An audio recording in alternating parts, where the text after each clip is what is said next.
Come Sundown. By Nora Roberts. For Jason and Kat, the best of traveling companions. Part 1. A journey. So, when a raging fever burns, we shift from side to side by turns. And 'tis a poor relief we gain, to change the place but keep the pain. Isaac Watts. Prologue. Western Montana, 1991. Alice Bodine relieved herself behind a thin screen of lodgepole pines.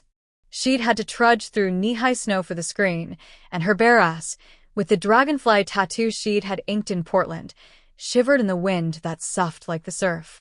Since she'd walked a solid 3 miles on the back road, without seeing a single car or truck, she wondered why the hell she'd bothered.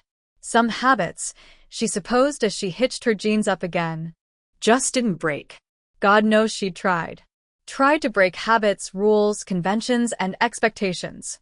Yet here she was, hardly 3 years after her self-proclaimed emancipation from everything usual, all the ordinary, dragging her half-frozen ass home. She shifted her backpack on her shoulders as she high-stepped into her own footprints to get back to the sorry excuse for a road. The backpack contained all her worldly possessions, which included another pair of jeans, an AC/DC t-shirt, a Grateful Dead sweatshirt she'd taken off some forgotten guy back when she'd first gotten to Los Angeles, some soap and shampoo she'd copped during her mercifully brief stint cleaning rooms at a Holiday Inn in Rigby, Idaho, condoms, her stash of makeup, $15.38. And what was left of a nickel bag of pretty decent weed she'd swiped from a guy she'd partied with at a campground in eastern Oregon. She'd told herself she was aimed toward home due to her lack of funds, and the very idea of cleaning up some jerks-cum-stained sheets ever again. And there was some acknowledgement of how easy it would be to become one of the dead-eyed women she'd seen hooking on the shady side of so many streets in so many towns she'd passed through. She'd come close, she could admit that. You got hungry enough, cold enough, scared enough, the idea of selling your body, it was just sex. After all, for the price of a meal and a decent room seemed okay. But the truth was, and there were times she faced the truth, there were some rules she wouldn't break. The truth was she wanted home. She wanted her mother, her sister, her grandparents. She wanted her room with her posters all over the pretty pink walls and the windows looking out to the mountains. She wanted the smell of coffee and bacon in the kitchen in the mornings, the feel of a horse under her at a full gallop. Her sister was married. Hadn't it been the stupid, altogether traditional wedding that had set her off? That was the last straw? Rieni might even have a kid by now, probably did, and was probably still as goddamn perfect as ever. But she missed even that, even the annoying perfection of Maureen.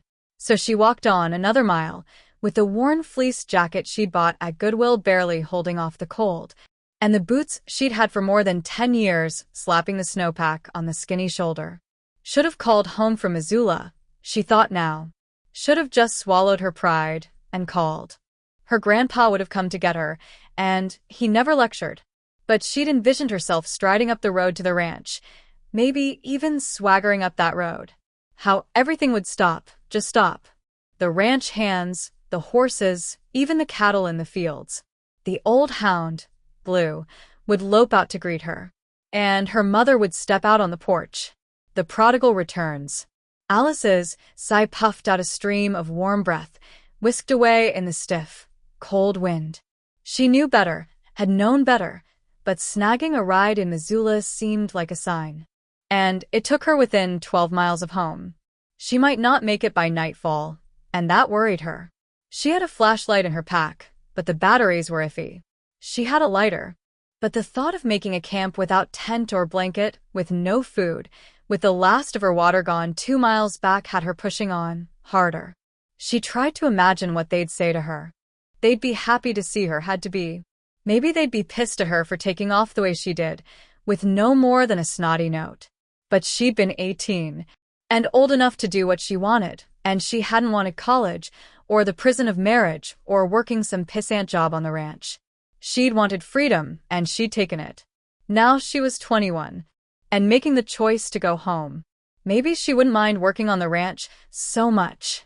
Maybe she'd even think about taking some college classes. She was a grown woman. The grown woman's teeth wanted to chatter, but she kept moving. She hoped her grandparents were around, and felt hard twists of guilt because she couldn't be absolutely sure Grammy or Grandpa were still alive. Of course they are, Alice assured herself. It's just been 3 years. Grammy wouldn't be pissed, or not for long. Maybe she'd scold some. Look how skinny you are. What on God's green earth have you done to your hair? Amused at the thought, Alice pulled her ski cap down snug over the short cap of hair she'd bleached out as blonde as she could manage. She liked being blonde, liked the way the more glamorous color made her eyes read greener. But most of all she liked the idea of being enfolded in one of Grandpa's hugs. Of sitting down to a big meal, Thanksgiving was almost here, and telling her whole stick-up-the-ass family of her adventures. She'd seen the Pacific Ocean, had strutted along Rodeo Drive like a movie star, had twice worked as an extra for an actual movie. Maybe getting real parts in real movies turned out to be a lot harder than she'd imagined, but she'd tried. She'd proved she could be on her own. She could do things, see things, experience things. And she could do it all again if they gave her too much grief. Annoyed, Alice blinked and swiped at the tears flooding her eyes. She wouldn't beg. She would not beg them to take her back, to take her in. God, she just wanted to be home. The angle of the sun told her she'd never make it by nightfall, and she could smell fresh snow in the air. Maybe if she cut through the trees, across the fields, she could make it to the Skinner place. She stopped, tired, torn. Safer to stay on the road, but heading across the fields would cut off a good mile or more. Plus, there were a couple of cabins. If she could remember her way. Bare bones for wilderness vacationers, but she could break in, get a fire going, maybe even find some canned food. She looked down the seemingly endless road, then over the snow-buried fields, toward the snow-capped mountains rising into a sky going gray-blue with dusk and the oncoming snow. Later, Alice would think of that indecision. That few minutes of hesitation standing in the bitter wind on the shoulder of the road. The few minutes before she took a step toward the fields, the mountains, that would have taken her into the lengthening shadows of the pines, away from the road. Though it was the first sound Alice had heard in more than 2 hours, other than her own breathing, her own boot steps, the wind shuddering through the trees, the rattle of an engine didn't register at first. When it did, she scrambled back through the snow, felt her heart leap at the sight of the pickup chugging its way toward her. She stepped forward and, rather than sticking out her thumb, as she'd done countless times in her journeys, waved her arms in a signal of distress. She might have been gone for 3 years, but she'd been born and bred a country girl, a Westerner. No one would drive by a woman signaling for help on a lonely road.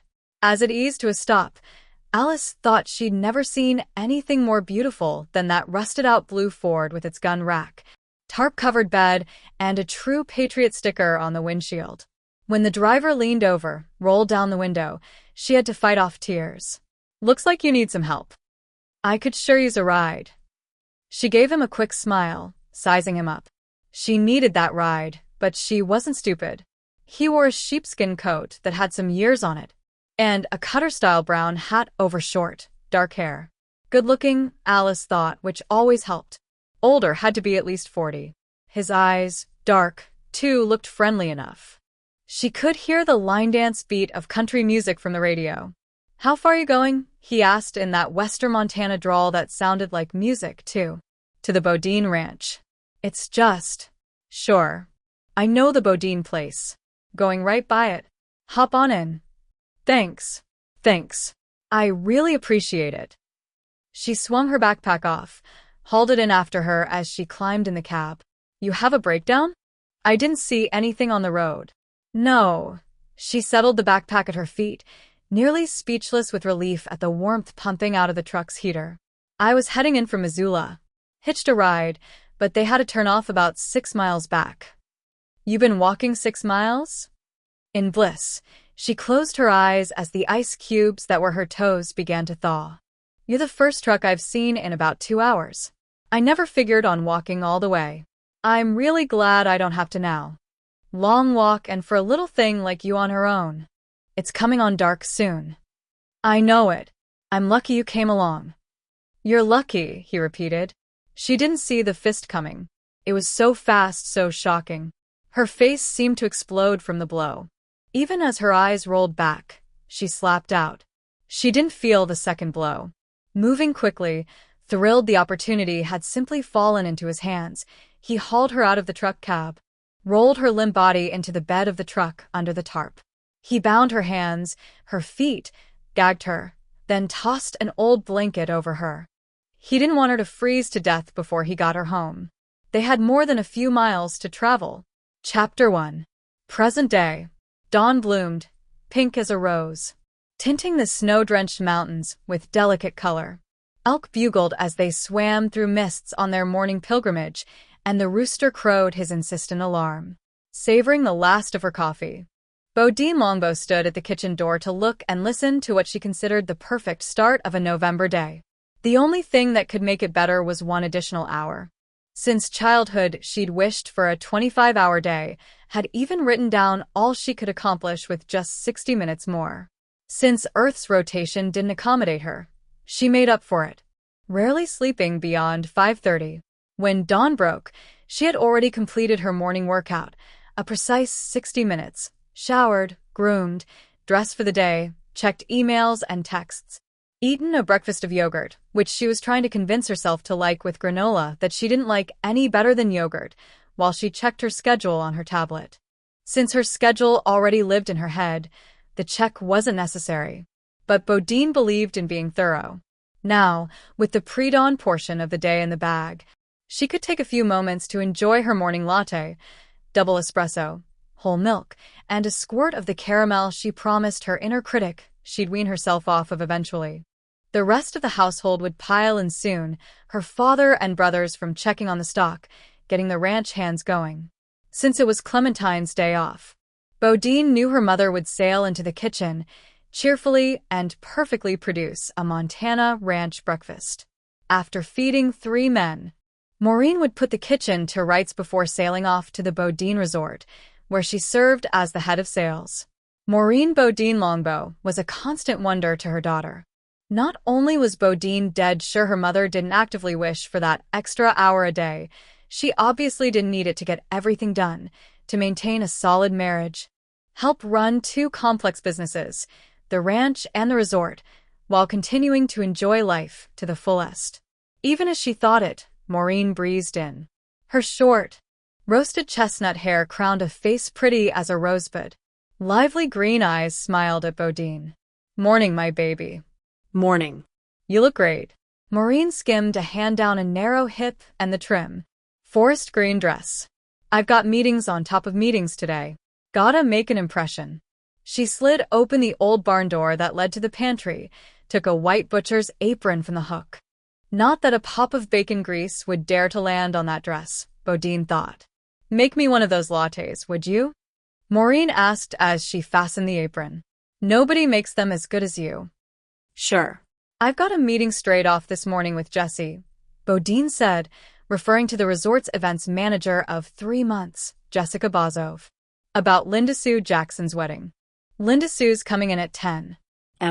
Your daddy tells me Roy Jackson's crying in his beer over the cost of marrying off his girl. But I know for a fact Linda Sue's ma's determined to pull out every stop, and then some. She'd send that girl down the aisle to a celestial chorus of angels if we could provide it." Bodine meticulously steamed the milk for the latte. For the right price, Jessie'd probably manage it. "She's working out real well, isn't she?" With an enormous skillet on the 8-burner range, Maureen began frying up bacon. "I like that girl." "You like everybody." Bodine handed her mother the latte. "Life's happier if you do. If you look for it, you can find something good about anybody." Adolf Hitler, Bodine Chellenget. Well, being what he was, he gave us a line in the sand most never want to cross again. That's a good thing. "Nobody's like you, Mom." Bodine bent from her superior height. She'd passed her mother's 5'3" at 12 and had kept going another 5 inches. Kissed Maureen's cheek. "I've got enough time to set the table for you before I go." "Oh, honey, you need breakfast, too." "I had some yogurt." "You hate that stuff." "I only hate it when I'm eating it, and it's good for me." Maureen sighed, lifting the bacon out to drain, adding more. "I swear, Sometimes I think you're a better ma to yourself than I ever was. Best mom ever, Bodine countered, taking a stack of the everyday plates from the cabinet. She heard the racket seconds before the back door opened. The men in her life piled in along with a pair of dogs. Mind you wipe your boots. Oh, now, Riini, as if we'd forget. Sam Lombo took off his hat. Nobody ate at Maureen's table wearing a hat. He stood 6'3", most of it leg, a raw-boned. Handsome man with silver wings sweeping through his black hair, with character lines fanning out from the corners of deep brown eyes. He had a crooked left incisor, which Bodine thought added charm to his smile. Chase, 2 years Bodine's senior, hung his cattleman's hat on the peg, shrugged out of his barn jacket. He'd gotten his height and build from his father, all the Longbow siblings had, but in face and in coloring, he favored his mother. Rory, 3 years her junior, combined the two with deep brown hair. Lively green eyes and a 22-year-old version of Sam Longbow's face. Can you make enough for one more, Mom? Maureen arched her eyebrows at Chase. I can always make enough for one more. Who's the one?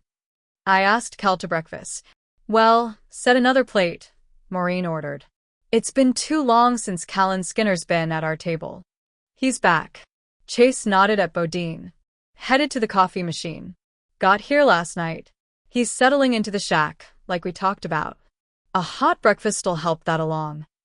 While Chase downed black coffee, Rory added generous doses of milk and sugar to his own. He doesn't look like some Hollywood cowboy. A disappointment to our youngest, Sam said as he washed his hands in the farmhouse sink. Rory hoped he'd walk around with jangling spurs, a silver band around his hat, and polished-up boots. Didn't have any of them. Rory snagged some bacon. Doesn't look much different than when he left. Older, I guess. Not a full year older than me. Save some of that bacon for the rest of us, Chase added. I've got more, Maureen said placidly, and lifted her face when Sam bent down to kiss her. You look pretty as a candy box, Riini. Smell just as pretty, too. I've got a morning full of meetings. Speaking of meetings, Bodine checked her watch. I have to go. Oh, honey, can't you stay to say hey to Callan? You haven't seen that boy in near to 10 years.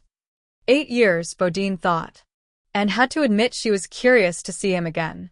But I just can't, sorry. I'll see him around and you, too, she said, kissing her father. Rory, I need to go over some things with you at the office. I'll be there, boss. She snorted at that, aimed for the mudroom, where she'd already put her packed-for-the-day briefcase. Snow's coming by afternoon, she called, bundling into her coat, hat, scarf, and, pulling on gloves, walked out into the cold morning. She was running a minute behind, so she walked briskly to her truck. She'd known Callan was coming back, had been at the family meeting about hiring him on as head horseman for the ranch. He'd been Chase's closest friend as long as she could remember, and had wavered between being the bane of her existence to her first secret crush, back to bane, back to crush. She couldn't quite remember which category he'd been in when he'd left Montana. Now, as she drove over the corrugated snowpack of the ranch road, it occurred to her he'd been younger than Rory when he'd left home. About 20, she calculated, no doubt pissed and frustrated at losing the bulk of his birthright. Land, she thought now. Her father had bought from the Skinners when, if you said it politely, his father had fallen on hard times. He'd fallen on hard times because he gambled any good times away. Dead crap as a gambler. She'd heard her father say once, and as addicted to it as some are to the bottle. So with the land he'd surely loved down to less than 50 acres, the house, and a few outbuildings, Callan Skinner had set off to make his own way. According to Chase, Cal had done just fine, ending up wrangling horses for the movies. Now, with his father dead, his mother a widow, his sister married with a toddler and another baby on the way, he'd come back. She'd heard enough to know that what Skinner land remained wasn't worth what was owed on it from mortgages and loans. And the house stood empty, as Mrs. Skinner had moved in with her daughter and family in a pretty house in Missoula where Savannah and her husband owned a craft shop. Bodine expected another meeting soon about buying the last 50 acres, and as she drove she weighed whether that parcel would work better for the ranch or resort. Fix up the house, she mused. Rent it to groups. Or for events.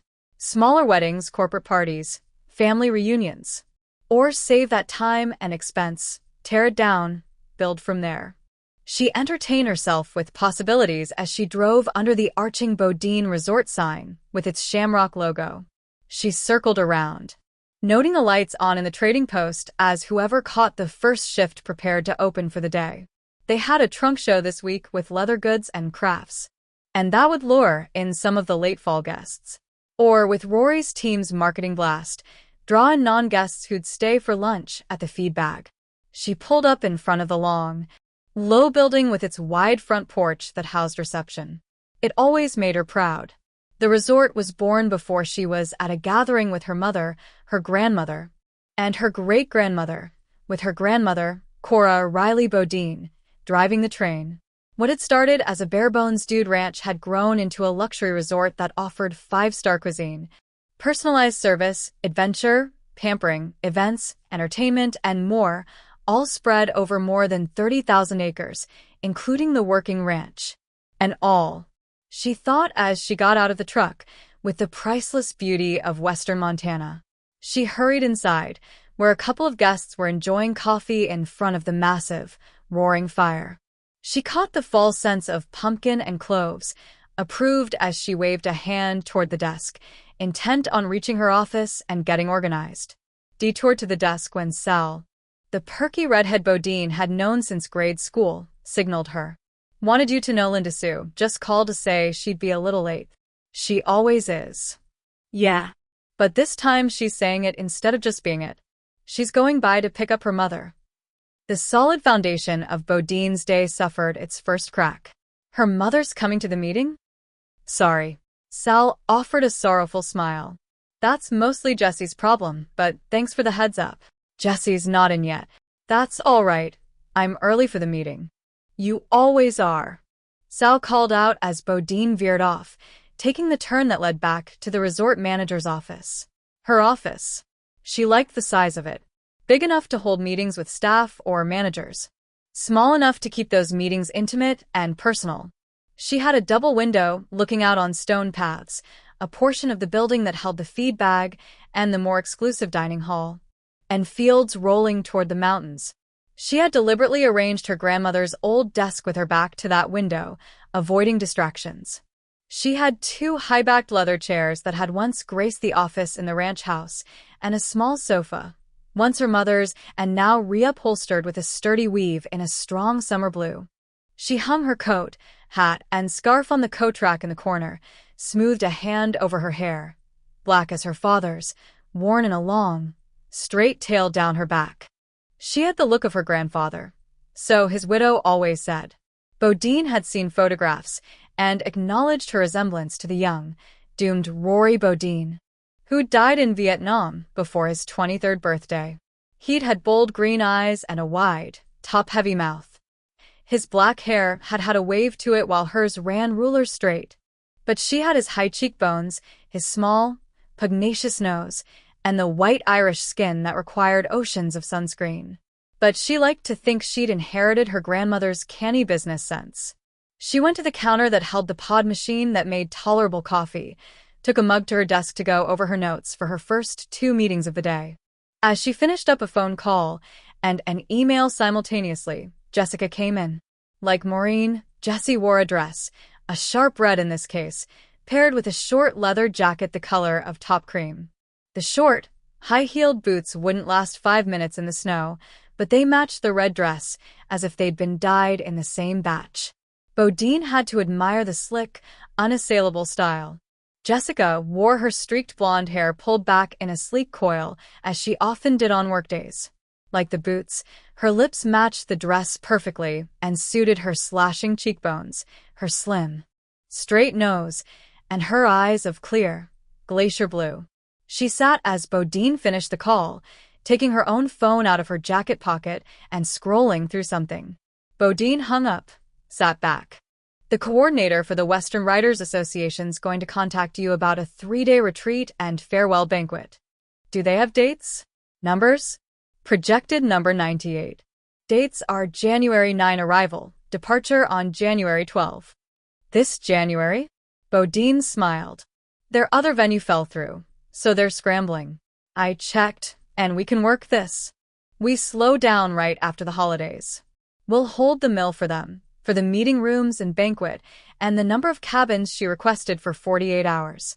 The coordinator, Mandy, seemed organized, if a little desperate. I've just now sent you, my mother, and Rory an email on the particulars. Their budget should work. All right, I'll talk to her. Get a meal plan, transportation, activities, and so on. Writers? Yep. I'll alert the saloon. Jessica made another note on her phone. I've never organized an event for writers that doesn't run a big bar tab. Good for us. Bodine wagged a thumb at the little coffee maker. Help yourself. Jessica simply lifted the Irish Green Bodine Resort insulated cup of water she carried habitually. How do you live without coffee? Bodine wondered sincerely. Or Coke. How do you live on water? Because there's also wine. And there's yoga, meditation. All of those things put you to sleep. Not if they're done right. You really should do more yoga. And meditation would probably help you cut back on the caffeine. Meditation just makes me think about all the other things I'd rather be doing. Leaning back, Bodine swiveled her chair side to side. I really like that jacket. Thanks. I went into Missoula on my day off, splurged, which is nearly as good as yoga for the mind and spirit. Sal tells me Linda Sue's going to be a little late, news flash, and her mother's coming with her. That's the latest. We'll deal. They're booking 54 cabins for 3 days. Rehearsal dinner. Wedding reception, basically taking over Zen Town the day before the wedding in addition to the other activities. The wedding's only 4 weeks away, so that's not much time to change their minds, add more fluff. Bodine's wide mouth tipped into a smirk. You've met Dolly Jackson, right? I can handle Dolly. Better you than anybody. Bodine decided. Let's go over what we've got. They went over the list top to bottom, and had moved on to a smaller holiday party event the week before Christmas, when Sal stuck her head in the door. Linda Sue and her mom. Be right there. Wait, Sal? Order up some mimosas. Now you're talking. Smart, Jessica said after Sal popped out again. Fuss over them and soften them up. Linda Sue's not so bad. Chase dated her for about 5 minutes in high school. Bodine rose, tugged her dark brown vest into place. But mimosas never hurt. Let's soldier up. Pretty, curvy, easily flustered Linda Sue paced the lobby with her hands clasped between her breasts. Can't you just see it, Mom? Everything decorated for Christmas, the trees, the lights, a fire going like now. And Jessica said the mill's just going to sparkle. It better. I'm telling you we need those big candle stands, Linda Sue, at least a dozen. Gold ones, like I saw in that magazine. Not the shiny gold, the classy gold. As she talked, Dolly scribbled on a page in the brick-thick, bride-white wedding binder she carried. Her eyes looked slightly mad. And red velvet, dark red. Not bright red, laid out on the path from where the sleigh stops instead of white. It'll show off your dress better. And I'm telling you we need a harpist, wearing red velvet with that classy gold trim, to play while people are coming in to get seated. Jessica drew in a breath. We're going to need more mimosas. I hear you. Bodine pasted on a smile, stepped into the breach. Asterisk, asterisk, asterisk. Bodine gave the classy gold wedding 40 minutes, then escaped. In the 3 months since Jessica had filled the slot as events manager, she'd proved herself more than capable of handling a fussy mother and a dithering bride-to-be. In any case, Bodine had a meeting set with the food and beverage manager, needed to answer a couple of questions from one of their drivers, and wanted to cross a discussion with their horse manager offer list. The winding, hilly gravel road from her office to the Bodine Activity Center, the BAC, ran nearly a half-mile, but the minute she stepped outside into that apple-crisp air, she decided she wanted the hike rather than the drive. She could smell the snow now, judged it would start to fall before mid-afternoon. But for now, the sky hung pale blue under the crowding clouds. She walked by a couple of the little green Kias they provided to guests during their stay, on property use only, then turned onto the narrow gravel road, and saw no one. fields spread on either side, buried in snow. She spotted a trio of deer loping through it, white tails flashing, dark winter coats thick. The cry of a hawk had her gaze, lifting to watch it circle. Falconry ranked high on her 3-year plan for the resort, and she'd made progress in that area as she came to the end of year 1. The wind whipped snow off the ground, sent it swirling around her like sparkling dust while her boots rang on the iron-hard ground. She spotted movement near the BAC. Some of the staff out with a few of the horses in the sheltered paddock. The warm smell of horses carried to her, as did the sense of oiled leather, hay, and grain. She lifted a hand in greeting as the man in the heavy barn coat and brown Stetson glanced over. Abe Cotter patted the paint mare he'd been brushing, then walked a few steps to meet Bodine. Gonna snow, she said. Gonna snow, he agreed. Had a pair out of Denver want a ride. They knew what they were doing, so Maddie took him out and about for a bit. Just got back. Just let me know if you want to rotate any to the ranch, switch out. Can do. You walk down from the main. I wanted the walk, the air. But I think I'll saddle one up, ride it back. Go around to see the ladies of Bodine House. You tell them hey for me. I'll saddle you up, Bo. 3 socks could use a ride. You'd be saving my old bones. Old my ass. I'm 69 in February. You say that's old. You'll have my grannies taking some shots at your bones. He laughed, stepped back, and gave the paint another rub. Maybe so, but I'm taking that winter break like we talked about. Heading to see my brother in Arizona, me and the wife, right after Christmas and through to April. She didn't wince, though she wanted to. We'll miss you and Etta around here. Winters get harder when the years add up. He checked the paint's hoof, pulled out a hoof pick to clean it. Not so much call for trail rides and such in the winter. Maddie can step up, manage the horses for a couple months. She's got a good head on her shoulders. I'll talk to her. Is she inside? I've got to go in, talk to Matt anyway. In there now. I'll get 3 socks ready for you. Thanks, Abe. She started out, walked backward. What the hell are you going to do in Arizona? Damned if I know except stay warm. She walked around inside the building.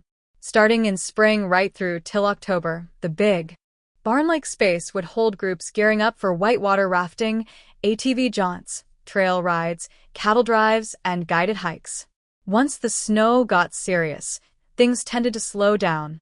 And now the space echoed with her bootsteps as she crossed to the curved counter and the resort's activities manager. How you doing, Bo? Doing, Matt, and that's enough. How about you? Quiet enough we're catching up on things. We've got a group out cross-country skiing, another shooting skeet. Family group of 12s taking a trail ride tomorrow. So I gave Chase the word on that. He said Cal Skinner's back and going to handle that end. That's right. She talked to Matt about inventory, replacing gear and equipment. Then pulled out her phone with her notes to discuss additional activities for the Jackson wedding. I'll be sending you an email with all the details. For now, just make sure you block all this out. Pull in whoever you need to cover it all. I got it.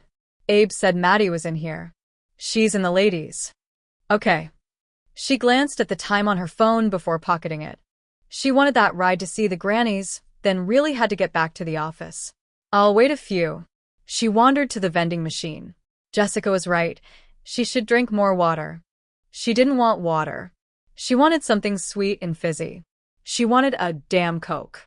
Damn that Jessie, she thought, plugging in the money and taking out a bottle of water.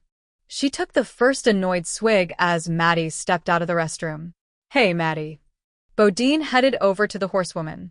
She thought Maddie looked a little pale, a little tired around the eyes despite her quick smile. Bo. Just back from the trail. I hear. You okay? You look a little peaked. I fine. After waving it away, Maddie puffed out a breath. Do you have time to sit a minute? Sure I do. Bodine gestured to one of the little tables scattered around the room. Is everything okay? Here? At home? It's great. Really great. Maddie, a lifetime friend, sat and pushed back the brim of the hat that sat on the chin-length swing of her sunny blonde hair. I'm pregnant. You're Maddie. That's great. Isn't it great? It's great, and it's wonderful and amazing. And a little scary. Thad and I decided, why wait? We only got married last spring, and the plan was to hold off a year, maybe 2.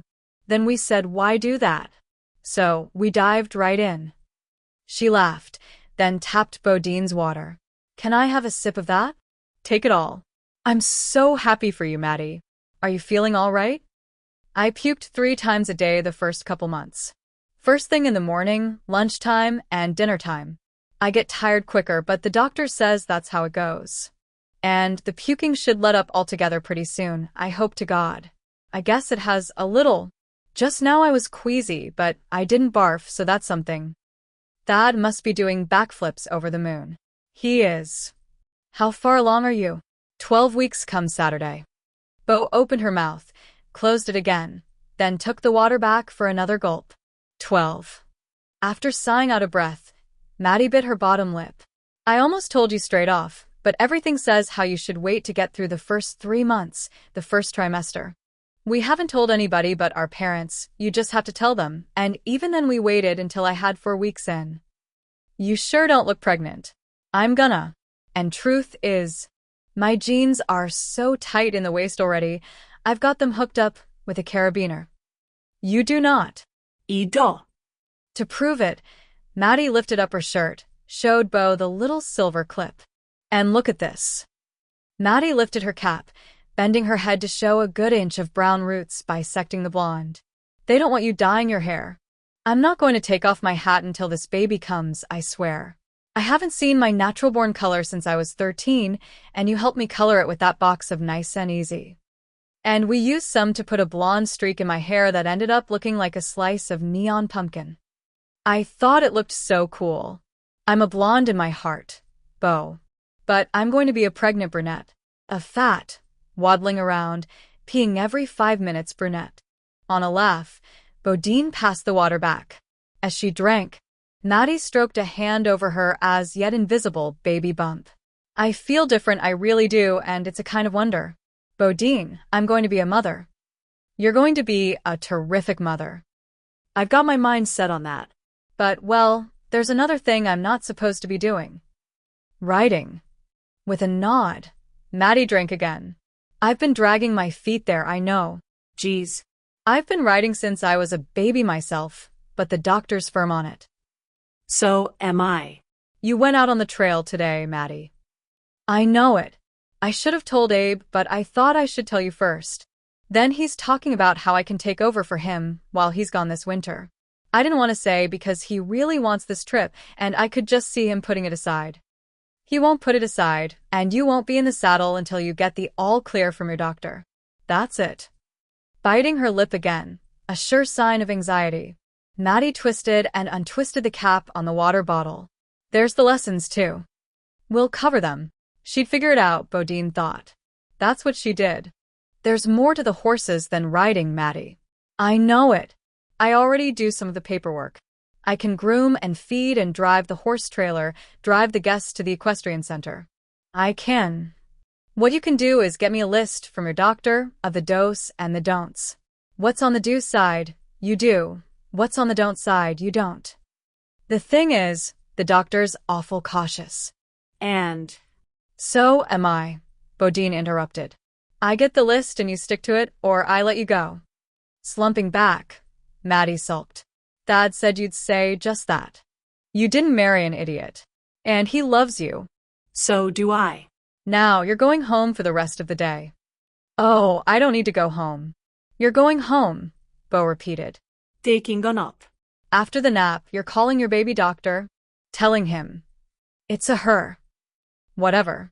You tell her to make up that list and send it to you, to copy me. Then we'll go from there. Worst thing, Maddie, you switch a saddle for a desk chair for a few months. Bodine smiled. You're going to get fat. I'm kind of looking forward to it. Good, because it's going to happen. Now go home. Bodine stood, leaned over to give Maddie a hard hug. And congratulations. Thanks. Thanks, Bo. I'm going to tell Abe before I leave. Tell him you've got it all covered, all right? Do that. In fact, I'm telling everybody. I've been dying to since I peed on the stick. Hey, Matt. Rising, Maddie patted her belly. I'm pregnant. Holy shit. Bodine had time to see him boost himself right over the counter and run over to lift Maddie off her feet. Parents got told about babies first, Bodine thought as she went back outside. But there was a lot of family around here. Chapter 2. As she rode, Bodine worked out what had to be done, what could be done, and what made the most sense to do. Losing 2 of her key horse people, one until spring, one for a solid 8 months, created a puzzle. She had the pieces. She just needed to find the best way to fit them into the hole. Snow trickled, thin and scant for now, a harbinger of what would come. She liked the smell of it, the way a hawk glided through it overhead, and a fat rabbit hopped up, vanished, hopped up, as it raced across a wide, white field. She nudged 3 socks into a quick, bright trot then, reading him, let him stretch it into a lovely, rolling lope. She spotted one of the maintenance trucks rumbling down the road from the high timber cabins and gave herself and her mount the pleasure of taking the longer route around, where the world opened up to the view of white mountains rising up into a soft and pale gray sky. For a while, she let her mind empty. She'd solve the puzzle, fix the problem, do what had to be done. She rode past the white tents of Zen Town, up the rise by the snuggled cabins they called Mountain View Estates, and wound around again to the road toward her granny's house. It sat back from the road, leaving room for the gardening they both enjoyed, a white dollhouse with fancy blue trim, big windows to let in the views, and generous porches, front and back, for just sitting. She rode the gelding around the back to the granny's little barn, dismounted. After giving him an appreciative rub, she tethered him. She walked through the thin snow to the back porch, where she industriously wiped her boots on the mat. The scent of something wonderful simmering on the stove caught her the minute she stepped inside. As she unbuttoned her coat, she walked to the pot to sniff. Chicken and leeks, she mused, inhaling. What her Grammy called cockaliki. She glanced around. The eat-in kitchen opened to a sitting area with a cushy couch, a few easy chairs, and a huge flat screen. The grannies loved their shows. Some daytime drama with a pair of impossibly beautiful people currently played. She spotted the needlepoint basket, Grammys, and the crocheting basket, Nana's, but neither of the women. She checked in the guest bedroom/home office, found it tidy and empty. She stepped out where a sitting room with its fireplace simmering like the soup bisected the 2 little bedroom suites. She started to call out, then heard her grandmother's voice from the right. I fixed it. Told you I'd fix it. Cora strode out of her bedroom with a shiny pink toolbox in one hand. She smothered a squeal, slapped a hand to her heart. Sweet baby Jesus, Bodine. You scared the life out of me. Ma. Bodine's here. Tools rattling, Cora hurried over to hug Bodine. UGG slippers. The scent of Chanel No. 5, a body so slim and agile it belied her years clad in Levi's and a soft, chunky sweater her own mother would have knitted. Bodine drew in her scent. What did you fix? Oh. The sink in my bathroom was leaking like a sieve. Do you want me to call maintenance? You sound like your Grammy. I've been fixing what needs fixing most of my life. Now I fix the leak. Course you did. Bodine kissed each of Cora's soft cheeks, smiled into the sharp blue eyes. You got something needs fixing? I'm going to be short 2 horsemen, but I'm working on fixing that. That's what we do, isn't it? Ma. Bodine's here, for God's sake. I'm coming, aren't I? No need to shout. While Cora had let her hair, worn in an angled wedge, go to salt and pepper. Miss Fancy's stubbornly remained the red of her youth. At a few months shy of 90, she might admit to moving somewhat slower than she once had, but she was proud to say she had all her teeth, could hear anything she damn well wanted to, and only needed cheaters for close work. She was small, more round than plump. She favored shirts or caps with statements she surfed for and bought off the internet. Today's read. This is what a feminist looks like. Prettier every time I see you, Miss Fancy said when Bodine hugged her. You just saw me 2 days ago. Doesn't make it any less true. Come on and sit down. I need to check that soup. It smells amazing. Needs another hour or more if you can stay. I really can't, I've got to get back. I just rode by to see you first. Miss Fancy stirred her soup while Cora put away her toolbox. Tea and cookies then, Cora decreed. There's always time for tea and cookies. Bodine reminded herself she was eating healthier, avoiding sweet snacks, empty carbs. Cora and I baked snickerdoodles last evening. Miss Fancy smiled as she set the kettle on a burner. Why did it have to be snickerdoodles? I could take time for a cookie.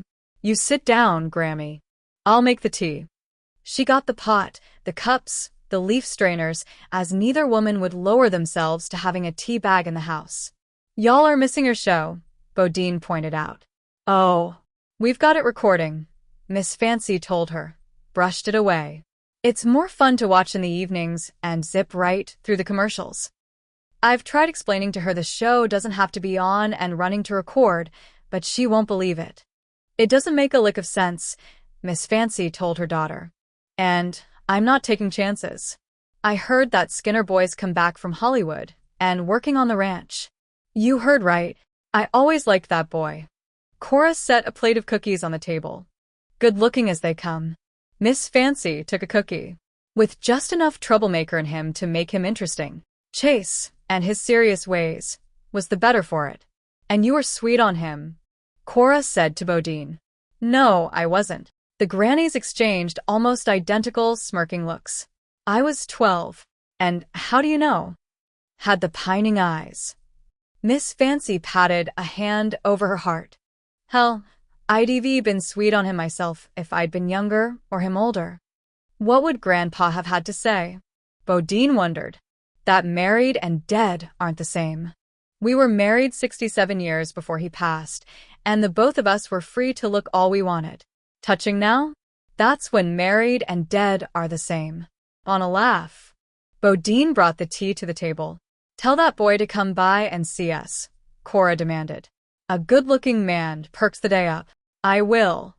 Bodine eyed the cookies. She'd eat healthy later. Asterisk, asterisk, asterisk. By the time Bodine finished for the day, the snow was falling fast and thick.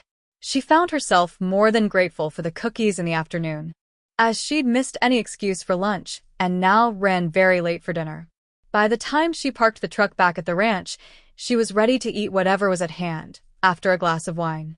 She shed her outdoor gear in the mudroom, hitched up her briefcase, and found Chase in the kitchen pulling a beer from the refrigerator.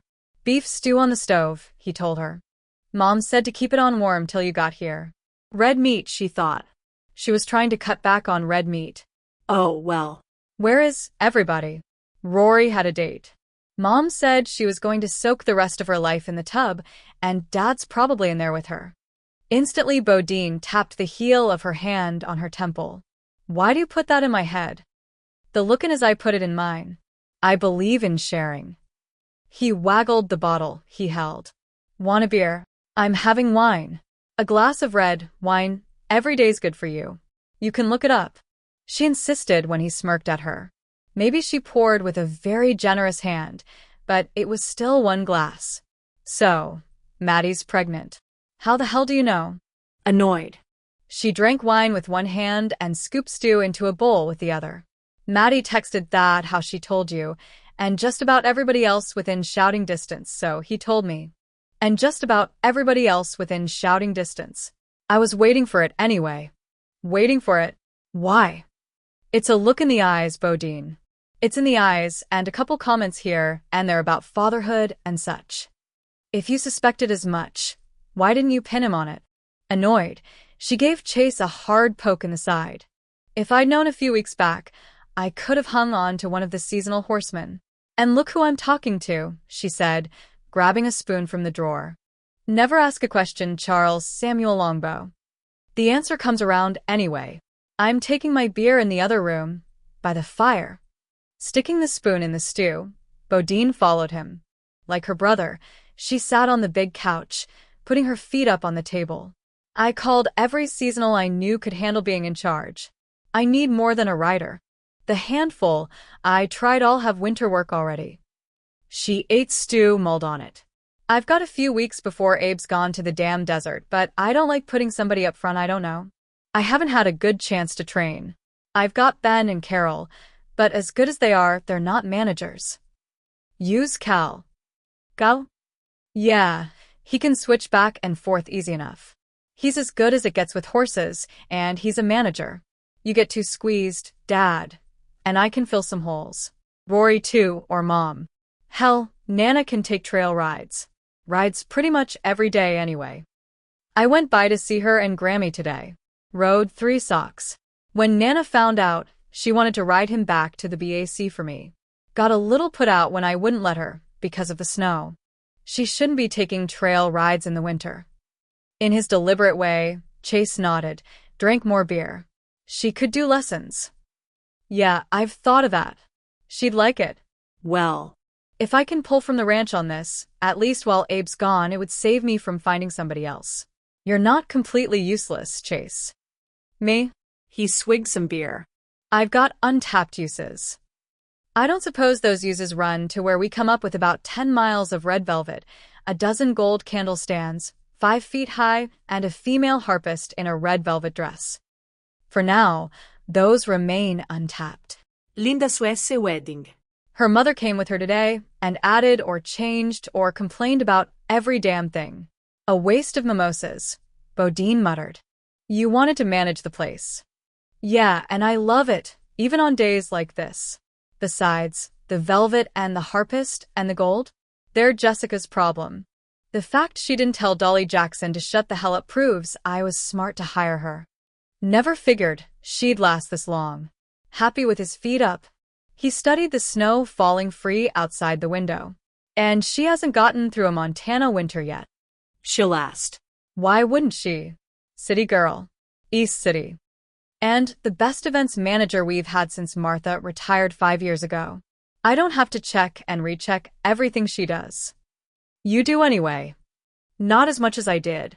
She looked out the wide window as Chase did, watched the snow fall against the dark. We're in for about a foot. I'd better text Len. Make sure we're getting the roads plowed. Check and recheck. That's my job. Bodine shifted her gaze to the ceiling. Do you really think they're up there in the tub together? I'd bet money on it. I don't think I can go up there yet. I think I'm going to need another glass of wine first. Get me another beer while you're at it. His gaze followed hers upward. I'd just as soon give them another half hour before I head it myself. Asterisk, asterisk, asterisk.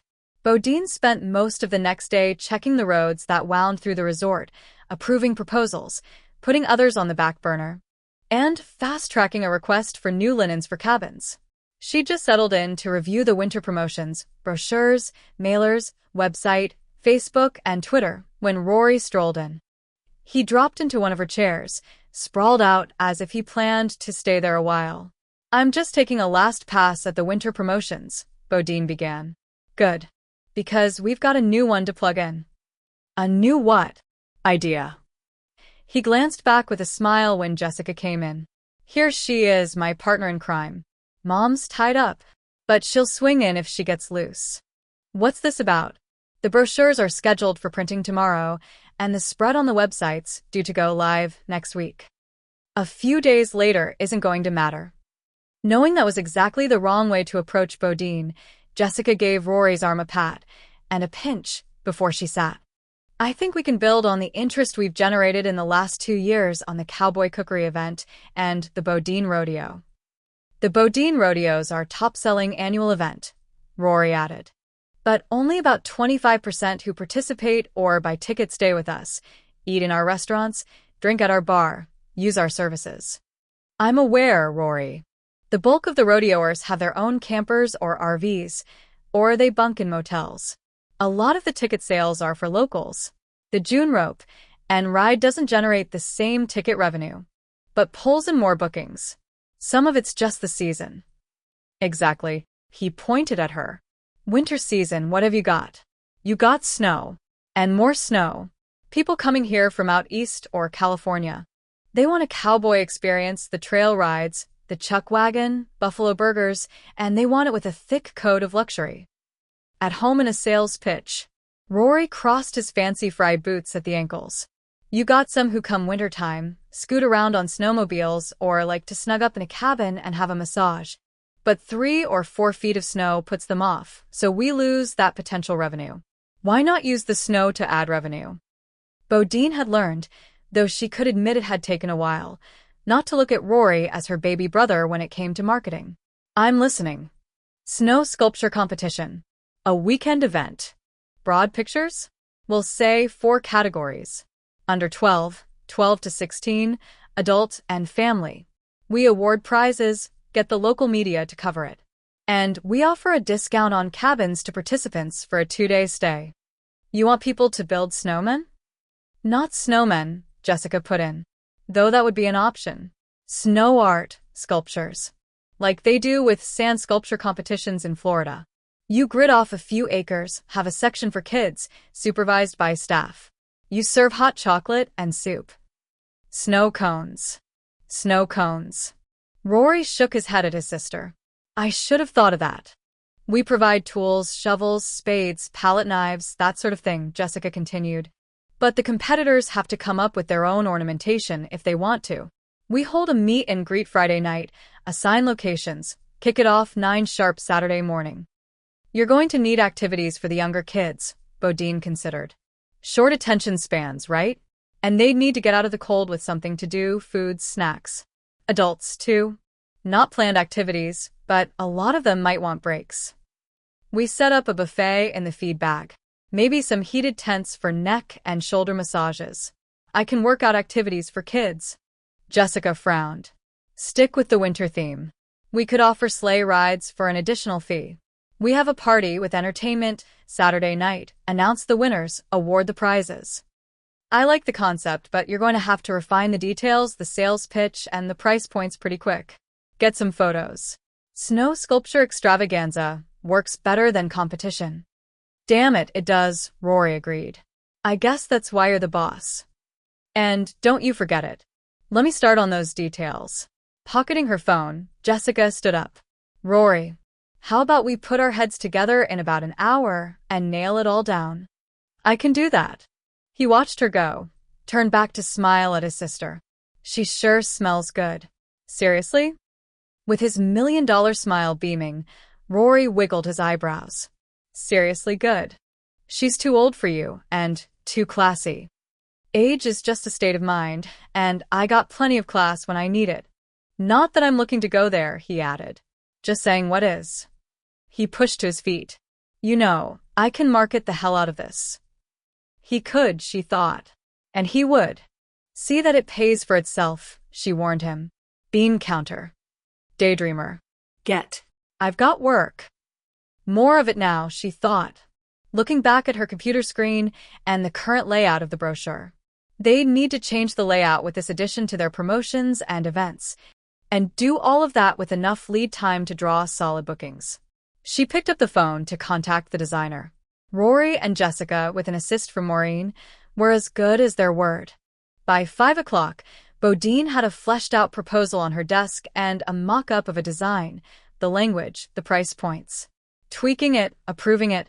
Getting the approved copy to the designer added another hour, but she counted it well worth the time.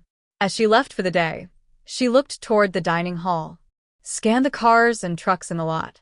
Several Kias and a good number of SUVs, trucks, and cars from outside diners. Good enough. She wanted her own dinner. And some quiet time when she didn't have to have the answers. Maybe an early night. After she pulled up at the ranch, she grabbed her briefcase and walked into the mudroom, outlining an evening agenda in her mind. Glass of wine. Dinner. Long, hot shower. A couple hours inside a book. Sleep. Sounded just perfect. She caught the scent of Pretty Damn Sure, Clementine's lasagna, and decided there was a god. As Bodine walked into the kitchen, Clementine, all 6 raw-boned feet of clear your plate and don't give most no nonsense, let out one of her cackling laughs. Boy, you haven't changed one smidgen of 1 inch. Nothing in this world or the next could change my deep and abiding love for you. Bodine knew that voice, the smooth, sly charm of it, and looked to where Callan Skinner leaned against the counter, drinking a beer while Clementine loaded up the dishwasher. Chapter 3 He'd changed a smidgen of an inch, Bodine thought. He'd been on the skinny side of lean when he'd left. He'd filled out some. Long legs and narrow hips gave him a rangy look, but he'd broadened out in the shoulders, fine down in the face. It had always been a good face, but now the angles were sharper, the jaw firmer. He wore his hair, which was the shade of a winter deer hide, longer than she remembered, so it curled a bit around his ears and over the collar of his shirt.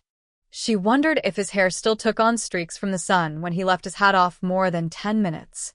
He turned his head, looked straight at her, and she saw his eyes were the same. That deceptively calm gray that could take on hints of blue or green. "Hey there, Bodine."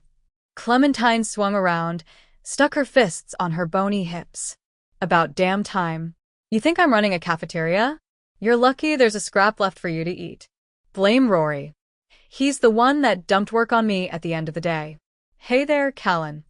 You wash your hands," Clementine ordered. "Then sit yourself down at the table." "Yes, ma'am." "Want a beer?" Callan asked her. "She'll want a glass of that red wine she's taken to drinking 'cause it wards off heart problems or some such thing." "That there," Clementine said, pointing. "Is that so? I'll get that for you." Callan sauntered over, got a wineglass, poured while Bodine dutifully washed her hands. "You eat this salad." Clementine heaped some into a bowl, drizzled something on it, tossed it. "And don't give me any lip about the dressing." No, ma'am. "Thanks," she added when Callan handed her the glass. She sat, took the first sip of wine, then as Clementine whipped a napkin over her lap, picked up her fork. "You sit down there and keep her company, Cal. Half the time late to supper and eating alone. Half the time. There's a plate keeping warm in the oven. And see that she eats every bite." "I'll do that. You want some more apple pie?" "My darling Clem, I'm sorry to say I've got no place to put another." "Well then, you take a nice slab of it over to the shack when you leave." She gave him a pinch on the cheek, and his grin flashed like a summer lightning bolt. "Welcome home. I'm going on now." Instead of a pinch on the cheek, Bodine got a light slap on the back of the head that ended in a caress. "Every bite, young lady. I'll see you in the morning." "Good night, Clementine." Bodine let the door of the mudroom close before she let out a sigh, picked up her wine again. "You don't have to sit here and watch me eat." "Said I would. I swear I'd run off and marry that woman for her bite alone. Her cooking just be a bonus." He took a slow pull on his beer, watching Bodine over it. "You got prettier." "You think. I see. You always were pretty, but you added to it. How are you otherwise?" "Good." Busy. "Good and busy. You?" "Glad to be back. I wasn't sure I would be, so that's a nice bonus, too." "You haven't had time to miss Hollywood yet." He rolled his shoulders. "It was good work. Interesting.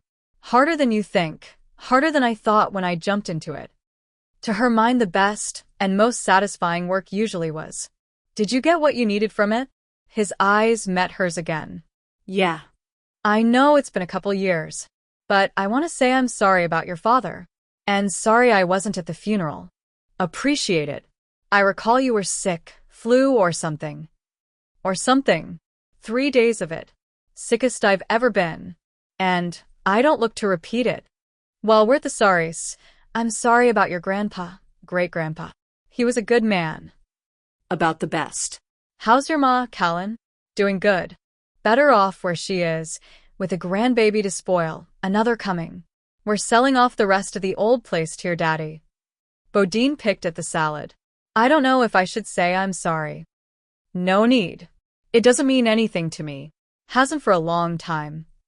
That might be true, she thought, but it had still been his birthright. "We'll make good use of it. I reckon you will." He got up, took her plate out of the oven.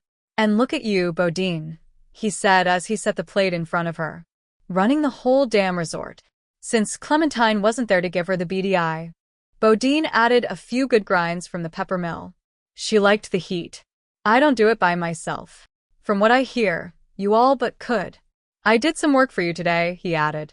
"Chase figured it'd be best if I went over and worked with Abe, since it's been some years, and get a feel for the operation."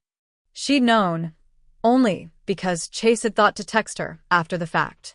Did you get a feel? Got a start of one. So I'll tell you if you want to hear it. He waited a beat. She shrugged and ate lasagna. I agree with Abe on how you should hire another horseman. It's true enough you can pull from the ranch, but you'd be better with somebody over there who sticks over there. I can take over for Abe easy enough by the time he leaves next month, but you're still one short. Since she agreed with the logic, couldn't argue with the advice, she nodded. I'm working on it. I just haven't found anybody yet. It's Montana, Bodine. You'll find your cowboy. I'm not just looking for a pair of boots. She gestured with her fork, and on that stood her ground. If I didn't know you, you wouldn't be filling in for Abe. Fair enough. But I do know you. Maybe you know somebody back in California who's after a change of scene. He shook his head, studied his beer. Change of scene's built in. As you go where they need you. And the money's too good if you are. I could call in a favor, but I wouldn't feel right about it. Asking somebody to give up that pay to do some trail rides and lessons, muck and groom. His gaze lifted to hers. Why did I? I didn't ask. Yeah, you did. It was time to come home. Then the lightning grin flashed again. And maybe I missed you and your long legs. Bodine. The sound was both amused and sarcastic. I might have, if I'd known you'd gotten prettier. I might have missed you back if I'd known you'd filled out that skinny build. He let out a laugh. You know what I realize right now? I did miss you. I miss this kitchen, too. Though, boy, it's got some fancier touches since I was in it last. Barn doors on a pantry big enough to rate them. A big-ass shiny stove, and that faucet coming out of the wall. Clementine says it's to fill the pots that go on it.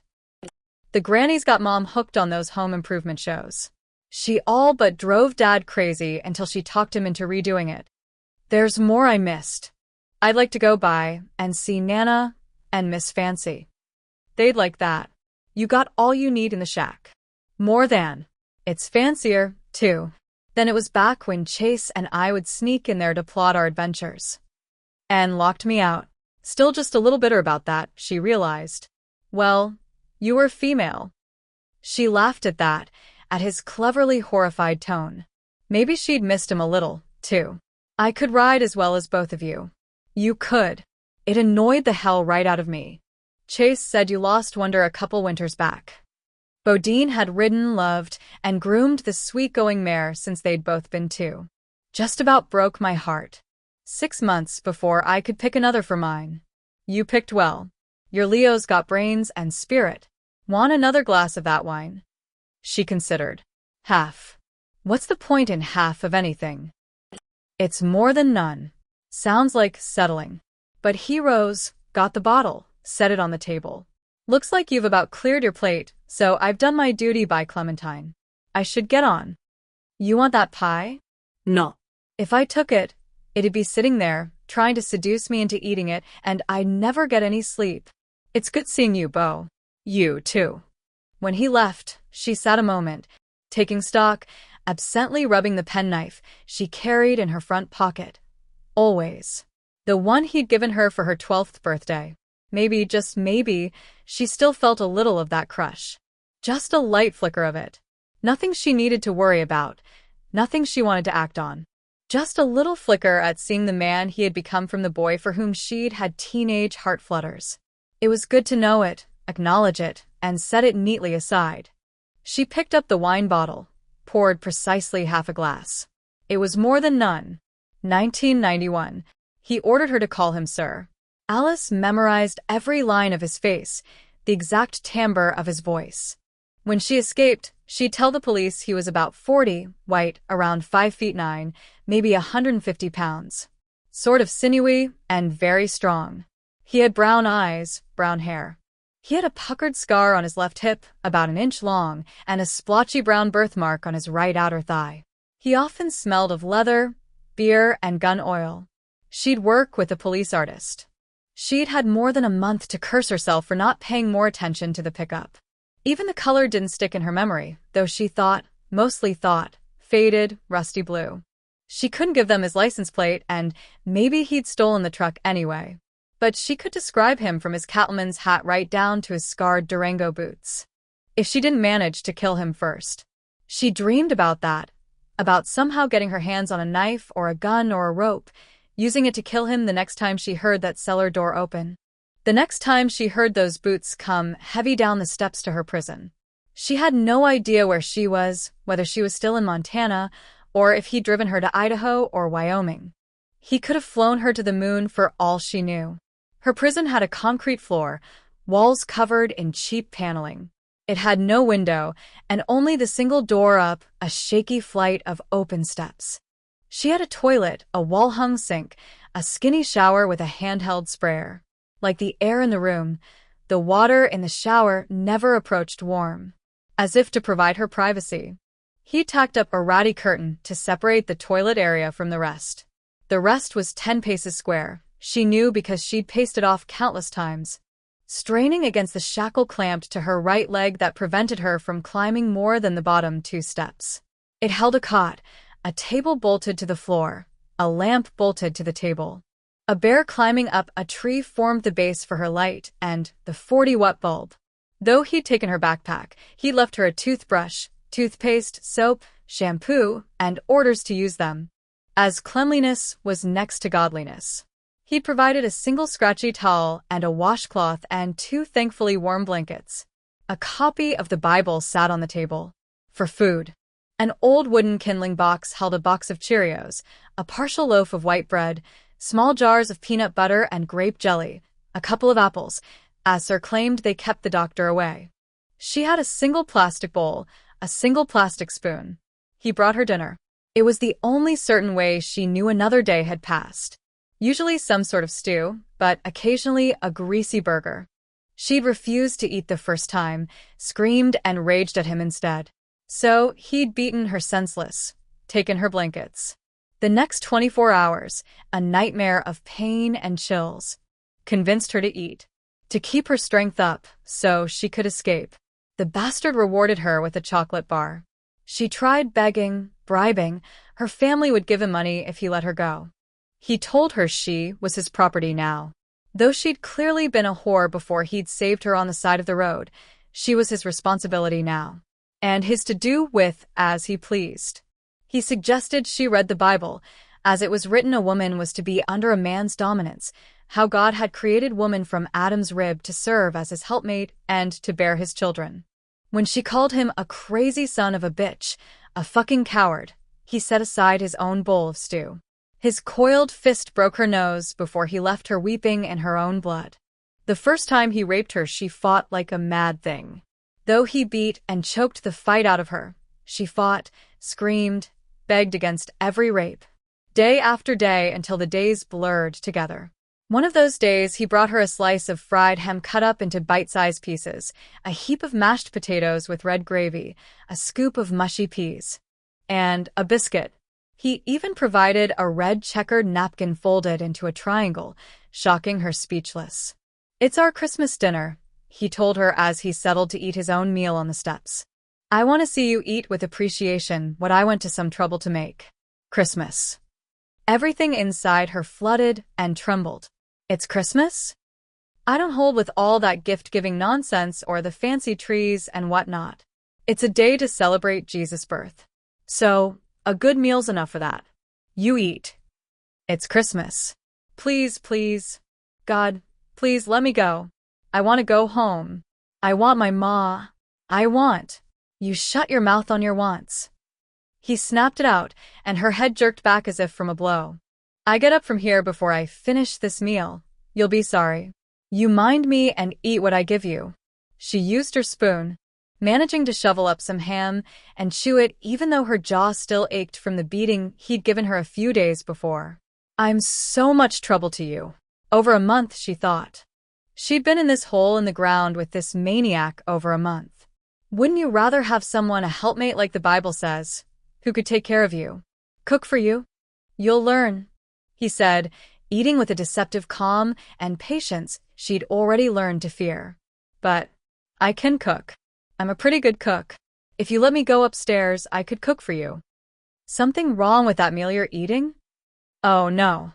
She ate some of the gluey potatoes. "I can tell you went to a lot of trouble to make it. But I could take on that trouble. Do the cooking and cleaning, be a real helpmate. I look stupid to you, Esther? She'd stopped shouting her name was Alice weeks before. No, sir. Of course not. You think I'm so stupid, so weak to the seduction of a woman. I don't know you'd try to take off if you go up those stairs. His mouth twisted. His eyes went to that terrible dark.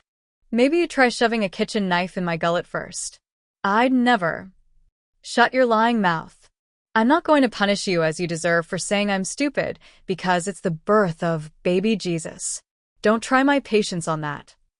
When she subsided and ate in silence, he nodded. You'll learn. And when I deem you've learned enough and good enough, I might let you upstairs. But for now you got all you need down here.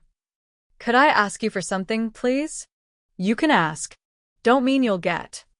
If I could have the gloves and another pair of the socks that were in my pack. It's just my hands and feet get cold. I'm afraid I'll get sick. If I caught a chill, I'd be more trouble to you than I already am. He gave her a long, silent study. I might consider that. Thank you. The words wanted to stick in her throat like the food, but she forced them out. Thank you, sir. I might consider it, he repeated, if you show me the proper respect. Get on your feet. She set the paper plate on the table by the bed, rose. You take off your clothes and lie down on that bed I gave you. I'm going to take what's mine by right, and this time you don't fight me. She thought of the chilblains on her hands and feet. The constant cold. He'd rape her regardless. What point was there getting beat up on top of it? She took off her sweatshirt, the shirt she wore under it. Her heart was too dry for tears now as she took off the socks she'd all but worn out from pacing the concrete floor.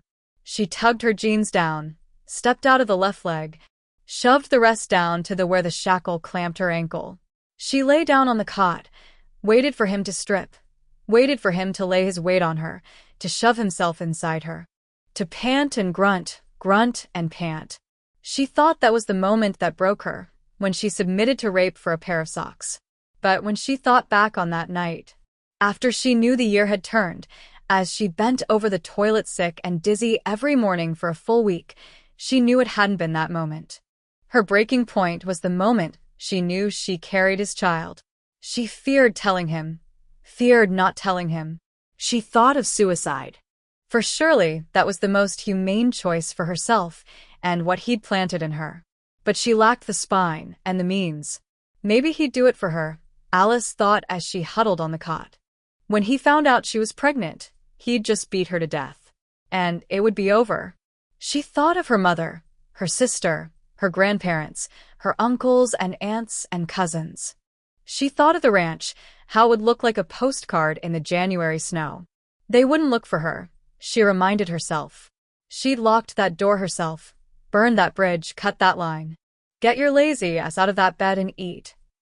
I'm sick. You'll be more'n sick you don't do, as I say. I need a doctor. He grabbed her by the hair, yanked her up. Screaming, she covered her face. Please, please. I'm pregnant. I'm pregnant. The grip on her hair tightened as he jerked her face up. Don't you try any of your whore tricks on me. I'm pregnant. She said it calmly now, sure she was facing death, struggling to be ready for it. I've been sick every morning for 6 straight days. I haven't had my period since right after you brought me here. I missed in December. Now I'm coming up on when I'm due for January. I lost track of the time until you said it was Christmas. I'm pregnant. When he released her hair, she sank back down on the bed. Then I'm right, please. You what? Something wrong with your hearing, Esther? I'm pleased. She stared at him, then just shut her eyes. You wanted to get me pregnant. We are to go forth and multiply. It's your purpose on this earth to bear children.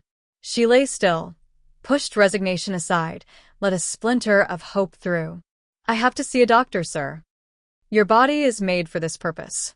Doctors just buffalo people to get rich. He wants the baby, she reminded herself.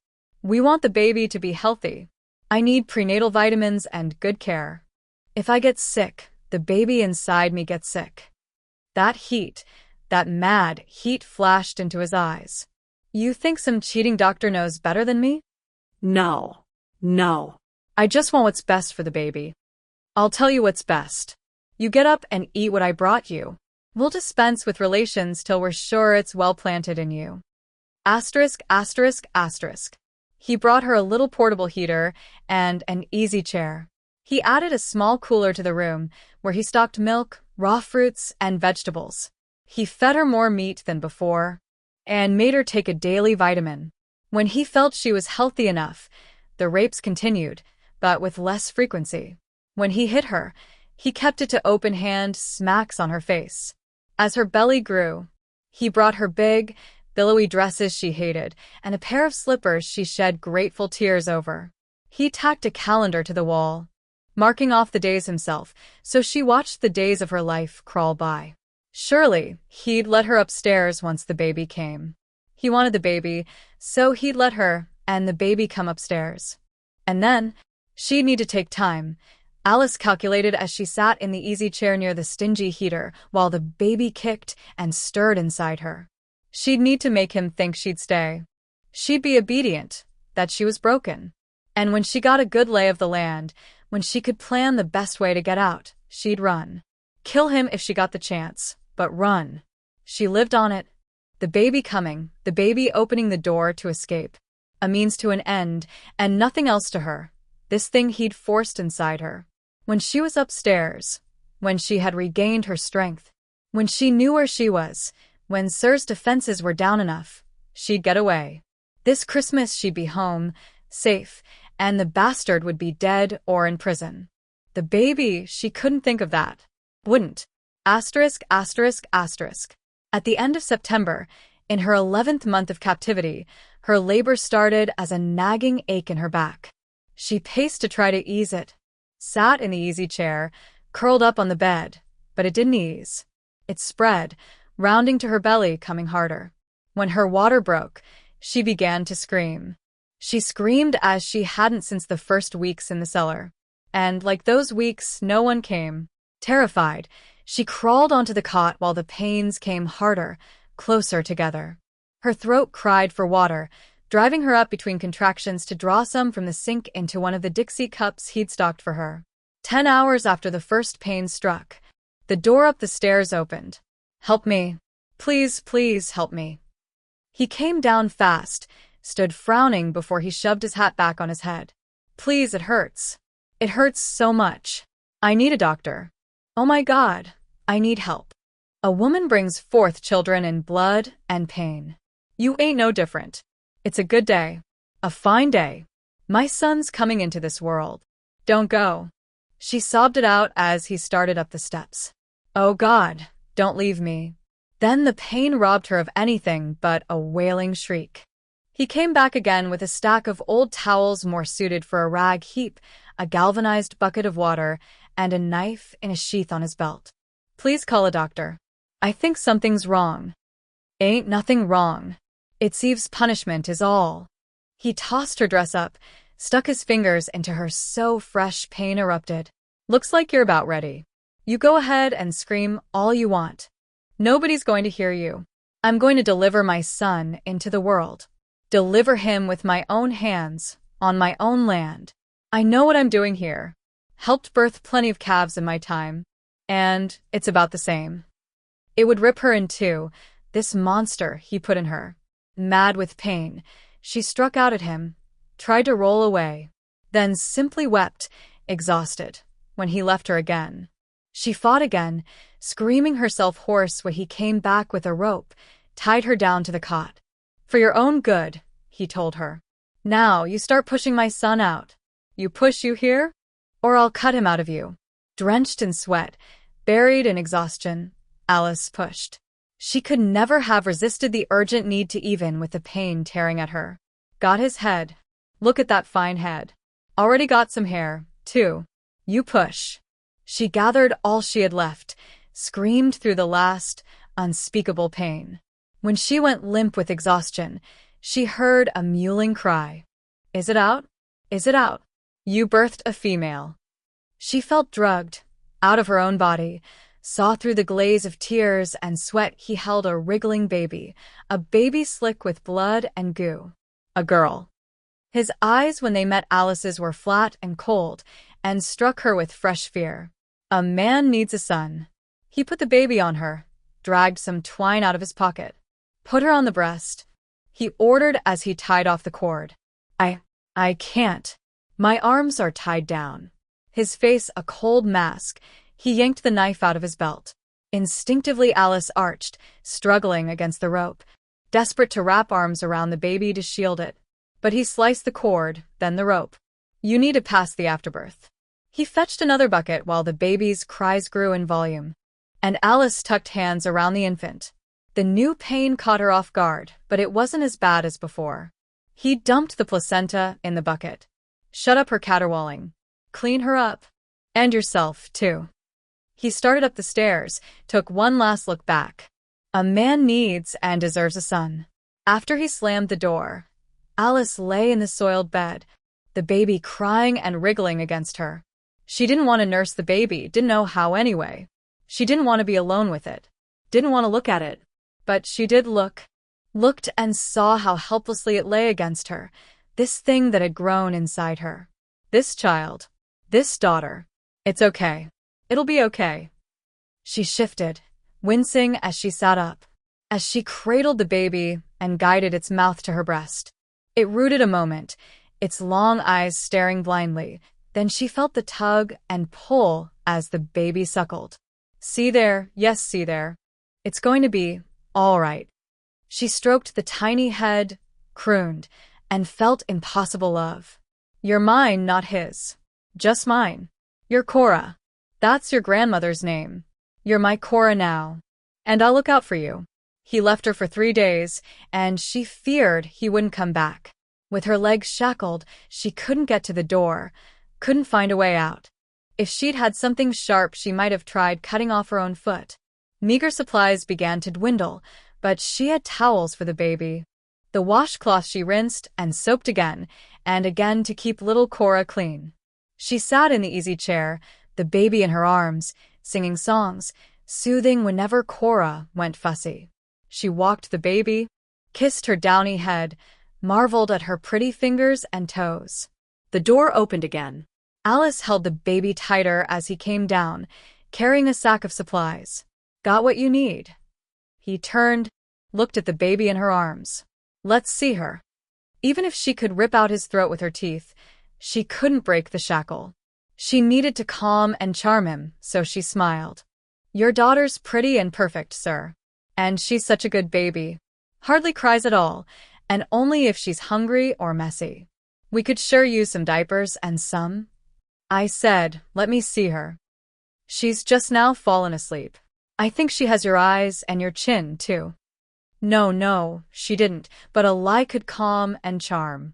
I should have thanked you for helping me bring her into the world, for helping me make her. When he grunted, crouched down, Alice relaxed just a little. She didn't see that beating look in his eyes. But he snatched the baby so fast, Cora woke with a shocked cry. And Alice sprang from the chair. She looks healthy enough. She is. She's perfect. Please, I can stop her crying. Let me just. He turned away, strode toward the stairs with Alice flying after him, the chain banging the concrete until it went taut. Where are you going? Where are you taking her? Half mad, Alice leaped onto his back. He swatted her off like a fly, strode up the stairs. Don't take her. Don't hurt her. She's my blood, so she won't come to harm from me. But I've got no use for daughters. You'd best give me a son, Esther. You'd best do that. Alice dragged on the shackle until her ankle dripped blood, screamed until her throat burned like acid. When she collapsed on the concrete floor, weeping in absolute despair. When she knew she'd never see her child again, that's the moment she finally broke. Chapter 4. Present Day. With the addition of the Writers' Conference and the snow sculpture event now on the books, and the various holiday events and specials geared to pump up interest through Valentine's Day, Bodine walked her way through resumes and recommendations from various managers. She earmarked her own choices: the new college grad looking for a position in hospitality, the recent empty nester with previous experience in housekeeping, the young horseman looking for full or part-time work, a couple applications for waitstaff, an experienced massage therapist who just relocated out of Boulder. She culled through a few more. Weighed priorities. They needed another housekeeper, as Abe's wife, Etta, would leave that slot empty when they headed to Arizona. And the applicant looked solid. They could certainly use another cowboy and the waitstaff. She considered the college grad, who seemed open to whatever position she could get. Solid resume, good grades, local girl. Armed with her folder, she set out to hunt up Jessica. Bodine found her in the dining hall, heads together with the restaurant manager. Great. 2 people I want to see. Jake. I've looked over those 2 waitstaff apps you sent over. Carrie and gave them her stamp, he said, referring to their eagle-eyed waitress of 12 years. So, I see. You've got my okay if you want to bring them on. It'll give you time to see if they hit the mark before the holiday bookings. Good enough. We square here, Jessica? Same page, same line. I think the Hobart event's going to hit every mark. I appreciate it, Jake. You bet. I'll see about starting the new staff this week. When he walked off, Bodine turned to Jessica. How would you feel about taking on an assistant/intern? I've got Will. Alarm flickered in the cool blue eyes. You're not taking Will away? No, adding one. Potentially. She's the niece of a friend of my mother's, but, Bodine continued, she's got good qualifications. Majored in hospitality, took a job at a hotel in Billings after she graduated. But her mother took a bad spill last month, and she came home to help out. She wants to stick closer to home. She's young, but she's got excellent references. She strikes me, Bodine said. Feels like you could train her the Bodine way. You're the boss. Well, true enough, and I'm going to hire her on regardless. But if, after you look over her resume, you'd rather not take her on in your area, I'll put her in activities or sales to start off. I'll look over her file. Jessica took it from Bodine. Have her come in for an interview. That works. Let me know when you can, soon as you can. I will. Setting it down, Jessica anchored it with her tablet. Have you talked to Rory? Not since breakfast. Why? We've got 2 bookings for the snow sculpture extravaganza. Already? It just went on the website this morning. That's right. With a smug smile, Jessica toasted with her water bottle. Bodine tapped her folder on her palm. Looks like I'd better get busy hiring more fill-in winter staff. Can I ask you something? Sure. Why do you wear heels every day when you spend as much time running around here as sitting down? Probably more time, she amended. They have to hurt by the end of the day. Jessica's eyebrows rose. Her gaze dropped down to Bodine's feet. Why do you wear gorgeous boots every day? We wear what we are, Bodine. Bodine glanced down at her smoke-gray dingoes with the buckles running up the sides. They were sort of gorgeous. I am my boots. And your Levi's, and most days, like this, your snappy vest. I do admire your collection of snappy vests. Amused, Bodine tugged at the hem of the thinly striped blue and green vest. It could be considered snappy, she supposed. They're my compromise between a suit and just jeans. Works on you. Well. Bodine tossed her hair, in a long braid today, over her shoulder. I'm going to take my gorgeous boots and snappy vest over to talk to Abe. I've got an application here for him, too, and another for Sundown. She started off, turned back. I'd be crying in those shoes of yours inside 2 hours. You're tougher than that. On the inside, Bodine qualified. I'd be crying. She grabbed her coat and hat from her office. According to her schedule, Abe should be finishing up a pair of lessons at the equestrian center. She hopped in her truck for the 10-minute drive winding through the resort, out to the road toward the center. She wandered inside the big ring to the smell of horses and the sound of a nervous giggle. You're doing fine, Deb, just fine. Heels down, Jim. That's the way. Frowning, she stepped closer and saw Callan rather than Abe mounted and running a lesson. Couple of novices, no doubt about that, but Callan had them under control. The man could sit a horse. She mused. Just as easy as another might sit a barcalungar. He had the novices on a couple of reliable hacks, though the bay they called Biff could be as lazy as a teenage boy on a summer morning. He plodded along under the man while the nervous giggle rode the cooperative Maybelle. Ready to try a little trot again? Callan asked them. Oh, gosh, I guess. The woman looked across the arena at Jim. I guess, huh? Let's go for it. Tell him what you want, Callan advised. Asses hit leather hard enough to make Bodine wince. But both students managed to circle the entire ring at an easy trot. Go ahead and change leads, go around the other way. You've got it now. Give him a nudge there, Jim. He'd rather stand than walk. That's the way. Callan took his own horse, a gorgeous buckskin Bodine didn't recognize, in a tight circle to keep both riders in view. When he spotted Bodine, he tapped the brim of his hat. You ready to try a canter? Elbows down, Deb, he instructed when they jerked up on another giggle. You can do this. Show her what you want. I'm a little, okay? Lips pressed in a tight line. Deb rocked in the saddle and let out a squeal when the mare smoothed out into a gentle canter. Oh my God. I'm doing it. Jim. I see you, babe. We're riding. They circled twice. And though the woman swung back and forth in the saddle like a metronome, she had a huge smile plastered on her face. Ease them back now, that's it, all the way down to a walk. You did great. Can we do it again? Time's up, Jim added with a glance at his watch. But once more around. Yeehaw, he said, and with some enthusiasm, had Biff reluctantly loping another circle. Grabbing a mounting block, Bodine started across the soft dirt as Callan dismounted. He held a hand up to his horse, who blew out his lips, then stood hip-shot with the reins tossed over his neck. A little breathless, a little flushed, Deb beamed down at Callan. Jim bribed me into this with a pair of boots I fell for in the shop back at the resort. I can't believe how much fun it was. How do I get down? With a laugh, Callan held Deb's mount. Just swing your leg over, slide off. The block's right here. Clumsy but game, Deb got her feet on the block. Then grinned at Bodine as she stepped off. Hi. Do you work for Cal? This is the boss lady, Callan told her. We all work for her. Oh. It's so nice to meet you. Deb stuck out a hand. We had the best time, didn't we, Jim? I went from never being on a horse in my life to a, what was it, Cal? Canter. That's it. Oh, I'm going to be sore for a week, but I can't wait to do it again. Let's do a trail ride, Jim. Sign us up. With slightly more grace than his woman, Jim dismounted. Or I will. I got the resort app on my phone. That's a hell of an idea. Jim Ulster. Bodine Longbow. Oh, even your name sounds like Montana. I love it here.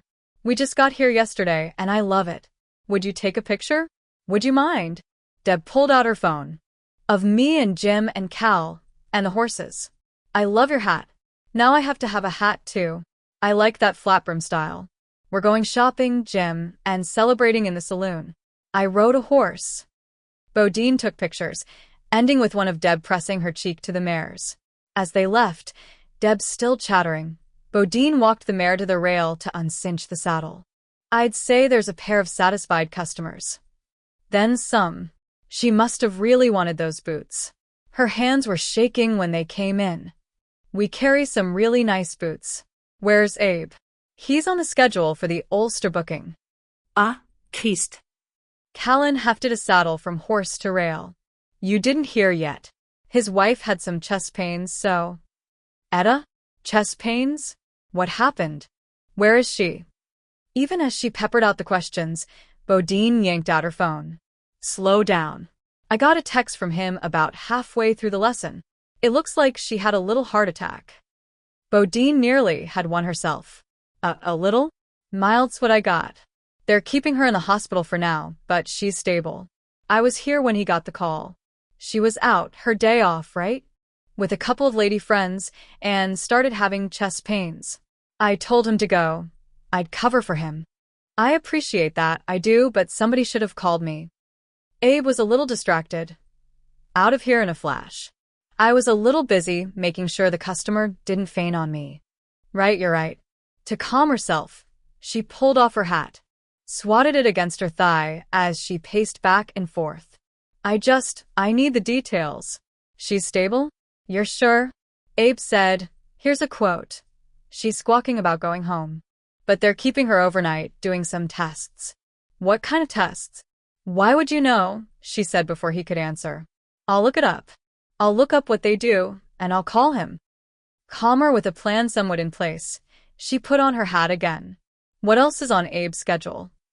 There's a trail ride coming up, he said before Bodine could pull it up on her phone. Carol can take it. And a weekly lesson at 4. That'd be Leslie Silk. She's 12. I can take that myself. I've got it, he assured her. Chase knows where I am. Okay. All right. I'm hiring another hand. I've got someone to interview. I was going to talk to Abe about it, but I'm just going to call him up, the new hand, have him come in. If he's not an idiot, we'll take him on. She'd contact Abe, get details on Etta, call the applicant, schedule an interview, and since Etta was in charge of housekeeping, she'd adjust the schedule herself. As Etta wasn't going to come back to work until her doctors gave her an all-clear. Got it worked out? Callan said after a moment. I will have. Mild, you said? That's the word Abe used. Same as he used stable. Okay. Bodine blew out a breath, steadied. Who's this handsome boy? She rubbed the unfamiliar buff-colored gelding's neck. This is Sundown. My better half. Sundown. Meet Bodine. Callan swept a finger down, and the horse bent his forelegs, bowed. Now, aren't you the clever one? Smartest damn horse I ever met. Callan tapped Bodine's shoulder. Sundown eased closer, laid his head where Callan tapped. Laughing, Bodine hooked an arm around Sundown's neck. How long have you had him? Since he was born at Sundown 4 years last May. I was helping out a friend between projects, and his mare delivered this one. Love at first sight. I bought him on the spot, and when he was weaned and ready, he came with me. Callan wrapped the reins securely around the saddle horn. Want to show off, Sundown? With a toss of his head, the gelding trotted out to the center of the ring. Rattlesnake. At Callan's call, Sundown reared, hoofs striking air. Backstabber. Dropping his forelegs, Sundown kicked his back legs high. Do as I do. Brightly, the horse danced laterally left, swung his hindquarters around, danced right. Pretty filly. Amused, impressed, Bodine watched as a kind of gleam came into the horse's eyes before he did the equine version of a manly swagger back to Bodine. Kiss the girl. Sundown lowered his head, rubbed his glowing lips over Bodine's cheek. You are a charmer, Bodine said, pressing her own lips to the gelding's cheek. You trained him? You always had a way. But this is really something. I picked up some tips from the experts on my travels, but I'm working with Prime here. Absolute Prime. I sure wouldn't argue. And love. The sort she knew very well that bloomed between horse and human, shined in Callan's words. Do you do any trick riding? You used to do some. The quick grin Callan aimed had, by Bodine measure, a hefty dose of flirt in it. Want me to show off now? I'm just thinking how we get a lot of families, a lot of kids on the weekends, and more yet when summer comes. A little show in the paddock by the BAC, some fancy riding ending with the tricks he can do? They'd eat it like ice cream. Maybe. Say a half hour. And another half hour to let the kids ask questions, pet the horse. You'd get paid extra. If you want to think about it, I'll see where it would best fit. Sundown butted Callan's shoulder as if to say, I'm in. I can think about it. Good, then we'll talk. Do you need help with the horses? I can manage well enough. Then I need to get back. She started out, turned, walked backward as she spoke. You're a good teacher, Skinner. I never figured you for the patience. I spent some time developing it. Considerable, I'd say. When she turned around again, Callan admired her long legs until she moved out of sight. Patience ain't everything, he said to his horse. Maybe next time I should kiss the girl. Sundown let out a sound no one would have mistaken for anything but a laugh. Asterisk, asterisk, asterisk.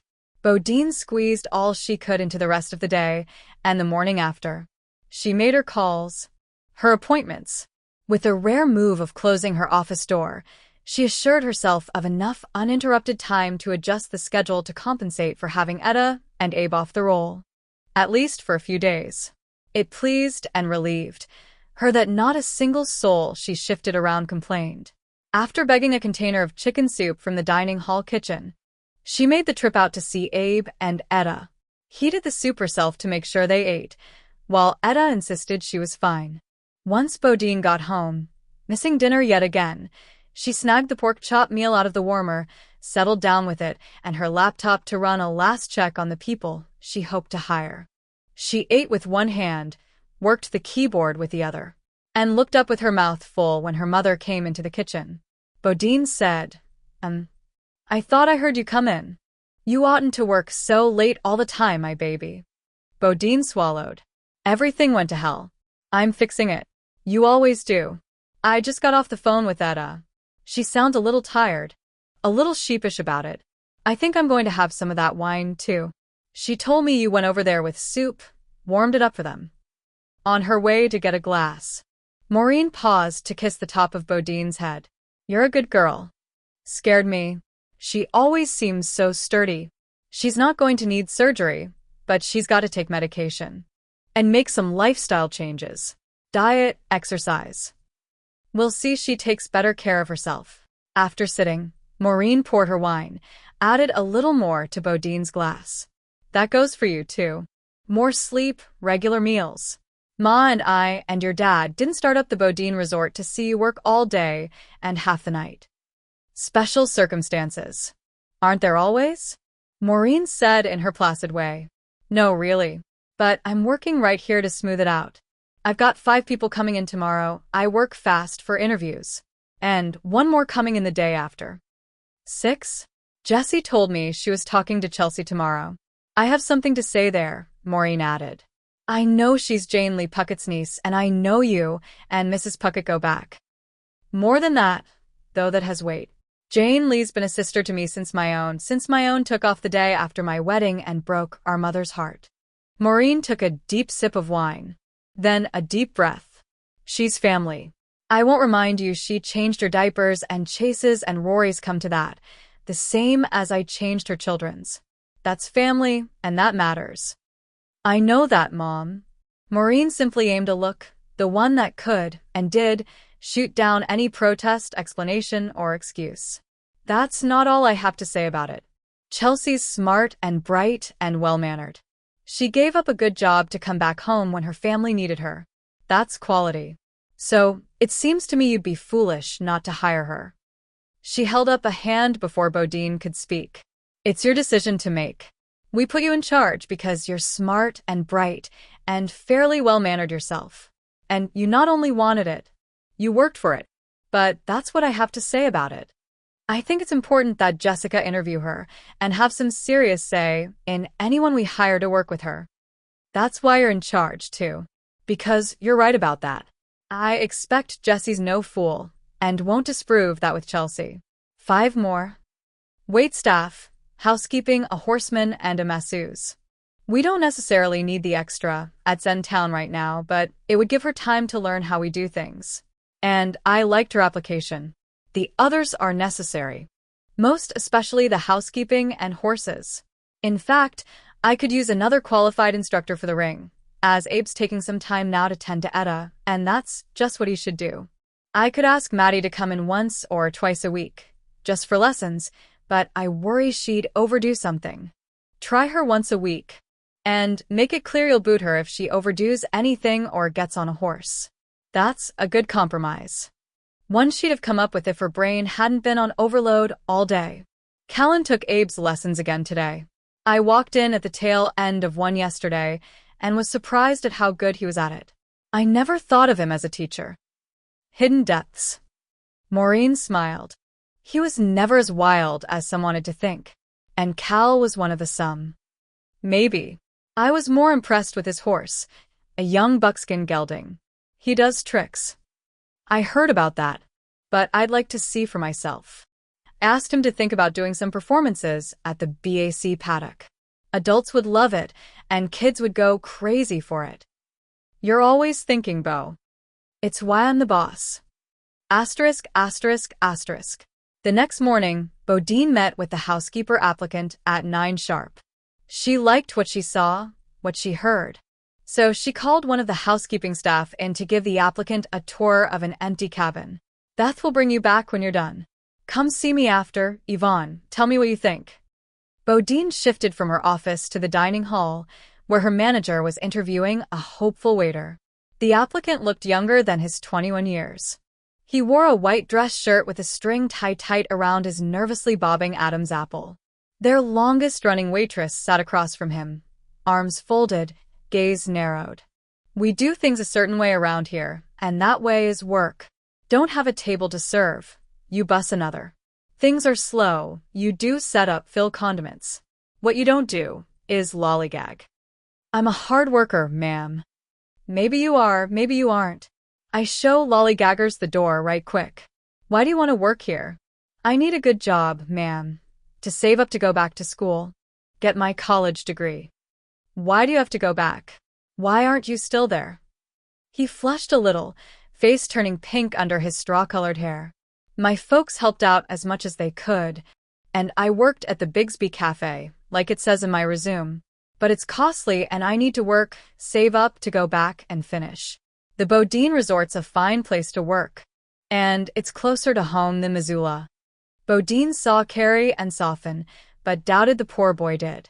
Did you keep your grades up? Oh, yes, ma'am. What are you studying? I'm majoring in education. I want to teach. Elementary level. He flushed deeper. I want to help form and inform young minds. Is that so? Yes, ma'am. Carrie and let out one of her harumphs, cut her gaze toward Bodine. I'm going to take you over to the feed bag, show you some ropes. You don't prove to be an idiot, you'll come back here and talk to Sylvia in HR about your paperwork. Are you hiring me on?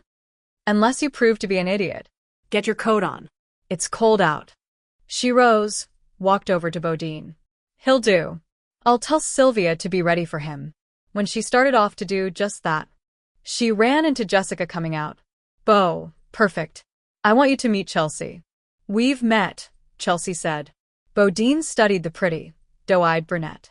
I'm sorry, I don't remember. I know your aunt and uncle. I had my 13th birthday party here. You took us on our trail ride. I got my first real kiss from a boy I thought I'd marry and have 6 kids with after that ride, so it sticks in my memory. What happened to the boy? It turned out he just liked kissing girls, something my 13-year-old self didn't understand or appreciate. It's nice to see you again. Bodine. Jessica put an arm around Chelsea's shoulder. I love her. I want her for my own. I don't think you mean you just like kissing girls, so I'm assuming you're hired, Chelsea. Thank you. Both of you. I wanted to take note I'm not jumping up and down and squealing, which demonstrates my maturity and decorum. Because inside, I'm doing just that. Oh. And there went a cartwheel. That got a laugh out of Bodine. I really want to work here. I really think I can do good, creative work here. Chelsea paused when Rory strolled toward them with another man at his side. Looks like the Beautiful Women Club's in session, Rory said. My brother Rory, sales and marketing. This is Chelsea Wasserman. You're Jane Lee's niece. Rory shot out a hand. She always says how pretty you are, but I figured she was being a doting aunt. Chelsea's coming on as an assistant in events, Jessica told him. So you'll be seeing more of her. Glad to hear it. Oh, Bo, this is Esau Lafoy. Sal said you've got him down for your 10 o'clock. Yes, I do. I'm just a little early. I'd be happy waiting out in the lobby until you're finished and ready for me. He wasn't much older than the new waiter, Bodine mused, but she didn't think he'd blush. His eyes, a hazel that edged toward green, stayed steady and respectful. No need for that. Come on into my office. She gestured, led the way. Though they had some wear on them, he'd shined up his boots. He also wore clean Levi's with a Western-style checkered shirt, a fleece-lined denim jacket, and a black ridge top hat, which he took off, politely, and set in his lap when he took the chair she offered. So, Esau, you're from the Garnet area. I am. Like my daddy and his daddy before him. Most call me Easy, Miss Longbow. Easy. You've done some traveling. Here and there. I followed the rodeo a while. Picked up ranch work when I needed. The names I gave you in that file you got there will tell you I know how to work and I know horses. Why did you give up the rodeo circuit? The fact is, I couldn't much afford to keep with it. It's costly if you don't hit in the money regular, and I took a couple of hard spills. On that, my pa's getting older, and I come to realize if I got laid up, he wouldn't have anybody to help him out when he needed. We got a few acres some south of Garnet. He's a tough bird and takes pride in it, but in some years, maybe he won't be able to do all he does. The work here can be sporadic during the winter season. You might not get 40 hours a week. I'll take what I can get. Do you have your own mount? Not right now, as I had to sell him off. I could maybe get one if you want. He smiled when he said it, showing a chip in his left incisor and a kind of dopey, affable charm. He has a good face, Bodine thought. A little tough. A little weathered, like a lot of cowboys who spent hours in the saddle, under the sun and the wind. He kept his hands still. They showed the kinds of calluses she expected from someone who worked with horses. She'd already had a background check run, and he'd come up clean. High school dropout.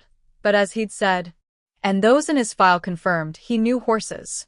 It's not required for you to have your own mount. We have our stock, and we bring on more in the spring. Have you ever taught horsemanship? He opened his mouth, shut it again, and took his time. I want the job, so it's hard to say no. I can't say I've spent much time showing anybody how to ride. Was a girl I met in Abilene I showed some riding to, but that was for fun, like. Mostly people I've spent my time with know. She couldn't call him the brightest bulb in the lamp on the basis of the interview, but he struck her as polite, honest, and amiable enough. And she was in a bind. It's more than working with horses, tending tack, feeding, and grooming. We cater to our guests, and some won't have been on a horse before, or not in years. Trail rides are popular, and those who lead guests out have to learn themselves how to match the horse and rider, how to watch on the trail to make sure a guest who doesn't know a horse from a giraffe doesn't get into trouble and has a good experience. Horses are easier to figure than people, but people aren't that hard, seems to me, if you pay attention. I can't argue with that. Why don't we go over to the equestrian center? You can have a look at that part of the operation, and we'll meet up with our head horseman. He rose. I'd be pleased to. Chapter 5. Bodine managed to get home in time for dinner, avoiding Clementine's wrath, and spending the best part of an hour filling her family in on the new hires while they ate. You rounded up a lot in one day, Sam commented, sipping at his nightly after-dinner 2 fingers of whiskey. One more tomorrow, but every one of the hires wanted the job, presented well, and passed muster with the respective managers. She glanced at Chase. With Abe out, I had Callan take a look at Lafoy. He'd know what to look at. Lafoy. Sam frowned in thought. I don't think I know any of that name around here. He's from around Garnet. Can't place the name. Well, we'll see how he works out, but before I left him with Callan, I had a good look myself.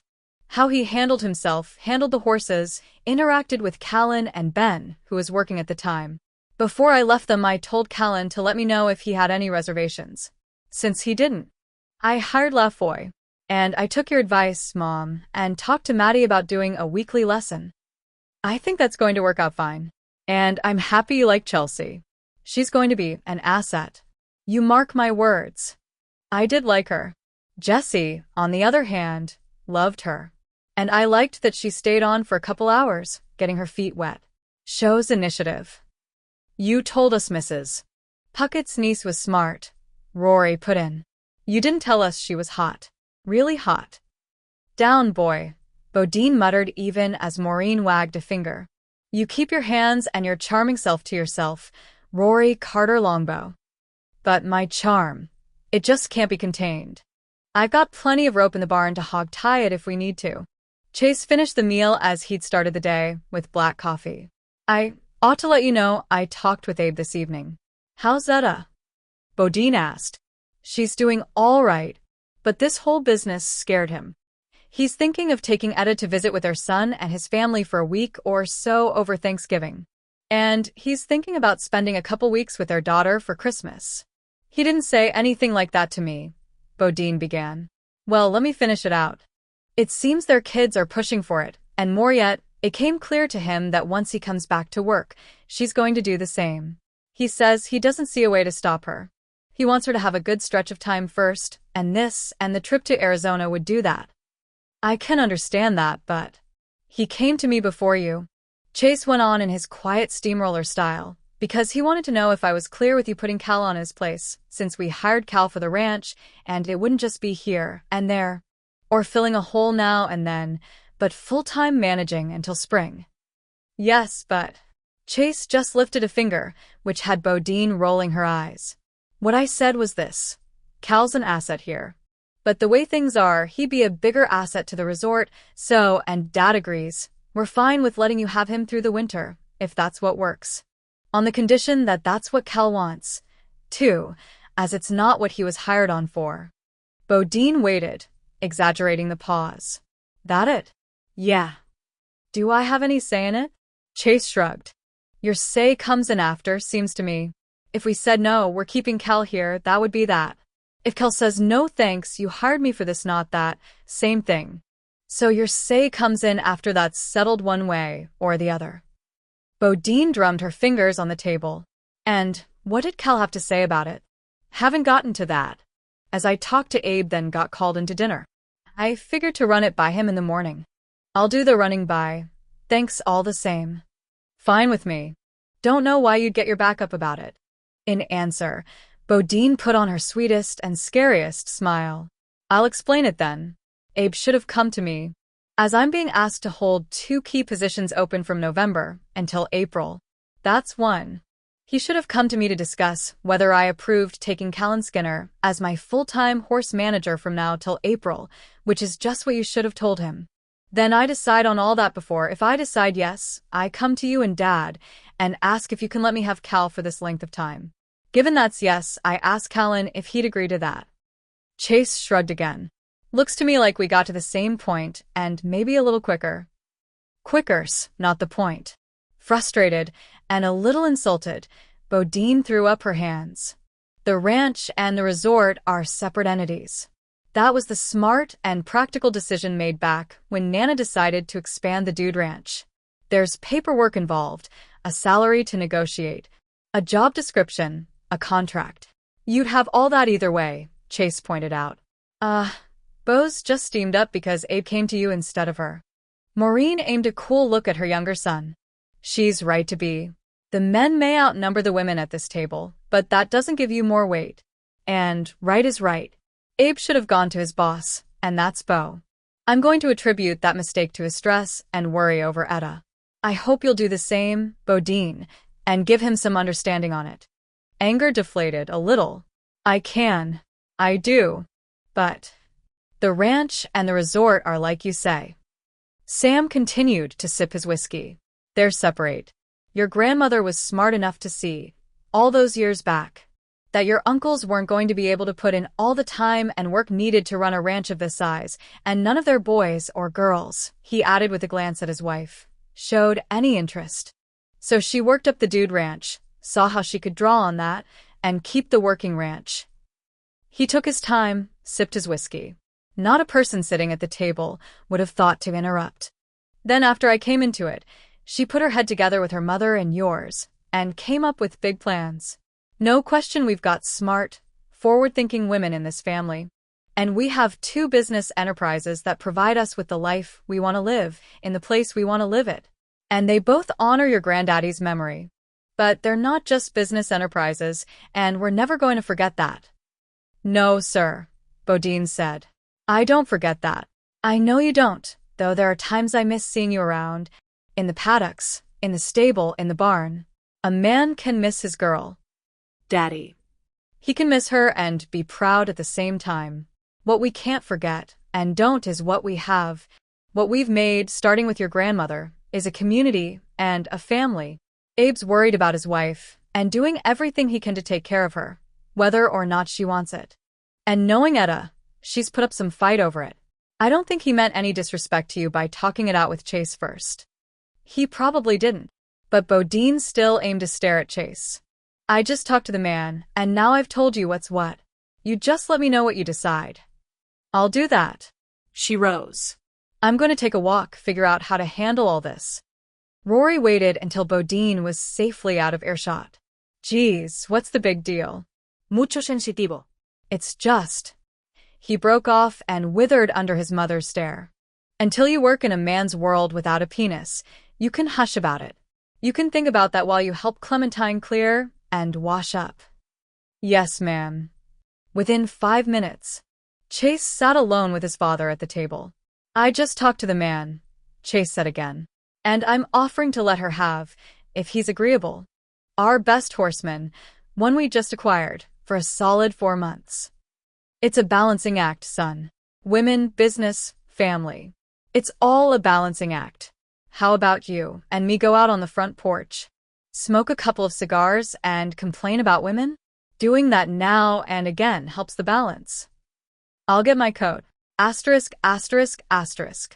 Bundled in her own coat, Bodine walked off the lingering mat in the cold. Clear air. Overhead, the countless sweep of stars shimmered as pinprick lights in an indigo sky. The moon, nearly full, sailed, a round, white ship over quiet seas. The air around her moved briskly, carrying the scent of pine and snow and animal. She heard a cow low, an owl call, saw the slinking shadow of one of the barn cats. The 2 happy mutts, Clyde and Chester, raced around her for a while. Then, since she didn't seem interested in play, they raced off to find their own fun. As the mad cleared, she used the room to lay out a plan for what to do next. She'd need to speak to Abe and Etta. And since her father was right about community and family, she needed to rid herself of resentment before she did. Once rid of it, she still needed to make it clear that the buck started and stopped with her. She'd need to make one of the housekeeping staff temporary head. Otherwise, she'd end up dealing with the scheduling and minor issues every week, potentially daily. And she needed to prepare herself to have another plan waiting in the event that 2 of her key people decided to retire altogether rather than come back. The idea made her sad, just sad. Abe and Etta had been key staff at her grandmother's early incarnation of the Dude Ranch and had stuck with them through all of the changes, all of the expansions. She could and would find qualified replacements if necessary. But they wouldn't be Abe and Etta, and for some reason, accepting that made her feel lonely as well as sad. She turned toward the stables instead of the shack. Callan could wait a bit longer. After unlatching the big door, she walked inside the scents of horses, hay, manure, grain, liniment, and leather. As she walked down the wide, slanted concrete, some equine heads on either side poked out from their stalls. Some blew a greeting, but she continued on where one was watching her, waiting for her. Hey there, there's my boy. She rubbed the cheeks of the Appaloosa, she called Leo, due to the leopard spots over his white hide. He butted his head against her shoulder, looking at her with his sweet, fascinating blue eyes. A man could miss his girl, she thought. A horse could miss his girl, too. I'm sorry. I haven't been around much. I haven't been paying attention. The last couple weeks. She shook her head, went inside the stall, took up a brush to run it over his flanks. No excuses. Not between us. You know what? Tomorrow we'll ride to work. You can visit the resort horses for the day, and we'll have a good, strong morning ride. And a good, strong ride home again tomorrow night. I've missed you, too. She pulled a carrot out of the pocket Leo was nibbling at. You always know. Just don't tell anybody. While he crunched, she laid her head on his neck. I'll figure it out, right? I've got it half figured already. I'd still like to boot Chase in the ass, but I've got it half figured. She gave Leo a couple of quick rubs. I'll see you in the morning. Bright and early, too. Since the idea of a good, strong ride pleased her, she wandered out of the stables, scratching a few more heads on the way, before aiming her steps toward the shack. Small, rustic with its cedar shakes and little front porch, it stood a muscular stone's throw from the main house and an enthusiastic spit from the bunkhouse. Originally, it had been built with its peaked roof and square windows for the Dude Ranch. A few other cabins that once were scattered through the trees had been scrapped for supplies in the building of the resort. But they'd kept the shack, for the occasional overnight guest, for storage, as a very unofficial playhouse. And now for Callan Skinner. A horseshoe knocker graced the barn-style front door. But Bodine used her knuckles to knock while she watched the smoke pump out of the chimney on the bunkhouse side of the shack. Callan pulled the door open, stood in the backwash of light. He said, "Howdy, neighbor." "Howdy back. Got a minute?" "Got plenty of them. Did you eat yet?" "Yeah, I just—" Oh. When she stepped in, she saw the plate on the table. "You're eating. We can do this later." Nothing wrong with now. To prove it, he shut the door behind her. "Want a beer?" "No, I'm good." He crossed back to the table, picked up a remote, and switched off the old black and white movie on the TV. It was a small, efficient space, holding the kitchen and living areas, which had been spruced up nice enough by her mother. The bedroom rayed off the kitchen with a bathroom so tiny she wondered how he managed to shower without banging his elbows and knees. "You going to sit?" "I really hate to interrupt your dinner." "You won't if you sit and talk while I eat it. Take off your coat. The stove keeps it warm enough."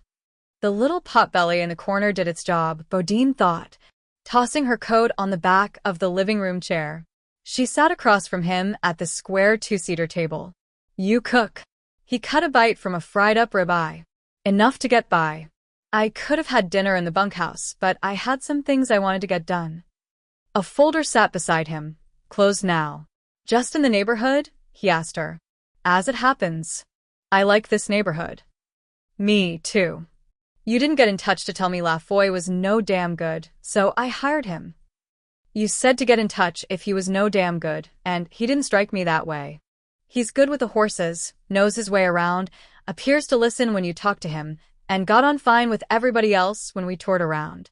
We had a couple come by just to look at the horses with their preschooler. He was polite and personable. I figured that did the trick, though I wouldn't say he's sharp as an average tack." "Well, I had the same take, so that's good enough." She sat back, sighed. "Here's the thing, Skinner. It seems Abe's not coming back until spring. He's worried about Etta. Wants to keep her from doing much for a while, so he's taking her to spend time with family here and there to keep her occupied." Listening, Callan sawed off more steak. "Sounds like a good idea, considering. We talked about you going back and forth, filling in more come January, but that's not going to work now. You need to plug that hole all the way." "I do. Dad and Chase both say if you want to switch over to the resort for the winter, that's fine with them. If you want, you and I can talk about salary, as you'd move off the ranch books officially and onto the resorts until Abe comes back. If you don't want that, as you came here to work the ranch's horses, that's fine too. If that's the case, I'd just like you to keep filling in until I can hire somebody to plug that hole." He scooped up some mashed potatoes, washed them down with beer, said, "I've been doing the scheduling for that area and for housekeeping since Etta got sick. I can pull from the staff. I have to fill the housekeeping position. But I can't pull from the BAC and Equestrian Center for a horse manager. Even if Maddie wasn't pregnant, she's not a manager. Not yet anyway. And I don't think she much wants to be. So, I'd have to go outside for it.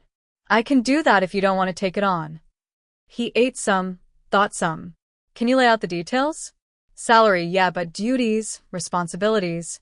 What kind of autonomy is involved if it's official?" "Temporary, but official." "Absolutely." It set her mind at ease he'd ask rather than jump to either yes or no. "If you give me your email address, I can send it all to you, in writing. You can have my email." He rattled it off. "But if you don't have every detail inside that head of yours, I'll eat my hat. And I like wearing it." She considered a moment. "Beer in there?" She wagged a thumb at the refrigerator, then waved him down before he could stand to get it for her. She pulled out a moose head, popped the top in the open mouth of the bull bottle opener on the wall, and took a long sip. "I like beer." She took another pull. "I like wine fine, but, boy, there's nothing like a cold beer." She sat and ran through the job description, the duties, the responsibilities, the expectations, who reported to whom, the liabilities, the resort policies. It was a long list. She paused, drank more beer. "Are you sure you don't want this in an email?" "I've got it. Most of it makes sense." She intended to send the email anyway. When she named the salary, he ate more steak. Mulled it over. Seems fair enough. Good. Do you want to take some time to think about it? Just want to clear it with Sam and Chase. I told you they'd cleared it already. You did. But you didn't hire me on here, they did. I'd like to get their go-ahead in person. Since I expect they'll give it, just as you said, I don't need any time. I'll take you up on it. Though it causes me some hardship for a few months. Hardship? How? Taking a pull of his beer, he gave her a long study over the bottle, gray eyes assessing. Well, it's a tricky business to make a move on you when you're my boss. Sister and daughter of my bosses, tricky enough, but doable. Straight up boss, that's something that'll take some figuring out. She eyed him over her own beer. We've both got too much to do for you to be putting any moves on me, or for me to have to dance around them. Never too much to do for that. He gave her an amused and considering study. How good a dancer are you? I'm very light and quick on my feet, Skinner. And I really need this to work, so don't complicate it. It's not my fault you grew up so damn pretty. How about this? You and me make a date. 1st of May, that's a good day. Spring's come around, and you won't be my boss anymore. I'll take you dancing. Bodine. The fire crackled in the old potbelly, a reminder of heat and flame. You know, Callan, if you'd given me that flirtatious look and that smooth talk when I was 12 going on 13, my heart would have just stumbled right out of my chest. I had such a crush on you. Now his grin didn't flash. The smile came slow and silky. Is that so? Oh my yes. You with your skinny build, half-wild ways, and broody eyes were the object of my desperate affection and awakening hormones for weeks. Maybe even a few months, though at the time it seemed like years. She gestured with her beer. The fact that you and Chase consider me a nuisance at best only added to the secret longing. I expect we were mean to you half the time. No, I can't say you were. You crushed my adolescent heart with mild disdain, which is just how boys of 14 and 15 look on girls of 12. And like a girl of 12 with a first crush, I got over it. I had more than a couple moments of interest in your direction when you hit about 15. Surprised, she took a slow sip of beer and decided to use his own words. Is that so? You took your time blooming, but you got it right. I noticed that. He rose, got himself another beer, held up a second in offer. She shook her head. Hard not to notice, or squash the interest. But that would have put me at, what, about 18. And at 18 I was already thinking about when I'd light out and make my fortune. Added to it, you were my best friend's little sister.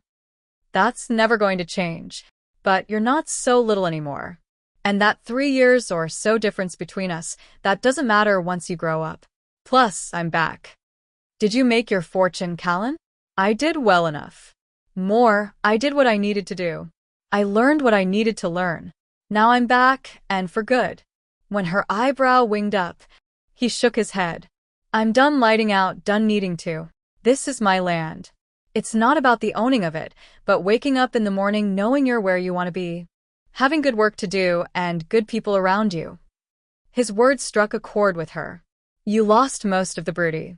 A good part of the pissed off, too, seeing as they went pretty much hand in hand. Now, about that date. With a half laugh, she set down the beer and rose. I'll send you the week's schedule. It'll change because some guests wait until they're here to book a riding lesson or a trail ride, and the sleigh rides will have going starting next week. She walked over, shrugged into her coat. If you have any questions about how to work it, shoot me an email back. Or come into my office. That's not a yes or no on the 1st of May. She smiled. It isn't, is it? Thanks for the beer. She added and strolled out. On a low chuckle, Callan patted a hand over his heart. One of the biggest appeals to his way of thinking of a sassy, contrary woman, especially one with a good, sharp brain, was the challenge presented. He'd never been able to resist a challenge.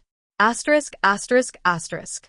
By the time Billie Jean rang up the last tab and finished the routine closing of the saloon, her feet were barking like her mother's irascible Jack Russell Terrier. She looked forward to getting off them, sliding into bed even if it was alone, since she'd shown her boyfriend, cheating, lying. No good bastard, the door a few days before. More, she looked forward to adding the night's tips to her red dress fund. She'd found it while doing some online shopping and had fallen in lust. She visited it in her shopping cart every day, and by her calculations, tonight's tips would allow her to click buy. $149.99. A lot of money for a dress, she thought as she shut off the lights. But not for this dress. Plus, it was a reward for hard work and a symbol of her new status as a single woman. She'd wear that red dress her next night off, maybe head on down to the Roundup for some drinking and dancing. Then they'd see what's what, she decided, with lingering bitter thoughts of her ex. She wandered out into the cold, heard the crunch of her boots on the gravel stir up the quiet. She'd let the last group of customers linger a little longer than she should have. But those tips added up. And she could sleep half the morning if she wanted. She just loved working the last shift. She got into her car, a second-hand compact SUV she'd be paying off for what right then seemed forever. But it got her where she wanted to go and back again. She headed away from what they called Bodine Town, with its restaurants and shops and offices, wound her way on the unpaved roads, snaking by woods and dark cabins, onto the bumpy corrugation that jostled her kidneys and made her wish she'd stopped in the ladies before she'd locked up. But once she got to the paved road, she could hit the gas. Her little car could move like a jackrabbit, and at this time of night, the road would be clear as a summer morning. About 15 minutes, she told herself, and she'd be home. Then her car bucked, made a couple of coughing noises, and died. Well, God damn it. What is this? Snarling, she turned the key, pumped the gas. And when nothing happened, smacked the wheel. What the hell was she supposed to do now? She sat a moment, eyes closed, until she could gather herself. After slamming out of the car, she yanked up the hood, cursing again. She stomped back to grab a flashlight out of her glove compartment. She could change a tire, and had. She knew how to add water to a radiator, gas to the tank, and check battery cables. Other than that, she might have been staring at a rocket engine. She left the hood up, paced over to kick the front tire before digging her phone out of the purse she'd left on the front seat. Her first instinct was to call Chad, the cheating, lying, no-good ex. Then she remembered they were exes. She considered calling one of her divorced parents, but neither of them lived that close by. She toyed with doing a search for a 24-hour road service or calling her friend Sal. Sal was closer, but she heard an engine, saw the swish of headlights, and thought, thank God. When the truck slowed down, stopped behind her car, Billie Jean hurried over to the driver's window. He said, looks like you need some help. She gave him her best smile. I'd sure appreciate it. 1992. Another Thanksgiving came and went. Alice knew the days by squares and numbers on the calendar. He hadn't taken that way yet. She marked time by it and tried so hard to imagine herself at home, around the big table in the dining room. Ma making 2 big turkeys, one for the ranch hands. If she tried hard enough, she could smell it scenting the kitchen. Grandpa would grill beef, too, and Grammy would glaze a ham. Her favorite. And all the trimmings, too. Mashed potatoes and sweet potatoes with marshmallows, green beans. Brussels sprouts, not her favorite. Biscuits and gravy. She'd make the cranberry sauce. She liked watching the berries pop as they boiled up. Rieni would make deviled eggs. They took time and too much patience. And just when you thought you couldn't eat another bite, all those pies. She imagined herself as a little girl, sitting beside her sister at the kitchen table, making little tarts with the leftover pie dough, Ma humming as she rolled out more. But even as Alice's lips curved, the images wouldn't stick.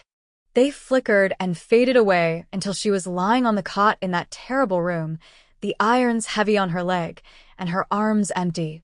He'd taken her baby. Though her milk had dried up, painfully, the phantom ache in her breasts remained, a terrible reminder. She escaped into sleep. What else did she have? In sleep she tried to go back home. Thanksgiving turkey, riding a fast horse while the sky exploded with sunset light. Would she ever see the sun again? Putting on lipstick, buying a new dress, lying out under the summer stars with a boy who wanted her.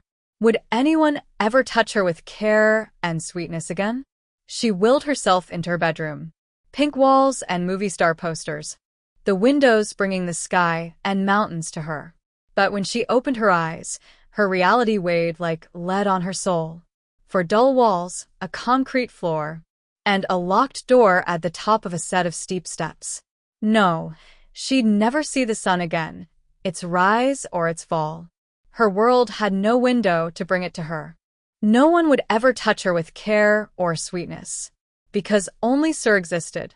Only Sir, who pounded into her every night. And when she screamed because her body hadn't healed from childbirth, he pounded harder and slapped her into silence. She'd never see her bedroom again, so pink and pretty, or sit around the big table at the ranch and share Thanksgiving dinner with her family. She'd never hold her little baby girl again. Her Cora with the tiny pink fingers and toes. The loss of it all. The emptiness inside her at the loss of a child she hadn't believed she'd wanted and had loved so much, so quickly, smeared every thought like fetid smoke. She ate because when she refused, he poured soup down her throat, dragging her head back by the hair, pinching her nostrils closed. She washed because when she stopped, he beat her and scrubbed her with cold water and a hard brush until her skin broke and bled. She begged for her baby. She'd be good. She'd take care. She'd do anything if he gave her baby back to her. She's somebody else's problem now. That's what he'd told her. He had no use for daughters. She hoped he'd beat her to death, but he seemed to know just how far he could go. He wouldn't let her die as she wanted. Just let her die, let her slide away into sleep, where she could sit on the front porch rocker, looking at the mountains while she sang to her baby. If she'd had something sharp, she'd have used it to slit her own throat. No, his first, she thought. All but dreamed, lying on the cot, eyes shut tight, so she didn't have to see her prison. Yes, she'd kill him first, then herself. She wondered if she could somehow sharpen one of the plastic spoons he brought her with her meals. Or her toothbrush. Maybe her toothbrush. She could try. She would try, but God, she was just so tired. She only wanted to sleep. As her mind drifted, she imagined tearing up her sheet, making a noose. There was nothing to hang it on. But maybe if she tied it to one of the steps, wrapped it tight enough around her neck, she could choke herself. She couldn't go on this way, couldn't wake day after day, night after night in this terrible place, knowing he'd come down those stairs. Worse, even worse than the brutality, the rapes, were all the endless hours of aloneness. An aloneness that grew deeper, wider, blacker, without her child. She made herself get up, studied the sheet with dull, listless eyes. Should she tear it into strips, braid the pieces? Would that make it stronger for what she needed? So hard to concentrate when every thought had to fight through a fog. She toyed with the sheet, looking for weak spots, easy-to-tear spots. The concept of killing herself seemed no more frightening than solving a routine math problem. Even less so. But she had to wait. She reminded herself. He'd come down soon. Wait until after he leaves again. Killing herself might take some time. Today, she thought with a tired sigh. She could die today. Escape. She stood again, but this time the room swayed. No. She realized she swayed, and her stomach pitched. She barely made it to the toilet, dropping to her knees as that pitching stomach emptied. Clammy, queasy, she caught her breath, sicked up more. Tears came as she curled on the floor, breathless, shivering. Tears of grief, and a strange kind of joy. She heard the locks thunk, heard his boot steps, heavy, heavy, shoving herself up, bracing on the sink. As her head still spun a little, she faced him. She found her hate again as the long fog lifted into a terrible clarity. Placing a hand on her belly, still saggy and loose from giving birth, she found a reason to live again. "I'm pregnant," she told him. He nodded. "It best be a son this time. Now clean yourself up and eat your breakfast." Chapter 6. Present Day. In the apple-crisp morning, with the eastern sky abloom with rose and gold, Bodine shouldered her briefcase and strode toward the stables. She heard the chickens humming the way they did while Chester and Clyde had their morning wrestling match outside the bunkhouse. The dogs broke off their tumbling to race to her, tongues lolling, eyes bright, as if they hadn't seen her in a month. Nothing much started the day off with a laugh like a couple of madly happy dogs, so she rubbed and scratched them into insanity until they picked up their wrestling match. She waved to a couple of out-and-about ranch hands, spoke casually to a couple more busy mucking stalls in the stables. She stopped short when she saw Callan in his sheepskin jacket, comfortably worn boots, and dung-brown Stetson settling a saddle on the impressive Sundown's back. "Going for a ride?" she asked him. He glanced over. "Sundown needs to stretch his legs, and I can use him at the resort today. He's an asset. He can go on the books, too, if you want." "No need for that." While Callan cinched the saddle, the horse turned his head, nipped the hat off Callan's head. "What have I told you about that?" Sundown merely stuck his head over the low door, offering Bodine the hat. "Why, thank you. It's a nice hat." "It won't be, if he keeps playing with it. Something you need." "I've got what I need, and that's a horse of my own who needs to stretch his legs. I'm riding to work this morning. It's a good morning for it." I'll wait for you. "We might as well ride over together. Can I have my hat back, boss?" She passed it over to him as she turned to walk to Leo's stall. Heard Callan's frustrated now, cut that out. As she saddled Leo, she wondered if she could teach him a couple of tricks. With his fondness for carrots and peppermint treats, bribery could work. She heard the stable hands hooting with laughter. When she led Leo out, she saw why. Sundown sat on the concrete run with the patient air of a man taking a break in an easy chair, while Callan leaned against the stall door, scrolling through his phone. "That horse beats all, Cal," one of the hands called out. "He beats all to hell and back." Callan looked over, smiled at Bodine. "Ready." "I am. Are you?" Callan pushed off the door, took Sundown's reins. "Let's get going." The horse pushed to his feet with the same indolent ease as his owner. After a short study, a little nose snorting, the horses apparently deemed each other acceptable. In the stable yard, Bodine swung into the saddle. "I had a route in mind, one that'll give Leo a good run." "That'll work." They started at a walk, warming muscles as the light brightened and the sky blurred from rose to blue. The crisp air moved in the light wind, fluttering over her face, smelling like a winter potpourri of snow and pine. "Did you get a chance to look at the schedule?" Bodine asked him. Yep. "I see the farriers coming around tomorrow and the vet the day after. I'll make myself known to them. The new man starting this morning, so I'll keep an eye on him, see if we were right about taking him on. Next week's Thanksgiving." "I heard that. We get a lot of groups and families over that long weekend. I thought we might try out that little show if you're agreeable. Nothing we'd advertise off-site. Just a little bonus for people already here. I guess we can see how it goes." "I'll schedule it." They rode down an incline, across a narrow ravine, and up again where a herd of deer slipped silent as spirits through the woods. The tops of the lodge poles whooshed in the wind. Time to stretch those legs. Bodine nudged Leo into a gallop. Cold slapped her cheeks as Leo's hooves rang over the road. He kept his ears up, his head high, showing her he enjoyed the ride as much as she. Callan rode beside her, his horse matching Leo's stride as if harnessed in tandem.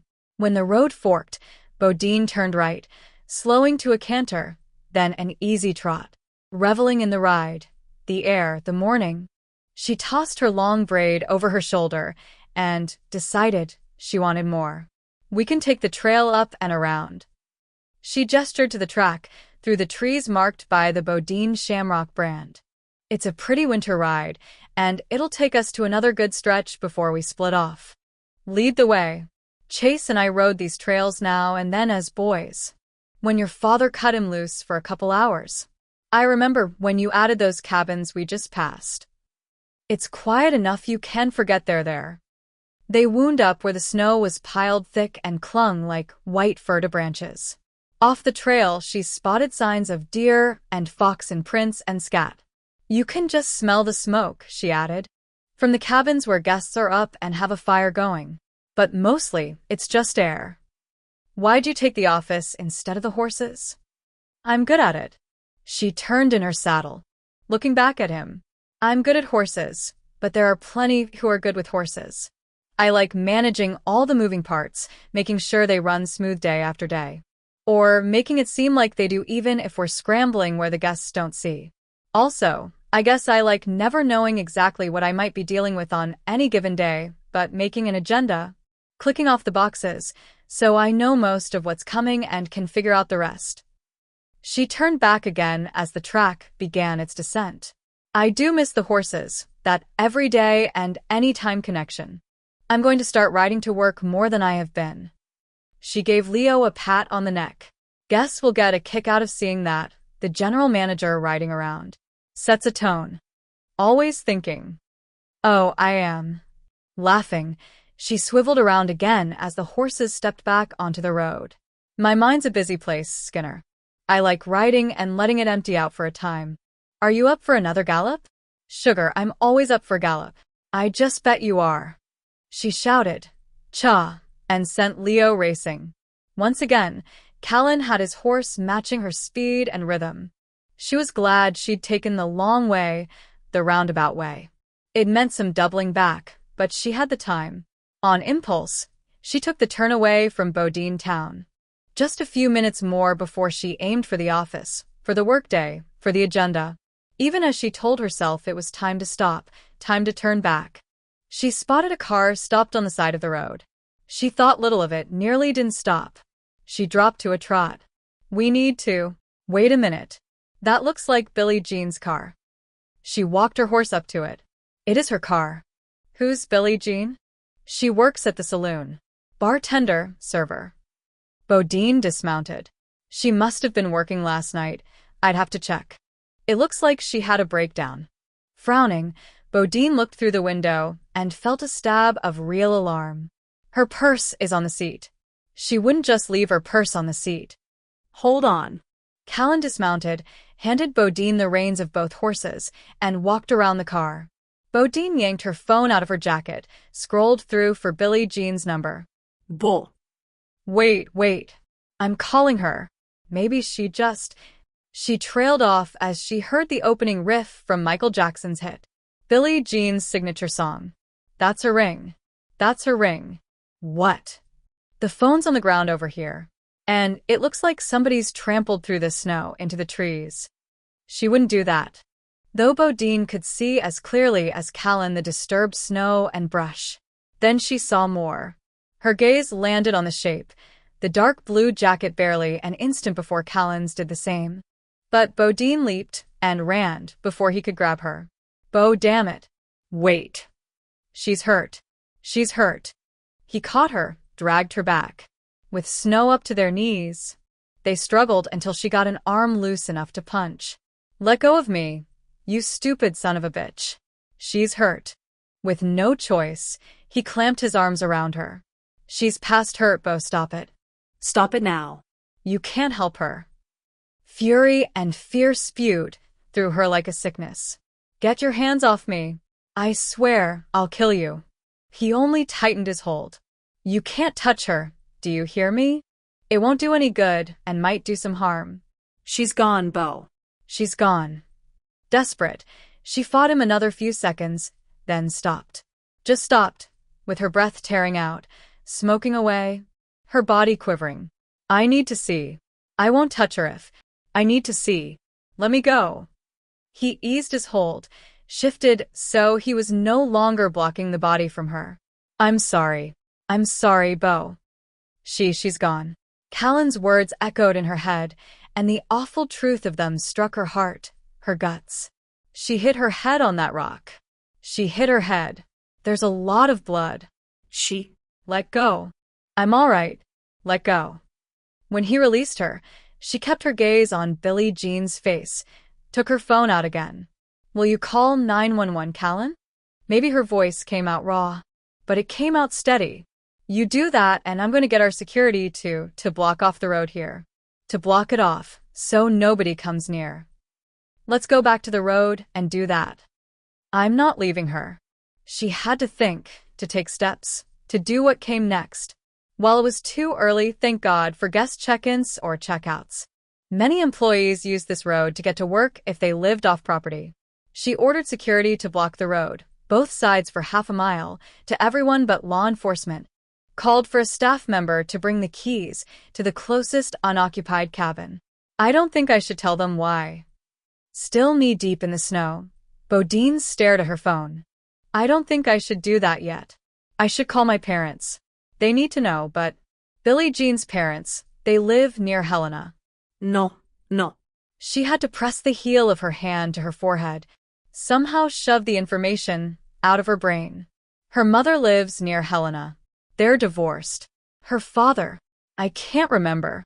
She has a brother somewhere. In the Navy. No, he's a Marine. When Callan said nothing, she snapped at him. It's important. I know it is. I didn't know her, Bodine, but that doesn't mean I don't know it's important. The sheriff's on the way. And you can tell him how to contact her family. I need to talk to them. Everything inside her felt hot and dry. Just scorched. She worked for us. She was one of us. I need to talk to them, too. Somebody was chasing her. You can see where. She looked back, saw the trenches in the snow, where someone had chased Billie Jean, and where Callan had come after her, to stop her. I messed that up, she murmured. I plowed right through, and I'd have grabbed onto her, moved her if you hadn't stopped me. It's a crime scene, that's what it is. I know enough to know you're not supposed to go stomping around a crime scene. You saw a woman lying in the snow. You saw blood. You were thinking of her, not a damn crime scene. Thinking of her, a friend, an employee, a woman with a rollicking laugh. And not thinking at all, Bodine admitted. She couldn't allow herself to do that again. IDV made it worse. It can always be worse, and IDV made it worse. She had to take a long breath before she could look at him. When she did, she saw the bruise forming just under his right eye. I'm sorry I hit you. I really am. You're not the first. I don't expect you'll be the last. Still, she gave the bruise a light brush with her fingertip. You can put some ice on it once the cabin, need to get the keys once they bring them down to Mike, security. The police can use it if they need to. They'll need to get our statements. Maybe talk to whoever saw her last before she left the saloon. Think, she ordered herself as her insides quivered. Make an agenda, tick off the boxes. And I don't know what else. I can't seem to get my brain in order. It's working well enough from where I'm standing. Maybe you could walk on up, see if they got the keys to Mike yet. You're not leaving her. I'm not leaving you. Bodine, walking back to the road, right there, isn't leaving her. She glanced back. They'd left the horses, just left the horses standing in the road. You're right. We need to secure the horses, she said, starting back. And we need to get them to the BAC. When they're done with us, the police, you could ride Sundown and lead Leo. I'll take care of it. Even as he gathered the reins, Callan turned toward the sound of an approaching car. He steered the horses to the far side of the road, grateful the police had responded faster than he'd hoped. He wanted, above all, to get Bodine away from there, away from standing in the snow, looking at the body of a dead friend. The black truck with a county sheriff's department emblem on the side stopped a few feet short of Billie Jean's car. Callan watched the man get out. The broad-shouldered, defensive lineman's build. The cream-colored hat over short, straw-colored hair, reflective sunglasses over eyes Callan knew to be cold, hard blue. Square-jawed, thin-lipped. He turned his head enough to give Callan a 10-second stare before moving toward Bodine. Callan thought, fuck me, and secured the reins to a branch before crossing the road again. It's Billie Jean Younger, Bodine said. She's one of our bartenders. Garrett Clintock nodded. Sheriff's on the way. I'm going to need both of you to stay clear. Heard you'd come back, Skinner. Not sheriff, at least. Hadn't heard you were deputy. Bodine's had them send down keys to that cabin right up there. I'm going to take her and the horses up there. You're going to wait until I say different. He looked down at Callan's jeans boots. You went right on out there, compromised the crime scene. I did that, Bodine said quickly. I saw her, and I didn't think, I just tried to get to her. Callan stopped me.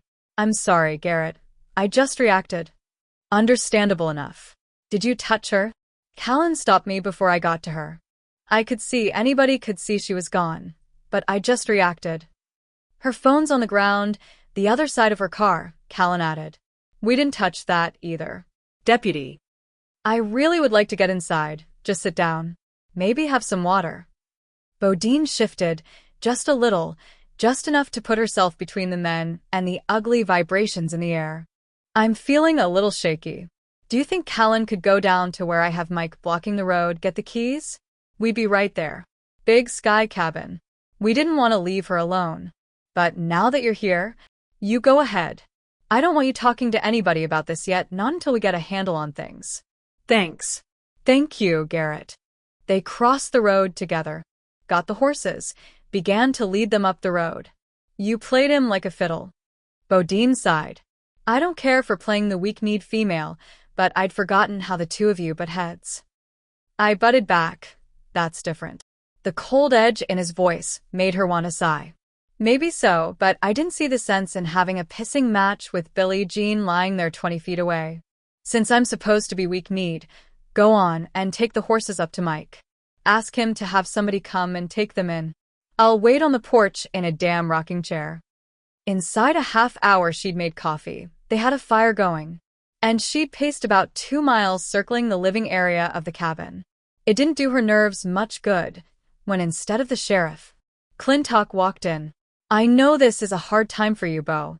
Why don't you sit down for a bit? I'm going to take your statement in just a little while. Skinner and I are going to talk out on the porch first. The sheriff's here. I saw the trucks out the window. That's right. They're doing what needs to be done, just like I am. Skinner? He jabbed a thumb at the door, stepped out again. Don't provoke him, Bodine warned. My breathing provokes him. Callan walked out. Clintock leaned back against a porch post, nodded. Let's hear your side of it. That's an interesting way to put it. We were riding to work, he began. You and Bodine? You do that a lot. First time, but then I haven't been back long, and only started working at the resort officially as of last night. Tipping down his sunglasses, Clintock aimed those hard eyes over them. I heard you were working at the Bodine Ranch. Things changed. They fire you? Don't provoke him, Bodine had asked, but doing so held too tempting. Knowing how to get under Clintock's skin, Callan smiled a little. Logic says if they had, I wouldn't be working at their resort. We were riding to work, he said again. Whose idea was that? I'd say mutual. I was planning on it. She was planning on it. We ended up planning on it at the same time. Looks like you took a big detour. Quicker ways to get from the ranch to the resort on horseback. We wanted a ride. Who picked the route? Bodine. Clintock's mouth twisted into a nonverbal ire. Aha. How well did you know Billie Jean Younger? I didn't know her. I never met her. Is that so? Now Clintock hooked a hand in his gun belt. You're working at the resort, but you never once met her. That's right, seeing as I just started there. Where were you last night, Skinner? I'm living on the Bodine place. And that's where I was. In the bunkhouse? No, I'm in the shack. On a long, slow nod, Clintock stepped closer, crowding Callan's space. Alone then? Most of the time. Bodine and I had a conversation and a beer last night, pertaining to me taking over for Abe Cotter while he's gone. Rather than move back, Callan simply edged forward. Are you seriously trying to wind what happened to that girl around to me? Does it stick that deep for you, Clintock? I know what you are, what you've always been. Did Billie Jean get a piece of you there when you went at her? She give you that eye? I never met Billie Jean. Bo gave me a shot. Now, I wonder why she'd do that. Ask her. Be sure I will. With his mouth twisted in a sneer, Clintock tapped a finger on Callan's chest. You're back here a handful of days, and we've got a dead woman. You're back here a handful of days. And you want me to believe you never once stepped foot into the saloon at the resort and made yourself known to the good-looking woman working the bar? I know bullshit when I smell it, Skinner. Seems to me you're shoveling that shit so deep you'd be hard, put not to catch a whiff. There's a boot scraper by the door if you don't want to go tracking it around behind you. Clintock's face went red as boiled beets, a transition Callan knew, from past experience, generally presaged a sucker punch. Go on, follow through with that. Callan's invitation blew as cold and stiff as the wind. We'll see where we end up. Clintock's teeth set. Callan would have sworn he all but heard them grinding. But the deputy backed off. You can go on to work for now. Don't make any traveling plans. I'll leave when Bodine does. I told you to move along. Deliberately, Callan walked down the porch, sat in one of the rockers. Now, tell me what law I'm breaking. Clintock's right hand closed into a fist. It won't take me long to deal with you. That time's coming. But he walked inside, leaving Callan sitting in the rocker. There's coffee, Bodine said immediately. I wouldn't say no to that. Clintock, the red still staining his cheeks, sat at the long table in the kitchen area. Would you know if Billie Jean was working last night, and when she'd have left? She was working, and I can't be sure exactly when she left, but it would have been after midnight. We leave closing up to the staff, as long as they're available until midnight. It could have been as late as 1. Then there's closing up. So I can only say she'd have left somewhere between 12:30 and 1:30. She set coffee in front of him, sat herself. I really need to tell my parents about this, Garrett. And some of the staff. In a bit. We got our own men blocking off this area, so you can tell yours to go on once I get your statement here.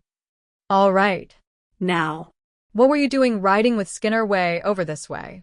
Did he ask you to take the long way? No. I wanted to give my horse a good run. I haven't had him out for over a week. It's why I left early this morning, and when I ran into Callan saddling his own horse, we rode together. His idea? God, I don't know, Garrett. Weary, half sick, she shoved at her hair. It was just the natural thing to do. We're leaving at the same time, going to the same place. All right, but... Look. She was done with the weak-kneed ploy. I know you've got a deep dislike for Callan, but that's beside the damn point here. We left the ranch together, and I decided how we'd get to the resort. I wanted a good ride. I started to head in, but I just wanted a little more, so I took this road to get another gallop in, and I saw Billie Jean's car. I didn't think that much of it, except she must have had car trouble and called somebody to come get her, but then I saw her purse still in the car, and I got worried. I called her. I took out my phone to call hers just to check. And now she had to take a moment. She rose and poured a glass of water. We heard her phone ring. I know her ringtone. And her phone was on the ground, lying in the snow. And then I looked over where you could see somebody'd been going off the road, walking or running through the snow, and I saw her coat. I saw her. I told you, I just reacted. And I started running, trying to get to her, and Callan grabbed me, told me to stop, that I couldn't help her. Now, how did he know that? Oh God, Garrett, anyone could see. Anger reared up. Through the weary, through the sick. I just didn't want to see, to believe, so I tried to get away. I even punched him, but he held on until I calmed down. I don't know why you're letting some idiot high school feud make you try to point fingers his way, but I can damn sure tell you, whoever did that to Billie Jean wasn't Callan Skinner. I got a job to do. Clintock pushed to his feet. And unless you can tell me you know just where Callan Skinner was when this happened to Billie Jean, I'll point where I need to point. You ought to be careful of him. You can go on into work if that's where you're going. The sheriff LL come around to talk to you himself when he's done here. When he walked out, Bodine snatched the coffee off the table, dumped it down the sink. Male, dick measuring, ball swinging, chest puffing bullshit. She swung around when Callan came in. And I don't want to hear any of it out of you. All right. The pair of you want to ram antlers and paw the goddamn ground? There's a woman dead. A woman I hired. A woman I liked. A woman with family and friends, and... There it is. Callan soothed when Bodine covered her face, began to shake. He went to her, wrapped arms around her. She didn't fight him this time. Stayed stiff only for a moment. Then leaned in, let go. She was a friend of mine. She was a friend. I'm sorry. He pressed a kiss to her temple, stroked a hand down her back. I wish there was more to say, but that's all there is. I need to do something. I'm better if I know what to do. You need to take a minute. That's doing something, too. Crying's just annoying. Crying doesn't do anything. Sure it does. You empty something out so you can fill it with something else. Maybe, but... She turned her head just as he turned his. Their lips met. Bumped. She'd think later. Really just bumped, unplanned, an accident in timing and direction. Maybe they lingered together a few seconds, but it wasn't remotely an actual kiss. Still, she jerked back.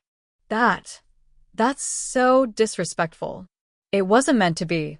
Stuck between frustrated and embarrassed, she waved her hand in the air, swiped at her wet cheeks as she paced away. Wasn't you, wasn't me. Just happened. It's a horrible morning. Horrible, and it just happened. I need to get to Bodine Town. My mother should be in by now. I need to tell her about this. We need to... God. We need to figure out how to tell everyone. She pressed her fingers to her eyes. You need to get to the BAC. We're short-handed enough there. Why don't I call Chase, tell him what happened? Seems like he and your father should come over here. You're going to want your whole family when you tell everybody. On a long expelled breath, she dropped her hands. You're right, and I should have thought of that. We'll have Mike take us in.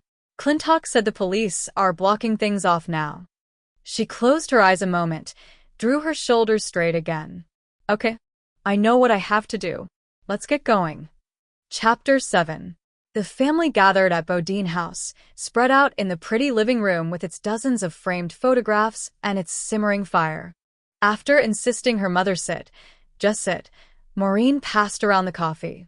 If they'd been at the ranch, Bodine thought, a family meeting would take place at the big dining room table, with her mother fussing just as she was now. Because fussing kept her calm. Bodine could relate, as doing something, most anything, did the same for her. They'd chosen the meeting site because the family needed to stay close, and Bodine calculated she couldn't spare more than a half hour away from her office. She needed to tend to her people, deal with the fallout and grief already reverberating through the resort. What can we do for her family? Miss Fancy sat, back erect, in her favorite chair. I knew her a hardworking, fun-loving girl. But Bodine, you'd have known her best. What can we do for her family? I'm not sure right now, Grammy. Her parents are divorced, have been, I think, a long time. She has a brother in the Marines, and I don't know where he's stationed. I'll find out. Her mother's in Helena, as best I know. I'm just not sure about her father. If her family comes here, we need to put them up somewhere as private as we can, take care of them. No question of it, Cora agreed. Bodine, you'll need to block off 2 cabins, so we'll have them if needed. And choose a driver for them. I've blocked the cabins already. She had an agenda, tried to organize what could and should be done. For a driver, while they might rent cars, I think one of us should be available for driving them wherever they need to go. I think we should do that rather than one of the staff. That's a good thought, Maureen told her. We also have to tend to our resort family. Billie Jean, tears swam into her eyes, so she took a moment to settle the ones that rose to her throat. She was well-liked. Such an outgoing girl. We need to address, and soon, the grief and the shock, and the fear, too.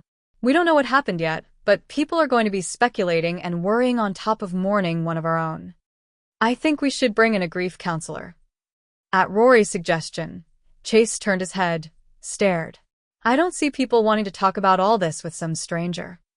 You wouldn't, Rory agreed. And other Stoics wouldn't. But some would, more than you might think. We're a company, and as a company, we should offer counseling to our employees. I may be of Chase's mind about talking things through with some counselor, Sam began, but I can see Rory's point here. We should find somebody who has a good reputation for this, and provide it. People can decide for themselves on it. I'll look into it. Doing so was already on Bodine's list. No, Cora shook her head at Bodine. You're going to have enough on your plate. I can find the right person for this. I'm not being cold or callous. Rory scowled into his coffee. And I'm as pissed off as I am sad. I still can't get my head around it. And I'm not sure I will even when we find out what the hell happened. But we've got to think about a press release, how we answer reporters, not to mention how we answer guests.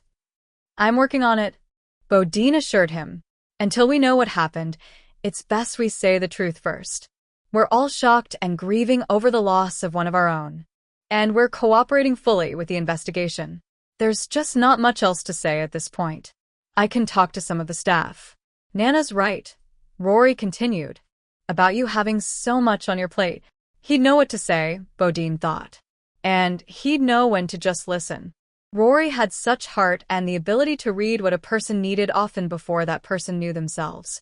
That'd be helpful. As this goes along, Jessica and I will refine official statements and work out what everyone, not just us but everyone, should say to guests, to reporters. You could help with that too, Rory. Why her? Chase asked. Why Jessica? She's events, isn't she? Because she's smart and she understands perceptions. She stays calm and on message, but she knows how to adjust when circumstances change. Bodine sat cross-legged on the floor, looked up at him and his doubtful frown. Have you got a better pick for it? I don't see why you'd want somebody who barely knew Billie Jean and works on parties. But it's your decision. He moved his shoulders. That's right. Dad and I have to settle down the ranch hands. It doesn't make sense. Anger eked through. It just doesn't make any damn sense why someone would go at her that way. We don't know that's what happened. Bodine held up a hand before Chase could bite at her. I think it has to be what happened, but we don't know. Until we do, you have to tell everyone at the ranch the same as we're telling everyone at the resort. He stared at her until the hot anger in his eyes cooled. It had to be an awful thing for you, finding her like that. I'm glad you weren't alone when you did. Because the image of Billie Jean's body flashed into her mind, Bodine only shook her head and looked away. At a knock on the door, she rose quickly. I've got it. She opened the door to find Sheriff Tate dutifully wiping his boots on the mat. Bodine, how are you doing, honey? Bob Tate had a robust build and a weathered, ruddy face. She'd known him all of her life, as he was friendly with her parents and liked to tease. He'd kissed her mother once before her father got up the gumption. It's a terrible day. A hard, terrible day. I know it. He gave her a quick hug, then a pat on the back. I stopped in over at the office, and that pretty blonde from out east said you and your family were all over here. I'm going to need to talk to you, honey. I know. Let me take your coat. Don't you worry about it. He stepped into the living room. Miss Fancy, Mrs. Bodine. He took off his hat. I'm sorry to have to come into your home like this. You're always welcome here, Bob. Cora rose first. I'll get you some coffee. I'd sure be grateful for it. Maureen, Sam, boys. Rory, get Sheriff Tate a chair. Miss Fancy gestured toward her daughter's bedroom. How's Lolly doing? She's got me on a diet. He smiled as he said it, eyes crinkling. A man could starve to death in his own house. Thank you, Rory. He sat in the chair Rory carried out, puffed out of breath. What can you tell us? Sam asked. The fact is, I can't tell you much right now. We're doing all we need to do, and I can't speak frankly on that. I need to ask Bodine some questions. Cora stopped on her way back from the kitchen, coffee cup in hand. Do you need us to leave? No, ma'am, no, there's no need. It could be, as you all knew Billie Jean, you may have something to say that might add to the picture. But, Bodine, you're the one who found her, along with Cal Skinner. Yes, sir. We were riding to work together, horseback, she qualified. Though, of course, he knew. You took a roundabout way. Cal suggested that? No. I did. I had the lead. He lifted his eyebrows, but nodded. She gave him the details, as she had to Garrett Clintock. Tate stopped her when she got to Billie Jean's phone. Nodding. Tate flipped through a little notebook. Cal suggested you try to call her. No. When I saw her purse was in the car, I got worried, so I called her cell. She doesn't have a landline. And I heard her ringtone. About the same time, Cal said for me to come around the car and look. And we saw her phone on the ground, and that torn-up path through the snow. Then I saw her. And I tried to run over to where she was lying in the snow. I thought she was hurt. I tried to tell myself that, but the truth was anybody could see, it was too late. Callan stopped me, held me back. Watching her, Tate tapped his stubby pencil against his notebook. Did he go up to her? No. He held on to me, got me calmed down enough till he could make me understand.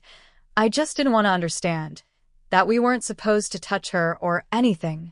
I'm told Cal has a black eye. Did he have that this morning when you started out for work? No, because I gave it to him. I was half crazy, fighting to get loose, and I landed one on him before I got a hold of myself. And I see what's happening here. She spoke coldly now. And I've got something to say. You go ahead. I told Garrett as clearly as I'm telling you what happened and how. If he told you differently, he's lying.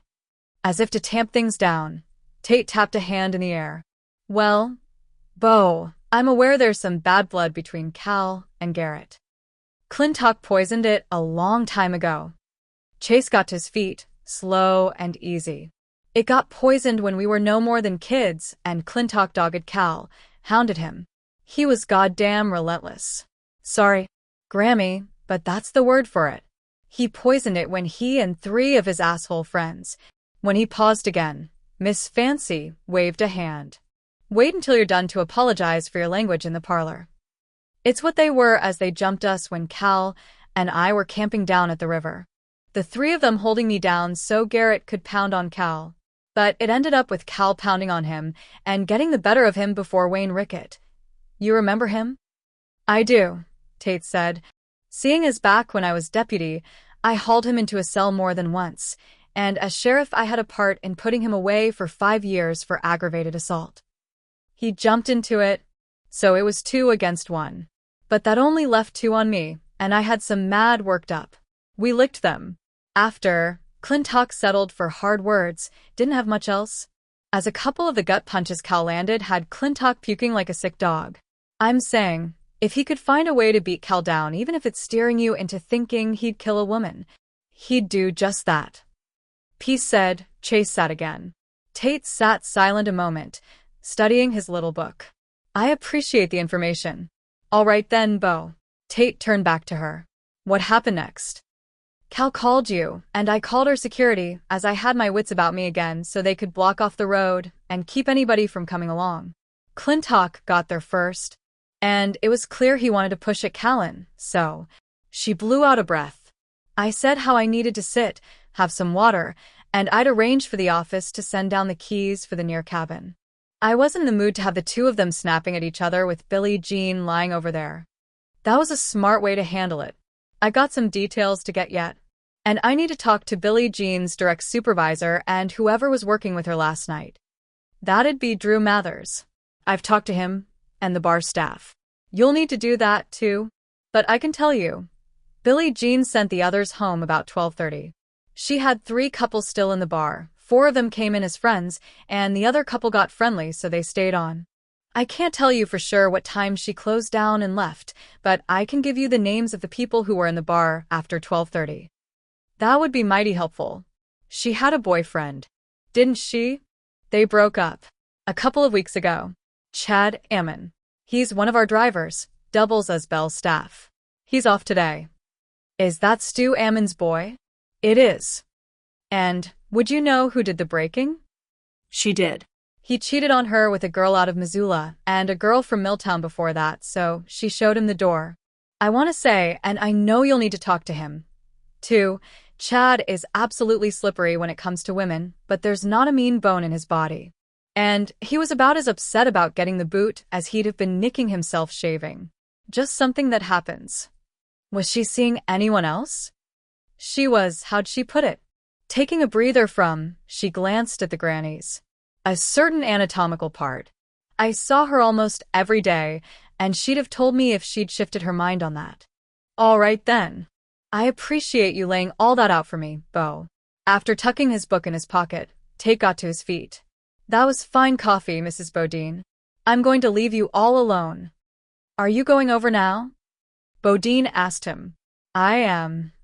If I could go over with you, I can get the people you need to talk to, set up a place for you to do that. That'd be helpful. He waited for her while she got her coat. She glanced back at her family. Nothing more to say for now, she thought, and went outside with Tate. I know you can't say what you can't say, she began. But it's clear somebody went after her. I don't know why she stopped where she did, how it happened, but it's clear she was scared enough to run, and that means she was running from something. Someone. There's more to do before I can say whether or not that's the case. Officially. I'm asking if I should put on more security. I don't know that that's necessary.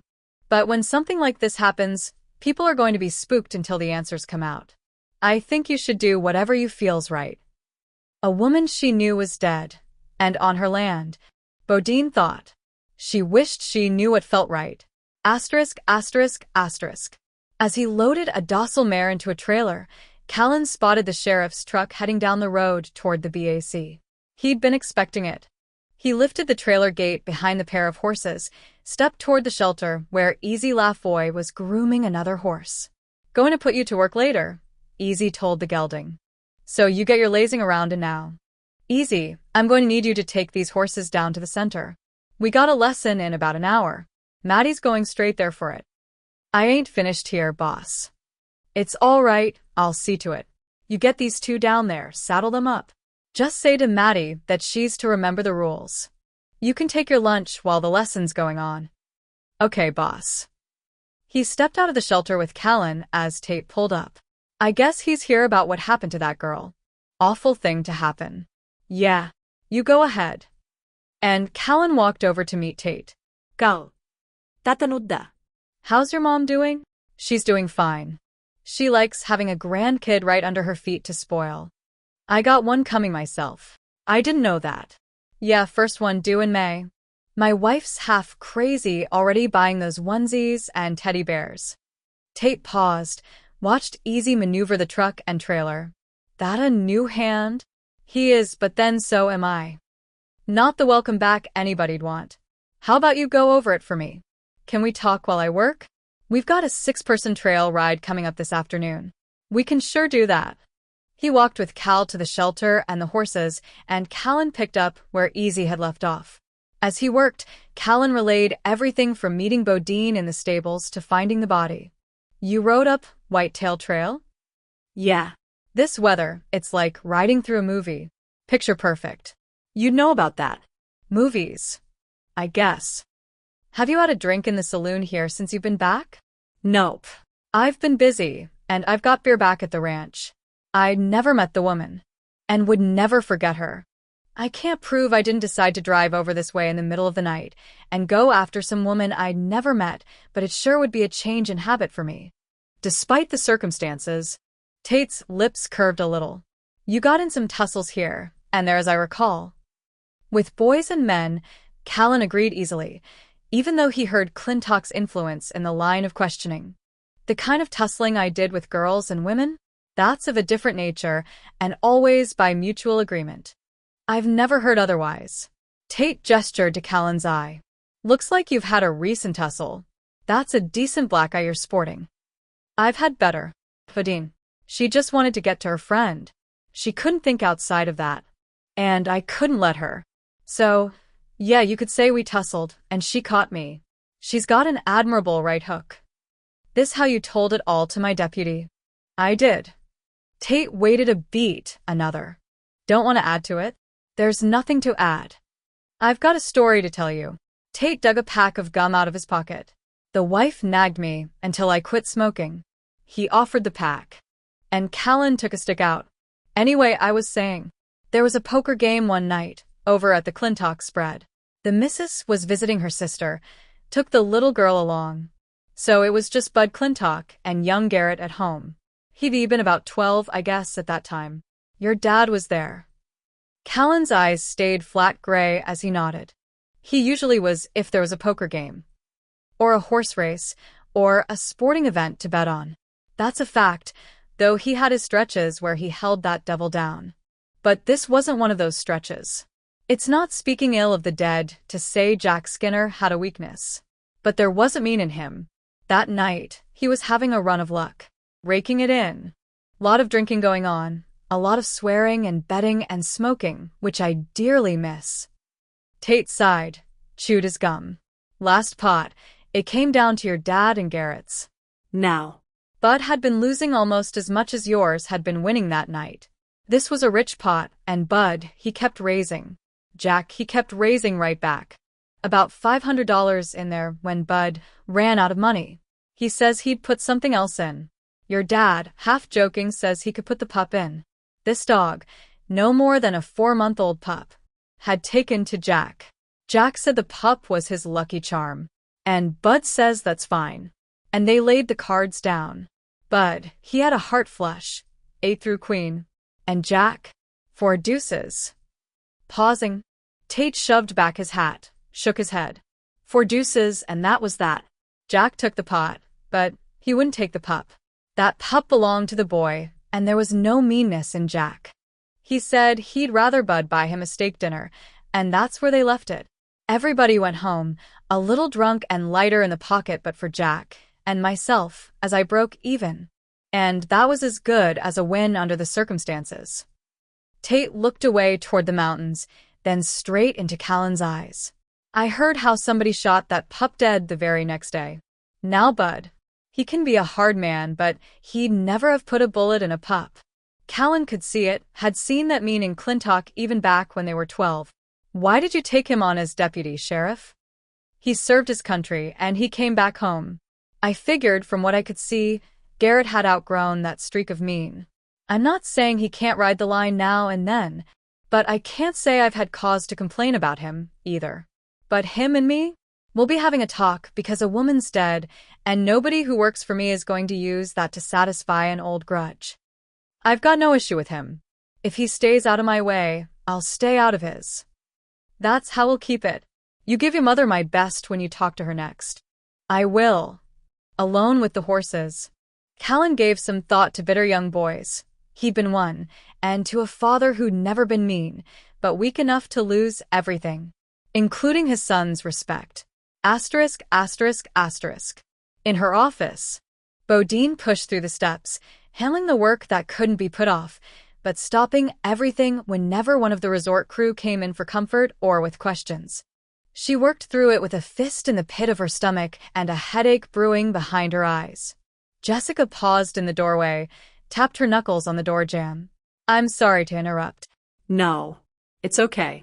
I was going to come get you in a bit anyway. Saves me the steps. Have you eaten anything? What? Momentarily blank, Bodine rubbed at her stiff neck. That's what I thought. Taking charge, Jessica simply picked up the phone on Bodine's desk, pushed the extension for the kitchen. Hi, Carlene, it's Jessica. Would you send a bowl of the soup of the day and some chamomile tea down to Beau's office? Yeah, that'd be nice. Thanks. What if I don't want soup? Bodine said when Jessica hung up. You'll eat it because you're smart enough to know you need it. The same as Rory is and your mother. Bodine worked up a smile. Are you taking care of us? Somebody has to. You look worn out. And I happen to know there's been a steady procession of people coming in here today looking to lean on you, like there's been in Rory's office and Maureen's. But more streamed in here. Big boss. That's right. They need you for comfort, so you need soup. Now, tell me what I can do to help. I've been working on a couple of things. And didn't you have a consult on the Rotor Company's conference set for right about now? And an interview today? I rescheduled them. It wasn't a problem. We've had a death in the family. Now Bodine's aching eyes burned with tears. As she pressed her fingers against them, Jessica turned back, shut the door. I'm so sorry, Bodine. I didn't know Billie Jean very well, but I liked her. Let me take some of this off your hands. I know Sel generally picks up your slack when you need it, but she's a wreck right now. They were really good friends. I could use your help with a couple things. And I know you've got plenty on your hands right now, too. Chelsea's every bit as good as you, and I thought she'd be. Adding her to my team's freed me up enough I can take some time. I can fill it. First, I've written up a statement for the press. I've already had to use it twice with reporters who've called about what happened. I want to make sure it hits the right notes. I'd be happy to look at it. We need one for guests, too. Those who are here, those who are booked and might contact us about this. I've got that drafted up. You didn't know her very well, Bodine added, so you'll be more objective. I'm not sure I haven't gone too far toward the brisk and brief because she was my friend, and I'm overcompensating. All right. And finally, we need to hold a memorial for her. Here. I spoke with her mother already. Bodine paused, blew out a breath. We offered them cabins here and drivers, whatever they need, but they're going to stay in Missoula. And they're going to take her back to Helena, back home, when they can. The memorial will be for all of us, resort and ranch and anyone around who knew her and wants to come pay respects. Let me take that. I'm not being flippant when I say a memorial's an event, and events are my area. You just tell me when you want to have it and where on the property, and I'll put it together. Grateful. Bodine let that weight slide away. I think it has to be indoors, as we can't trust the weather. The mill's the best place. I agree. Jessica rose at the knock on the door, opened it. Thanks, Carlene. That's just perfect. She brought the tray to the desk, set it down. Eat. Stomachs in knots. Eat anyway. On a weak laugh, Bodine picked up the soup spoon. You sound like my Grammy. A towering compliment. Give me a general idea of what you want, and I'll work the details. Flowers, because Billie Jean had loved them. And country western music. As she sketched it out, Bodine ate. The soup had been a good choice, as it sort of slid right in and down without much thought. I think we'd need to have it open for 4 or 5 hours. With someone from the family there. We can work that out, Bodine said. But I'd want to give everyone who works here a chance to come and spend a little time. And there's no day coming without bookings. I thought about shutting down for a day. Jessica, still taking notes, didn't bother to glance up. Then you thought about ruining the plans of people who'd not only booked a cabin but maybe airfare, taken off work. It wouldn't be right. But everyone needs to have the chance to come in. It'd be easier to do at the ranch, but she was resort family. I can't get it straight in my head. Though her throat clogged, Bodine pushed the words through. I can't get that this could happen straight in my head. It's not that we never have trouble. Rory came to the door. Mom needs a minute if you've got it. Sure. I'll be right there. Jessie, maybe you can just use my desk, go over those statements. That'll be something done. Bodine brought them up on the computer. Rose. I'll be back in a minute. Jessica took the desk chair, read over the statements. Straightforward, but maybe just a little too brisk. Maybe just a little forced. She shifted to the keyboard, began to type suggestions. Bo, I want to, already halfway across the office. Chase stopped. I thought it was Bo. She had to step out a minute. Jessica rose. Chase, I'm so sorry. Appreciate it. He took off his hat, held it in his hands. I'll get out of the way, let you eat your lunch. It's not mine. I had to, apparently, channel Miss Fancy and get Bodine to eat something. She'll be right back. Why don't you sit down? I'll get you some coffee. I'm coffeeed out. Never thought to hear myself say that. But he did sit, a bit heavily.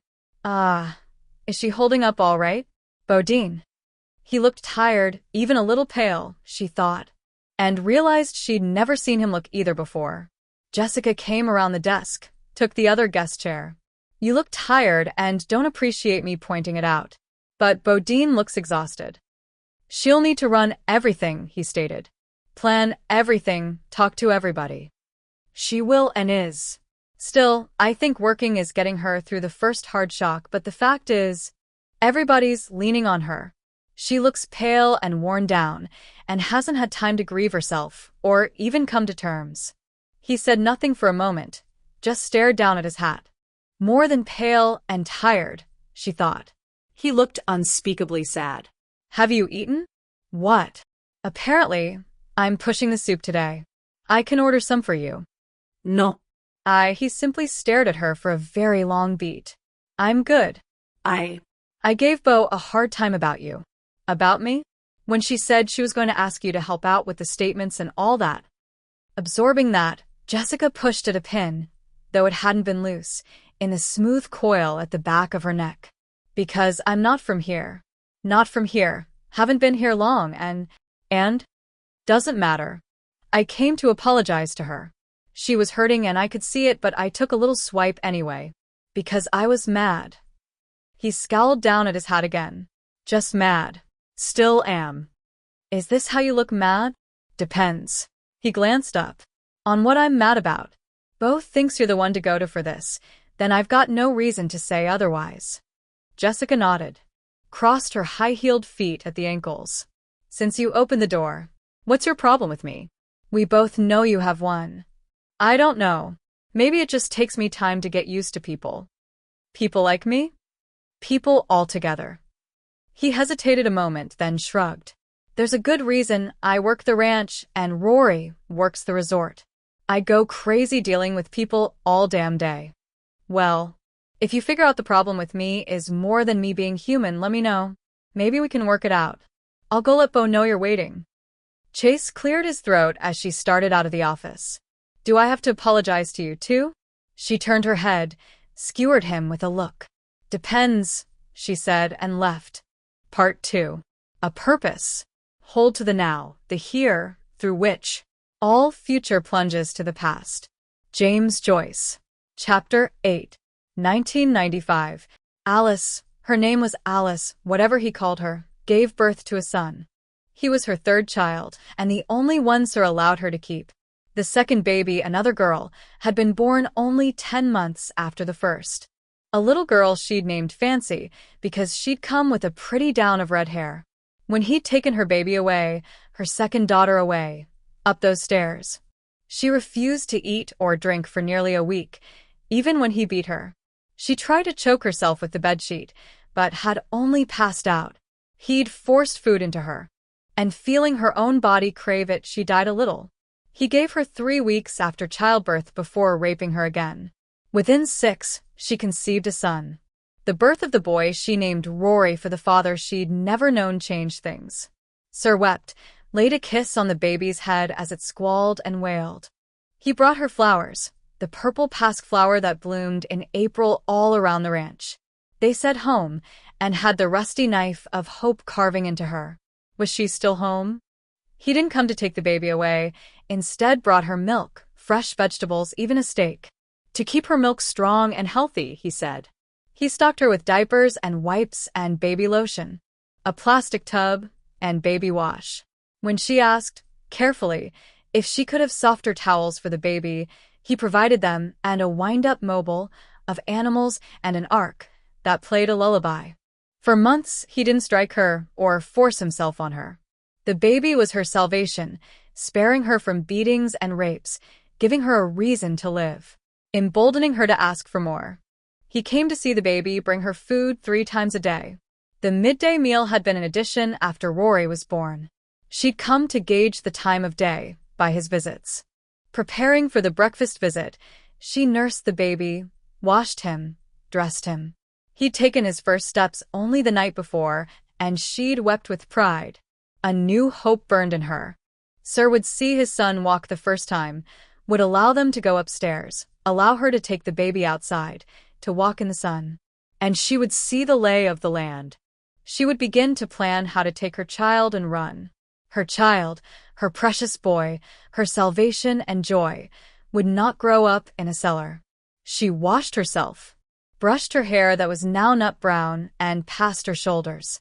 When he came down the stairs with a plate of runny eggs and a couple of overdone slices of bacon, she sat in her chair, bouncing the baby on her lap. Thank you, sir. See that you eat all of it.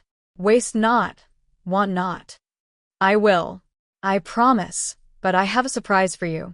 She stood Rory on his sweet, chubby legs, kissed the top of his head. He clutched her fingers for a moment, then let go and took 4 wobbling steps before he sat on his butt. He can walk, Sir said quietly. I think he may be walking early, but he's just so smart and sweet. She held her breath when Sir went to Rory, stood him up again, and Rory, hands waving, giggled as he toddled across the floor. He'll be running before you know it, she said, pushing cheer into her voice. Boys need to run. It'd be good for him to have more room, when you think it's right, she said quickly when Sir turned those dark, hard eyes on her. To get some sun. There's vitamins in sunlight. He said nothing, but bent and picked up the baby. Rory tugged at the scraggly beard Sir had grown during the last months. It killed her. every time he touched the baby. She had a knot of terror and despair tight in her belly. But she made herself smile as she rose. I'll share breakfast with him. He likes eggs. It's your job to give him mother's milk. Oh, yes, and I do, but he likes solid food, too. Just little bits. He's got 5 teeth and another coming in. Sir? I'm remembering what my own mother said about fresh air and how you need it to stay healthy, grow strong. If we could go outside, get that fresh air, even for a few minutes. His face, as he held the baby, turned to stone. What did I tell you about that? Yes, sir. I'm just trying to be a good mother to our son. The fresh air's good for him, and for my milk. You eat that food. He's got more teeth coming in. I'll get him something to gnaw on. Do as I say, Esther, or I'll have to remind you of your place. She ate, said nothing more, told herself to wait a week. A full week before she asked again. But in 3 days, after she'd eaten the evening meal, nursed the baby, he came down the steps again and stunned her by showing her the key to her leg shackle. You heed what I say now. I'm going to take you out the house 10 minutes and not a second more. She quivered as that rusty knife of hope slashed jagged through her heart. You try yelling, I'll break your teeth. You stand up. Docile. Head down so he wouldn't see that flicker of hope in her eyes. She rose. The hope died when he looped a rope around her neck. Please don't. The baby. You shut your mouth. You try to run. I'll snap your neck. You do just as I say, and maybe I'll let you go out for that fresh air once a week. You don't obey me, I'll beat you bloody. Yes, sir. Her heart shook in her chest when he fit the key into the lock and, for the first time in 4 years, the weight of the irons dropped from her ankle. She made a soft, throaty sound, an animal in pain as she saw the raw, red, circling scar above her foot. His eyes were bright black moons. I'm giving you a gift, Esther. Don't make me sorry for it. When he shoved her forward, she took her first step without the shackle, then another, her gait uneven, a kind of shambling limp. She held Rory close, struggled her way up the stairs. Run? She thought as her shaking heart grew heavy. She could barely walk. He tugged the noose tight at the top of the stairs. You heed me, Esther. He opened the door. She saw a kitchen with a yellowing floor, a wall-hung cast-iron sink with dishes stacked in a drainer beside it, a refrigerator no taller than she was, and a 2-burner stove. It smelled of grease. But there was a window over the sink, and through it she saw the last dying lights of the day. The world. She saw the world. Trees. Sky. She tried to pay attention, take a picture with her mind. The old couch, a single table and lamp, a TV like she'd seen in photographs, a kind of box with rabbit ears, she remembered. Wood floor, empty walls, log walls, and a small, empty fireplace made out of mismatched brick. He nudged her toward the door. So many locks, she thought. Why would he need so many locks? He opened them one by one. Everything, her plans, her hopes, her pain, her fear, fell away as she stepped outside on the short, sagging porch. The light, oh, the light. Just the hint of the setting sun sliding behind the mountains. Just a hint of red against the peaks. The smell of pine and earth, the feel of air moving over her face. Warm, summer air. Trees surrounded her with a scraped-up patch of ground where vegetables grew. She saw the old truck, the same one she'd so foolishly climbed into, an old washing machine, a tiller. A locked cattle gate with barbed wire forming a toothy fence around what she could see of the cabin. She started to step off the porch, lost in wonder, but Sir yanked her back. This is far enough. Air here's just like out there. She lifted her face as tears of stunned joy rolled down her cheeks. Oh, the stars are coming out. Look, Rory, look, my baby. Look at the stars.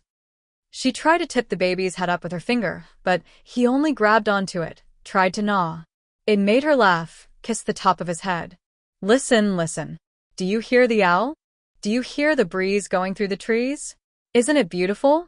It's all so beautiful. As he babbled and gnawed, Alice tried to see everything at once, absorb everything. That's enough. Go back in. Oh, But the rope dug into her throat. I said 10 minutes, no more. Once a week, she remembered. He'd said once a week, too. She went inside without a sound, and this time saw the shotgun on a rack over the empty fireplace. Was it loaded? One day, please God, one day she'd try to find out. She limped back down the steps. Amazed, the 10 minutes had both exhilarated and exhausted her. Thank you, sir. She couldn't think, of what it meant that the humble words didn't burn her throat as they once had. Rory's going to sleep better tonight for getting that fresh air. Look there, his eyes are drooping already. Put him in his bed. I should feed and change him first. Put him in his bed. He wakes up, then you do that. She settled him down. He barely fussed at all, and quieted when she rubbed gentle circles on his back. See that? See how good that was for him. Once again. She kept her head down. Did I do everything you told me? You did. Can we really go outside once a week? We'll see about it if you keep doing as I say. If you show me you're thankful for what I give you. I will. Show me you're thankful now. Keeping her head lowered, she closed her eyes tight. You've had more than enough time to heal up after birthing the boy. And he's eating solids, so he don't need your milk the same as he did. It's time you do your wifely duties. Saying nothing, she walked to the cot, pulled the baggy dress over her head, lay down. You've gone to sagging here and there, he said as he stripped. Leaning over, he pinched her breasts, her belly. I can tolerate such things. He climbed on top of her. He smelled of cheap soap and kitchen grease, and his eyes held that wicked, burning light she knew too well. I can do my duty. You feel my staff, Esther? Yes, sir. You say, I want my husband to use his staff to take mastery over me. You say it. She didn't weep. What did words matter? I want my husband to use his staff to take mastery over me. He rammed into her. Oh, it hurt. Say, take what you will of me, for I am your wife and your servant. She said the words as he pounded and grunted, as his face contorted with a horrible pleasure. She closed her eyes and thought of the trees and the air, of the last rays of the sun, and of the stars. He kept his word, so she made the trip up the stairs and onto the porch once a week. When the baby was a year old, she worked on the nerve to ask him if she could fix him a fine meal to repay him for his kindness. To celebrate Rory's birthday. If she could convince him, then show him she was obedient. She might get to the shotgun. He came down with her evening meal, picked up the baby as always. But this time, without a word, he carried the baby to the steps. Are we going outside? You eat what I brought you. Fear made her voice sharp. Where are you taking the baby? Past time he was weaned. Time he spent more time with his father. No, please no. I've done everything you said. I'm his mother. I haven't nursed him tonight. Let me. He paused on the steps, out of her reach. I got a cow. He'll get plenty of milk. You do as I say. And you'll come up and sit outside once a week. But you don't. She fell to her knees. I'll do anything. Anything. Please don't take him from me. Babies grow to boys, boys to men. It's time he knew more of his daddy. When the door shut, locked, she got shakily to her feet. Something snapped inside her. She could hear it, like the crack of a dry twig inside her head. She went to the chair, sat, folded her arms, rocked. Hush now, baby. Hush now. And smiling, she sang a lullaby to her empty arms. Present day. More than ready to go home. Bodine stepped out into the lingering wild lights of sunset. She justified leaving earlier than usual, knowing she'd concentrate better on reports, spreadsheets, and schedules at home. She just couldn't shoulder more grief on top of her own without breaking down. Then she stepped out under a sky licked and laced by reds and purples and golds, and saw Callan standing with the horses, entertaining a young couple and their deliriously delighted toddler. Horsey, horsey, horsey, he chanted, bouncing on his mother's hip, stretching out to bang his hands on Sundown's neck. She noted Callan confabbing in low tones with the father. Then the father whispering something in the mother's ear that had her shaking her head quickly, then biting her lip, then giving Callan a long look. Up to you, Callan said. But I can promise this one's gentle as a lamb. Come on, Casey. He'll be fine. The father, already grinning, pulled out his cell phone. Just sitting, Casey insisted. You got it. Callan swung into the saddle, a move that had the toddler clapping as if he'd performed a magic trick. Want to come up here, partner? When Callan held out his arms, the little boy would have leaped straight into them. Conflicted, the mother held him up, then pressed both hands to her heart at the sight of the toddler squealing with joy in front of her. Horsey. I ride Horsey. Smile at your daddy, so he can get your picture. I ride Horsey, Daddy. You sure are, Ricky. You sure are. Gup. Ricky shouted. Sundown turned his head and looked at Callan with what Bodine could only call a grin. Gup, Horsey. Ricky craned around, looking pleadingly at Callan. Gup. Oh, God. Casey blew out a breath. Maybe just walking a few steps. Is that okay? Sure is. Casey, get pictures. I'm switching to video. This is great. Put your hand right here. Callan guided the boy's right hand, laid it on top of his own on the reins. Say, giddy up, Sundown. Gup, Thundow. When Sundown walked forward, the boy stopped squealing. For a moment, his sweet little face was awestruck. His eyes were filled with shocked joy. Callan walked Sundown in a couple slow circles while the boy bounced, grinned, and even hooted up at the sky. On the final return trip, Callan sent Bodine a quick wink. Gotta say adios, partner. More. Ricky insisted when Callan started to lift him out of the saddle. That's enough for today. Ricky, the horsey, has to go home. As Casey reached up, Ricky leaned away.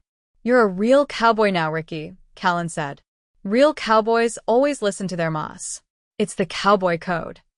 A cowboy. And with some reluctance, Ricky went to his mother. Kish horshiya. Sundown likes kisses. Ricky planted wet kisses on Sundown's neck, then pointed to the patient Leo. Kish horshiya. Leo likes kisses, too. Bodine stepped up. Some horses are shy about kissing, but not these two. Casey shifted so Ricky could smack his lips on Leo's neck. Ride this horsey. Please. Now. Please. I have to take him home now and get him his dinner. But are y'all going to be here tomorrow? 2 more days, the father told her. If you bring Ricky down to the activity center tomorrow, we'll see what we can do. We'll do that. Hear that, Ricky? You're going to see more horses tomorrow. Say thank you to Mr. Skinner, his father instructed. Thank you, cowboy. Thank you, horsey. Anytime, partner. Bodine mounted, turned Leo around. Adios, Callan said, flicking the brim of his cap as they walked the horses away. Adios, Bodine echoed. Gotta play to the crowd. I'm not even going to mention insurance, waivers, liability. Good. Don't. Since I'm not, I'm going to say that's just what I'm looking for, that interest. In having the horses around Bodine Town now, and then. And why doing a little show for kids and families is going to work. I didn't expect you to be here, with the horses. I called up. Guy at the desk said you were heading out round 5. I'd arranged for transportation home. Canceled that while you were giving young Ricky the biggest moment of his life. I appreciate it. I appreciate it because it was an unexpected antidote to a horrible day. He took a study of her. You got through it, and I'll get through tomorrow. I'm going to warn you. Garrett Clintox tried to lay some trouble at your door. I already know it. He twisted my words. I want you to know he twisted my words. I never said. Bo. Callan cut off the building rant with quiet. You don't have to explain to me. I need to say it. I never said things he said I did, and it pisses me off he'd try using me, and worse. So much worse. Billie Jean to cause you trouble. I straightened it out with Sheriff Tate. But if Tate knows what's what, I'm fine with Sheriff Tate. Fire sparked in her eyes. Because the sheriff's not an idiot, but it pisses me off. It pisses me off, and Clintock's getting an earful next time I see him.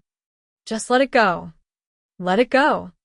Shocked, outraged, she shifted in the saddle. I don't let things go with liars and bullies. With people who say I said what I didn't. With people who ambush my brother and his friend, and have that friend held down so he can try to beat the shit out of him. Callan pulled Sundown to a stop. Where'd you hear about that? Chase told us today. And he should've. He broke a spit oath. With the look of a man disillusioned, Callan shook his head, walked on.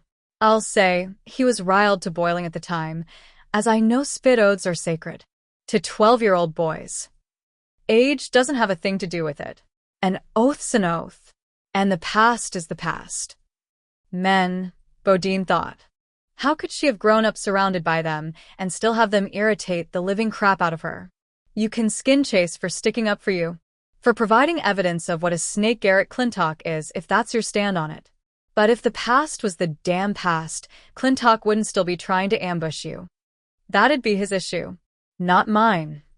Oh, disgusted with anything approaching reason, Bodine kicked into a canter. Callan paced her easily, and couldn't seem to leave reason behind. I don't see why you're pissed at me. Oh, just shut the hell up. Men. Riding her own temper, Bodine urged Leo into a gallop. Women, Callan said under his breath, and let her take the distance she needed even as he kept her in sight all the way back to the ranch. Asterisk, asterisk, asterisk. He hadn't meant to kill her. When he looked at it clear, thought long and hard, he understood she'd really killed herself. She shouldn't run like that. Shouldn't tried yelling like that.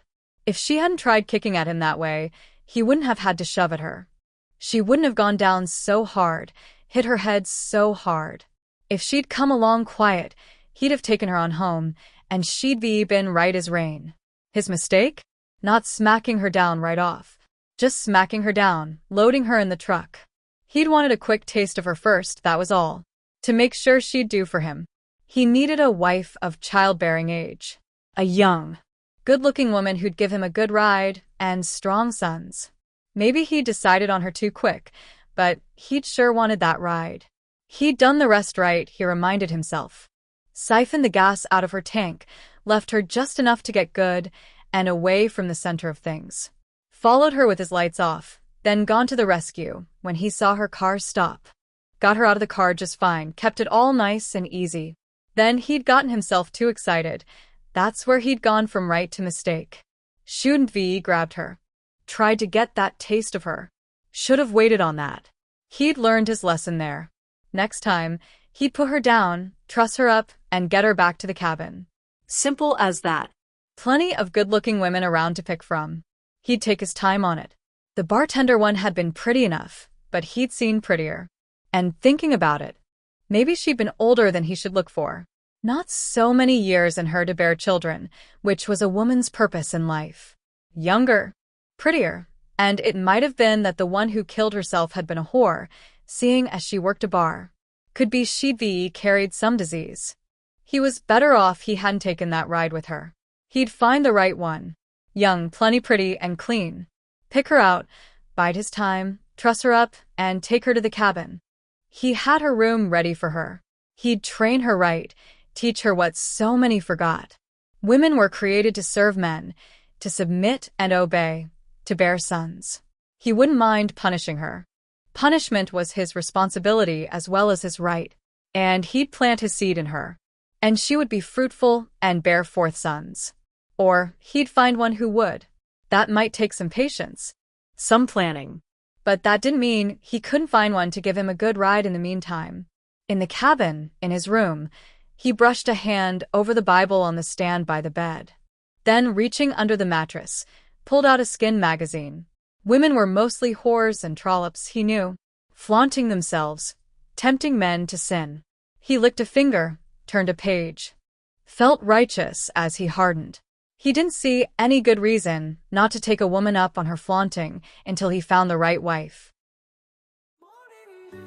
In distant hills, where the heart can rest and the soul it fills. The earth is cool, the world still sleeps, as as the morning dew on the meadow keeps. The first light breaks through the dark of night. A soft glow dances warm and bright. The air is cool, the world still sleeps as the morning dew on the meadow keeps. The hills are distant, far away, yet their whispers reach us with the break of day. Each step we take, the earth it heals in the silence of morning dew and distant hills. With every breath, the world feels new. The sky turns gold, a deeper blue. The winds are gentle, the trees stand tall as we walk together, giving our all. Morning dew and distant hills where the heart can rest. Chapter 9. 4 days after Billie Jean's death, ruled a homicide, Bodine drove to Helena for the funeral. The very next day, she stood on the second floor of the mill listening to Tim McGraw and Carrie Underwood and Keith Urban, Billie Jean's favorite, play in the background while people paid their respects. She gave Jessica full credit for creating the right atmosphere. Photos of Billie Jean, some alone, some with friends, stood around the room in simple iron frames. Flowers, bursts of color, speared out of milk or mason jars. Simple, casual food, cold cuts, fried chicken, mac and cheese, cornbread, ranged on a long table covered with an oilcloth. Nothing fussy or fancy. And everything speaking of comfort. People who came could step up to the mic on the stage, say a few words, or tell a story about Billie Jean. Some stories brought tears, but more brought laughter. That great leveler of grief. A few people brought guitars or fiddles or banjos, played a song or two. Bodine prepared to slip out, then stopped when she saw Chad Ammon come in. Head right for the stage. Conversation stopped, started up again in murmurs. Bodine stood where she was, scanning the room until she found Chase, met his eyes. With that one look they agreed to let him speak, and to handle whatever trouble might come of it. I know a lot of you think I shouldn't have come. His voice cracked a little. Anybody has anything to say to me, you can say it after I'm done saying my own. I didn't treat her right. She deserved better than me. Somebody called out, damn right, which started up the murmurs again. I know it's damn right. She was a good woman, a good friend. She was kind. Maybe she didn't take crap off of anybody, but anybody could count on her when they needed it. She couldn't count on me. I cheated on her. I lied to her. Maybe I didn't ever raise my hand to her or any other woman in this world. But I didn't treat her with respect. If I'd been a better man, maybe we'd have still been together. Maybe if we'd been together, she'd still be here. I don't know. Tears slid down his cheeks. I just don't know, and I never will. All I know is someone kind and good, someone who knew how to laugh, who liked to dance and gave her trust to me is gone.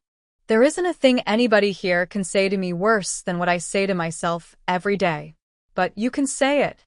I won't blame you for it. He stepped away from the mic. His legs seemed to shake as he walked off the stage. Bodine saw she had two choices. Let those murmurs and hard looks turn to words, and maybe worse. Or start the healing. She moved through the crowd.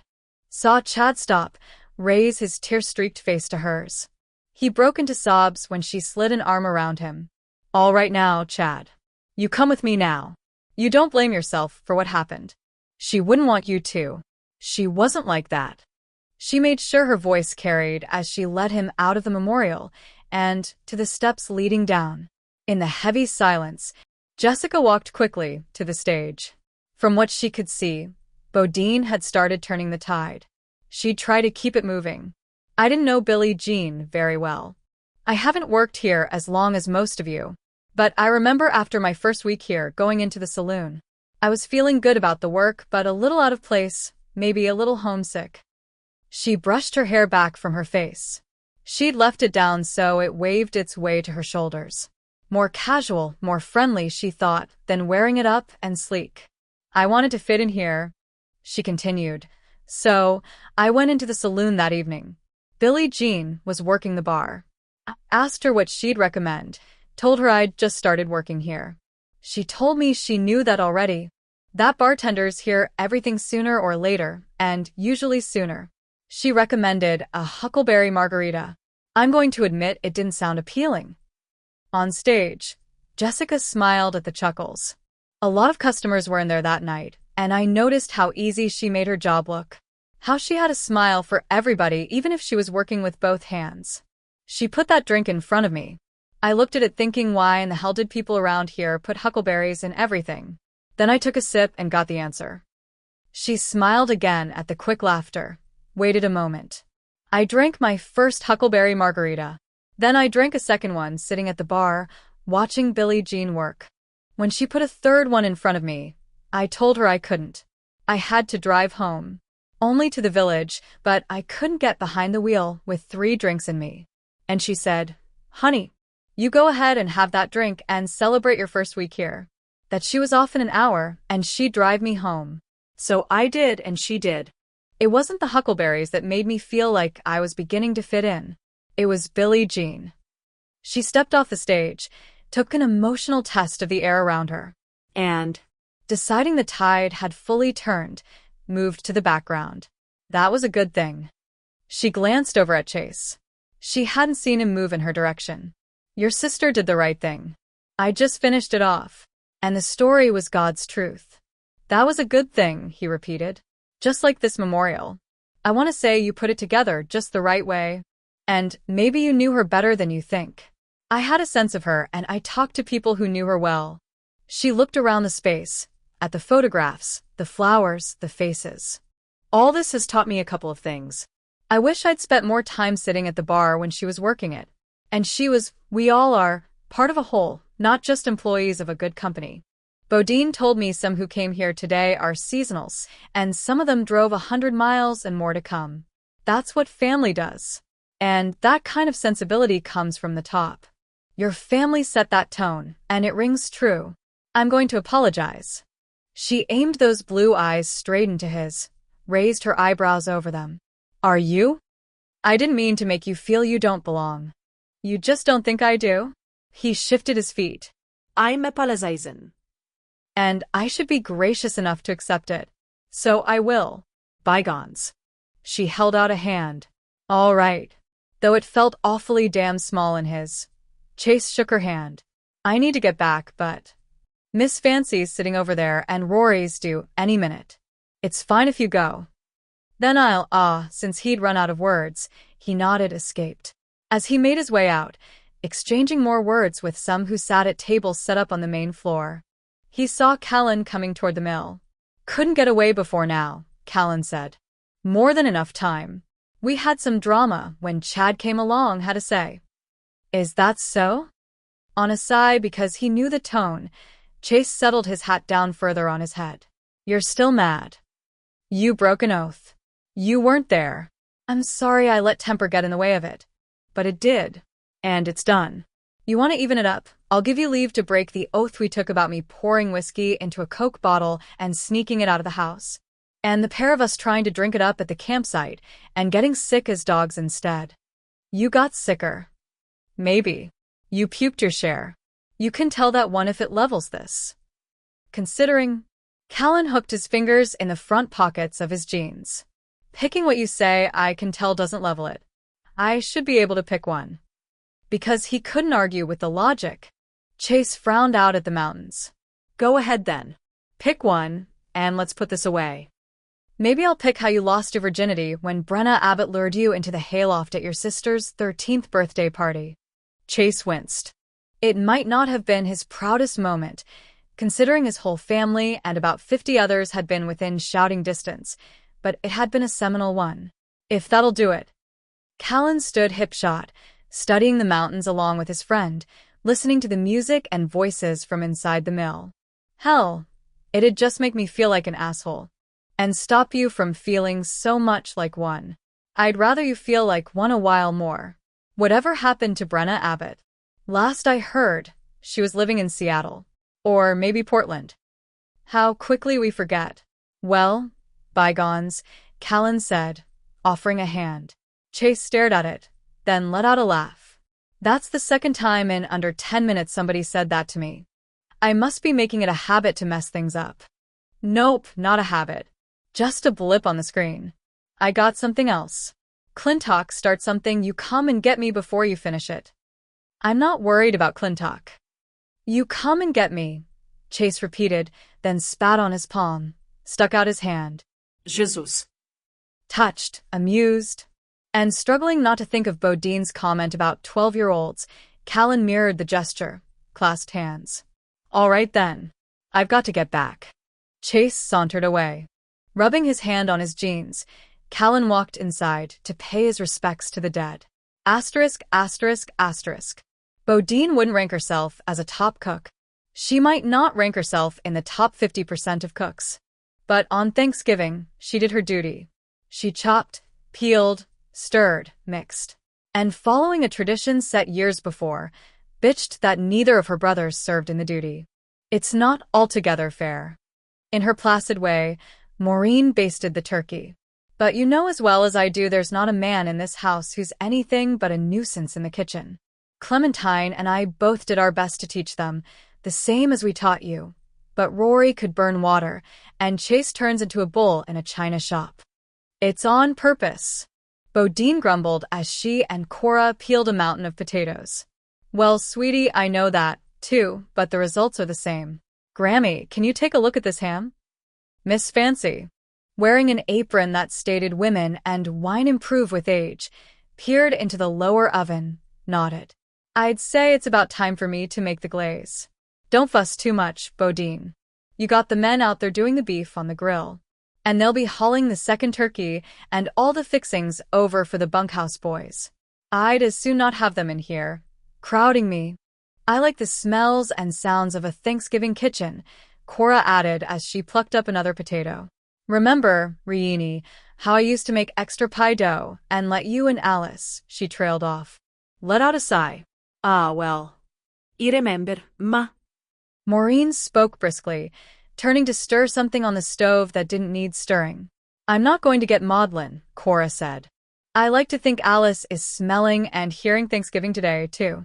That she found whatever she was looking for that we couldn't give her. Miss Fancy opened her mouth, then firmly shut it. Bodine carefully said nothing. On the rare times her mother's sister's name came up, the grannies seemed to square off in separate corners. One heavy with sorrow, the other sharp with resentment, and her mother ranged on the resentment side. I think the whole kitchen staff deserves a glass of wine. Maureen walked to a cupboard, pulled out glasses. You can bet but those men have cracked more than one beer by now. Bodine, wash off those potatoes and let's get them boiling. Ma, these sweet potatoes look about ready for your magic. Just a couple more white ones to skin. Maureen set down the glasses, gave her grandmother's hand a quick squeeze. In response, Miss Fancy jerked her shoulders. You think I can't hear what you're both thinking? Cora demanded. Don't the pair of you start pandering to me. Bodine popped up at the sound of the doorbell. That's the door. Relieved, she dashed to answer. She opened the door to Jessica, said, Perfect. Well, thank you. And thank you for inviting me. Come on in. When did it start snowing? I wasn't paying attention due to kitchen duty and a family ghost. Gesturing Jessica in, she stepped back. You can join in the first and help exorcise the second just by being here.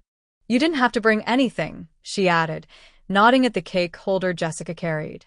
Have to implies obligation. Happy to is appreciation. Thanks either way. Let me get your coat. Shifting the cake holder from hand to hand, Jessica drew off her coat and scarf as she studied the entranceway. This is fabulous. I love the beamed ceilings, the wide planked floor, and oh, that fireplace. I'd forgotten you haven't been here before. We'll have to give you a tour. I'd love it. In her simple blue dress, Jessica wandered a few steps into the living area. And the views. We're all about them. They're pretty terrific from the kitchen, too. Come on back. Let's get you a drink. The house rambled, charming her. Everything about it spoke of comfort, in a casual, family style. A lot of wood and leather, Jessica noted, a lot of Western art and artifacts interspersed with pieces of Irish crystal and bell-leek. Windows framed with wide square trim and left uncurtained to bring in the fields, the sky, the mountains. She stopped outside a room with a large antique desk, pointed to the wall. Is that a papoose? A papoose would be what went into it, Bodine explained. It's a cradleboard. My father's grandfather's cradleboard. It's wonderful and enviable to be able to trace your heritage back so far on both sides and have pieces like that, the tangible connection. We're a jigsaw puzzle of ethnicities. Bodine led the way back. Look who I've got. Jessie. So good to see you. Maureen left her vigil at the stove to welcome Jessica with a hug. You always look so pretty. It wouldn't hurt you to put a nice dress on every once in a while. Bodine, Miss Fancy said as she stirred the glaze for the ham. Thanks, Bodine muttered to Jessica. What can I get you to drink? Whatever you're having. Jessica put the cake holder on the counter. How can I help? Wine first, Maureen decreed. What have you brought us? It's Tiki Maloko. Not sure I can pronounce that, so I'm going to take a peek. Cora walked over, lifted the lid. Oh, that's just gorgeous. It's a Russian dessert, bird's milk cake, though you don't use milk from birds. My grandmother always made it for special occasions. Bodine held out a glass of wine, studied the smooth chantilly frosting drizzled artistically with chocolate. You made it. I like to bake. It's not much fun baking for myself, so this was a treat. I'm getting out the fancy cake stand, putting this on the dessert buffet with the pies and Ma's trifle. Maureen rushed toward the dining room for the cake stand. You sit down and drink that wine, Jessie. I will, she told Maureen, if you put a kitchen tool in my hand. Put the girl to work, Miss Fancy ordered. The men'll be trooping in here before much longer and getting in the way of things. For Jessica, taking part in a large family gathering fascinated. The interaction and dynamics of the 4 generations of women, with some roles loosely assigned. Beau, grab me that, Ma, will you taste this? And other roles fiercely guarded. Miss Fancy baked the ham while Maureen took charge of the turkey. The gravy stood squarely in Cora's domain. Whatever family ghost Bodine had referred to appeared to have departed. As the women worked in easy harmony and with a great deal of affection. Though she couldn't imagine herself ever making a vat of gravy, she got tips on doing so from Cora, and thought of the hours she'd spent in the kitchen with her own grandmother. You look a little melancholy. Cora spoke quietly. Missing her family? I was thinking about my grandmother. How she taught me to cook, to appreciate the creativity of it. Is she back east? Maybe she can come out for a nice long visit. She died last winter. Oh, honey, I'm so sorry. Instinctively, Cora wrapped an arm around Jessica's shoulders as she whisked the gravy with her other hand. Did she teach you to make that cake? She did. Then she's here all the same, isn't she? So saying, Cora pressed a kiss to Jessica's temple. Chase stepped in, surprised to see Jessica a little teary-eyed and leaning against his grandmother's side. He cleared his throat. We're about ready to haul the turkey and setch over to the bunkhouse. The announcement caused a quick and ruthlessly organized scramble for the sides and the desserts designated for the ranch crew. One of the crew, a grizzled, barrel-chested man with his hat in his hands, stood behind Chase. We sure do appreciate all this fine food, Miss Fancy, Miss Cora, Miss Reenie Beau, Jessica. She told him. Mom. It smells a treat in here. Now, don't you lift that big pot, Miss Cora. I got that. You and the boys enjoy what's in it. Heck, and be sure that pot comes back. I'll get it back to you, but you can be sure there won't be a scrap of these mashed potatoes left before I do. Mighty obliged. And happy Thanksgiving, ladies. The minute the door shut behind him and Chase and a load of food, Bodine snorted. He's still sweet on you, Nana. You stop that, Bodine Samantha Longbow. Calling me by my full name doesn't change the facts. Hector's been sweet on Nana as long as I can remember. You aren't old enough to remember all that long, are you? Cora said tartly. Old enough to know you'd have a boyfriend if you gave him the opening. I'm too set in my ways for a man. And you're a fine one to talk about boyfriends. When's the last time you stepped out with a man on a Saturday night? Bodine bit into one of the eggs her great-grandmother had deviled. Maybe I'm too set in my ways. I see one out there who'd change those ways. Miss Fancy grinned out the window. That Callan Skinner sure fills out a pair of Levi's nice and fine. Grammy, Miss Fancy laughed, winking at Bodine. I've got eyes, and I don't even need the glasses since they fiddled with my lenses taking off the cataracts. Yes, sir, I see just fine. Hear fine, too. Like hearing you ride into town with him most mornings now. There's nothing to that. Doesn't mean there couldn't be, or he couldn't make there be, if he sets his sights on you. I'm not a target, Bodine retorted. Cora poked her shoulder. Teach you to mind your mouth about who's sweet on who. You ought to ask Jessica why she's not stepping out on a Saturday night. Why is that, Jessie? Maureen wanted to know. Right under the bus? Jessica asked Bodine. Around here it'd be wagon, but it's all the same. Jessica was spared finding an answer as the men trooped into the house and, as predicted, got in the way. Outside of an event, Jessica had never seen so much food. In addition to the traditional turkey, they offered ham and beef, mashed and scalloped potatoes, an ocean of gravy, brandied yams, candied yams, stuffing, a bounty of vegetables and salads, fresh-made applesauce, cranberry sauce, biscuits, and sourdough rolls warm from the oven. Along with the food, the drink, conversation flowed. She noted the subject of Billie Jean remained off the Thanksgiving table and could only be grateful.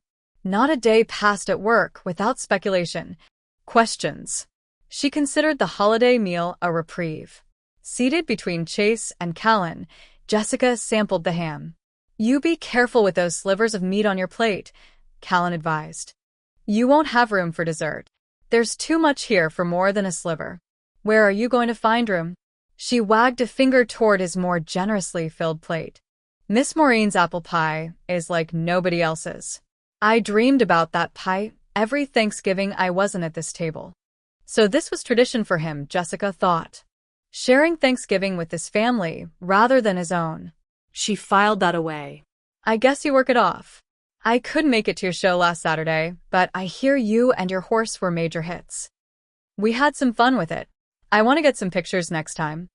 Bodine leaned around from the other side of Callan, then shifted to gesture at Rory across from her. We should put 1 or 2 up on the website. I caught part of it. Sundown had the people eating out of his hand. You weren't bad either, she told Callan. He taught me all I know. Smartest horse I ever knew, Sam put in. I wouldn't be surprised if he said, Howdy, Sam. One day when I walk by his stall. We're working on it, Callan told him. I'll have to meet this wonder horse. Jessica tried a forkful of mashed potatoes. He'd be pleased. He likes pretty women, especially ones who bring him a carrot.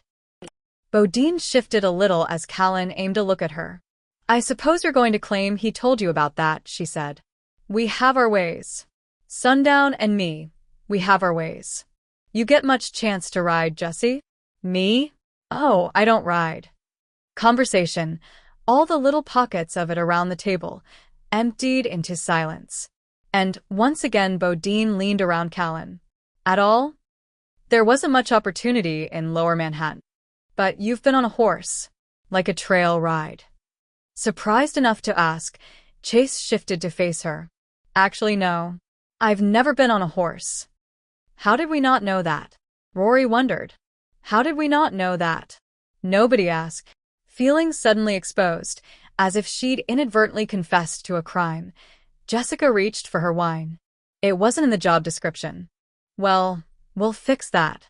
Sam snagged another biscuit. Cora, here's a fine teacher. The fact is, everybody around this table could teach you basic horsemanship in no time at all. We'll get her up on Maybelle, don't you think? Bo? Maybelle's as gentle and patient as they come. Abe always put her in for the dead novice or the skittish. Really, you don't have to bother. I don't. Are you afraid of horses? Chase asked, gently enough that she felt heat rise up the back of her neck. No, not in theory. No, not at all, she said more firmly. We'll get you up in a saddle, Sam told her. Don't you worry about it. Stuck, Jessica smiled, drank more wine. She hadn't been worried about it. Now she imagined she'd worry about little else. The break between dinner and dessert included cleanup, and a choice of cards or watching football. Since Jessica understood football better than cards, she opted for that. But she'd barely settled in when Chase brought in her coat and a pair of barn boots. Mom said I should take you over, get you used to the horses. Oh, really, that's not necessary. I don't argue with my mother. It's a waste of time, because she always wins. That's a fact, Rory confirmed, then snarled at the game. For God's sake, where's the defense? Are they taking the day off? She said these ought to fit. Chase held out the boots. You can't go walking across the yard in those high heels. Fine. She'd get it over with. Her hostess and employer had made a request. She'd walk over, look at horses, and be done. She'd looked at plenty of horses since moving to Montana. From a comfortable distance.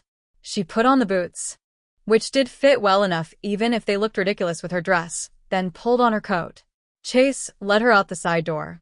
The snow had stopped, but a fresh 3 inches glittered under the yard lights, making her grateful for the boots. It's not like I need to ride anywhere, she began. It's a good skill to have. Like swimming.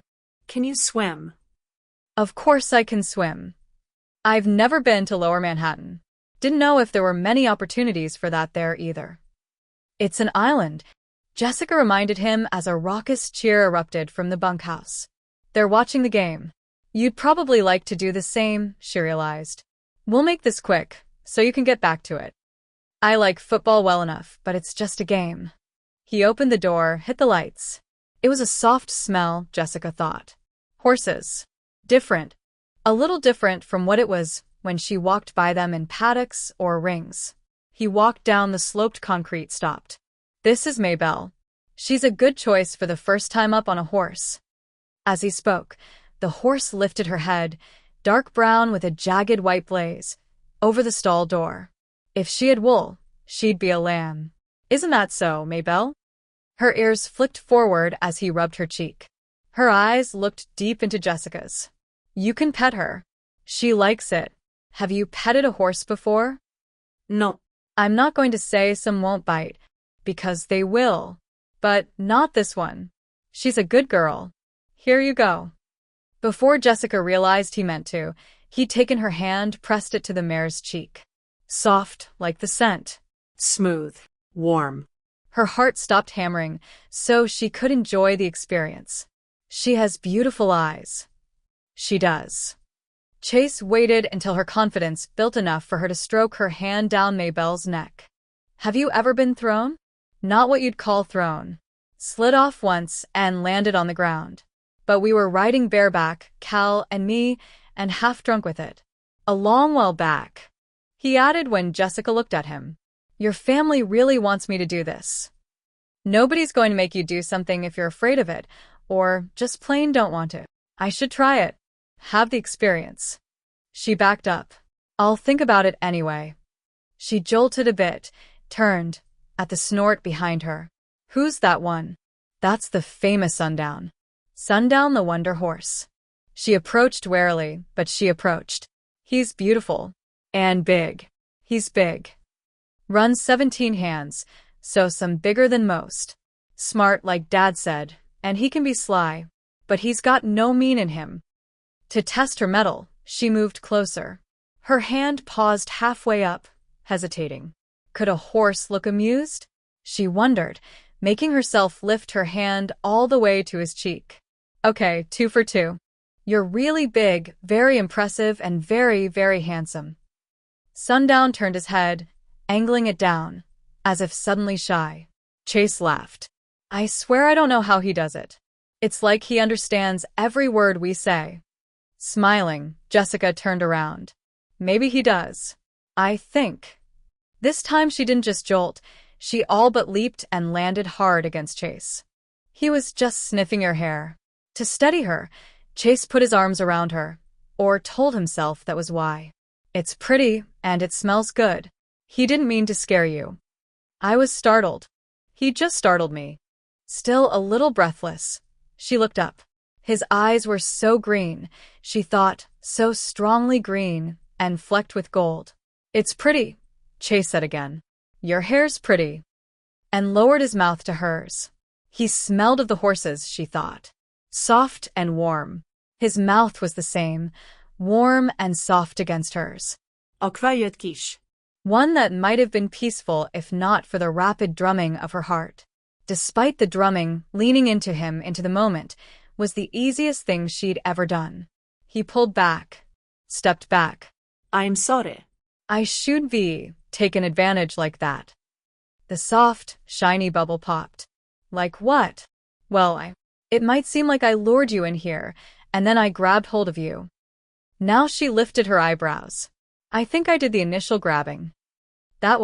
He broke off, pulled off his hat, raked his fingers through his hair. I'm not sure. I can see that.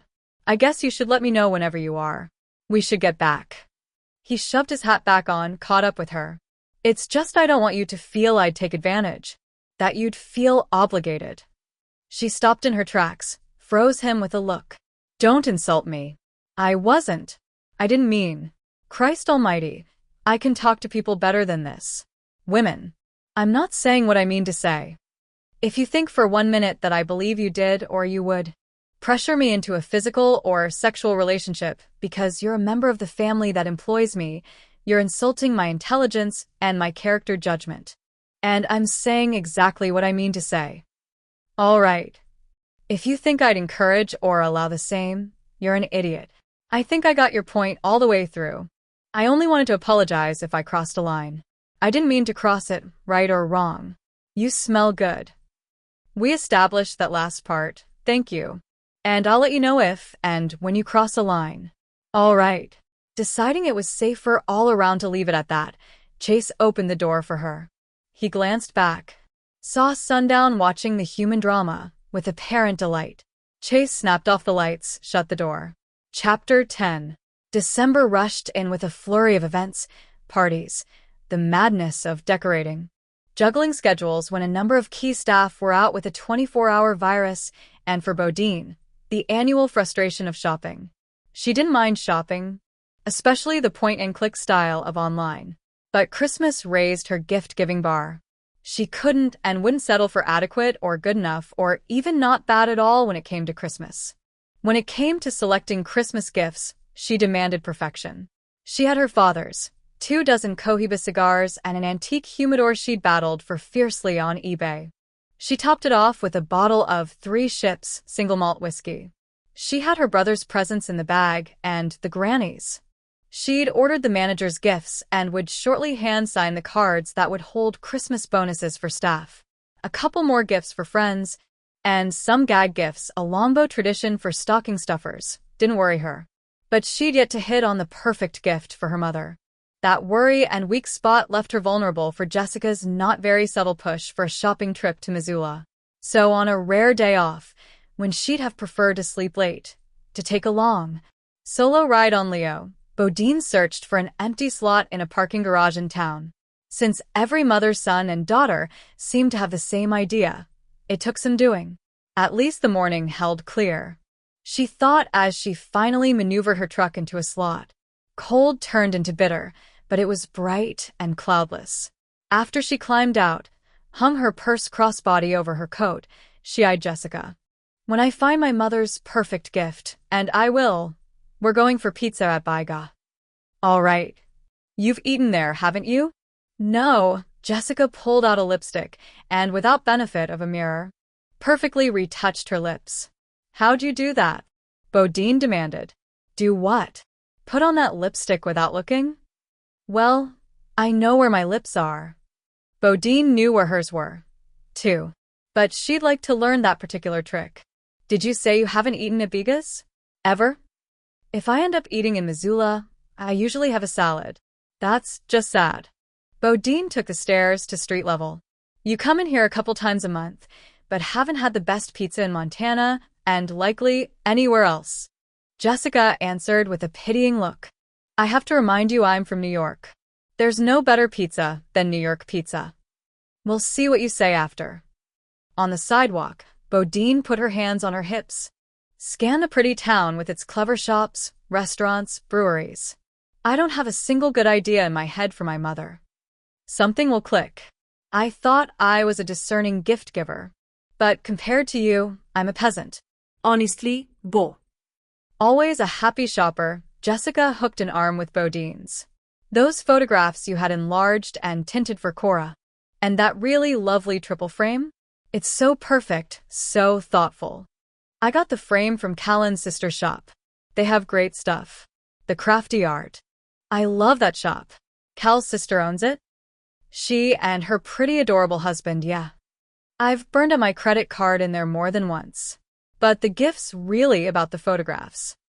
The wedding picture of her and my grandfather's a winner, and the one of the two of them with my mom is so sweet. Just the way he was holding both of them so close. It's the one of Nana and Mom. With Alice as a baby, that may stir things up a little. When Jessica said nothing, Bodine added, "You can ask. I know there are some difficult feelings about Alice. That she ran away when she was young. The day of Mom's wedding. Just lit out, left a bratty little note from what I can gather. Took off in one of the trucks. Going to California to be a movie star." Bodine rolled her eyes. I know she sent a couple of postcards, then nothing. Not even one word to her widowed mother. Since the door was opened, Jessica poked around a little more. I imagine they tried to find her. Nobody talks about it very much, as it upsets Nana, puts her at odds with Grammy. I can't blame Grammy for her hard feelings there. Watching her daughter grieve and suffer all this time. I guess I can't blame Nana for her feelings, either. They passed a man who wore reindeer knee socks outside his jeans and sleigh bells around his neck. Alice is her daughter, the same as my mother, which puts Mom solidly between them. And that's a hard place. So not much talk, but kids know how to hear things, and we heard enough to know Nana hired a detective for a while, and they found the truck abandoned in Nevada, I think. And Alice just disappeared. It's not hard to do, I guess, if you want to. Brutal for Cora. Jessica comforted. Yeah. Grammy won't much like my gift to Nana. But I figure I'm offsetting that by digging out the christening gown her own grandmother made for her and having it restored and framed. It's such gorgeous work. And coming up with the little photos of all the babies who wore it was genius. Bodine paused in front of a shop. I have my moments. Now, since I've often thought if I ever came across Alice Bodine, I'd want to punch her straight off. That's enough about her. Let's try this place, see if something clicks. Nothing did, but at Callan's sister's shop she hit gold. I should have known to come here first. I was hoping Savannah would be in today. I come in here every time I'm in Missoula. I must have met her. Really pregnant right now. Yes. She's wonderful. And now I have another Montana connection. Bodine held up a fancy lady's ostrich skin clutch. This is Sal. Purple's her favorite, and this isn't something she'd buy for herself. Isn't practical. Maybe not, but it's beautiful. We go back, me and Sal. She does love girly. Many of us do, and so does Chelsea. I'm getting her this scarf. Bodine eyed it. It looked like a painting of a Montana sky at sunset. It's more than pretty, but that's not going to keep her neck warm. It's not about that. Jessica swirled it around her neck, twisted this, flipped that, and had it looking like something out of a fashion magazine. How did you do that without looking?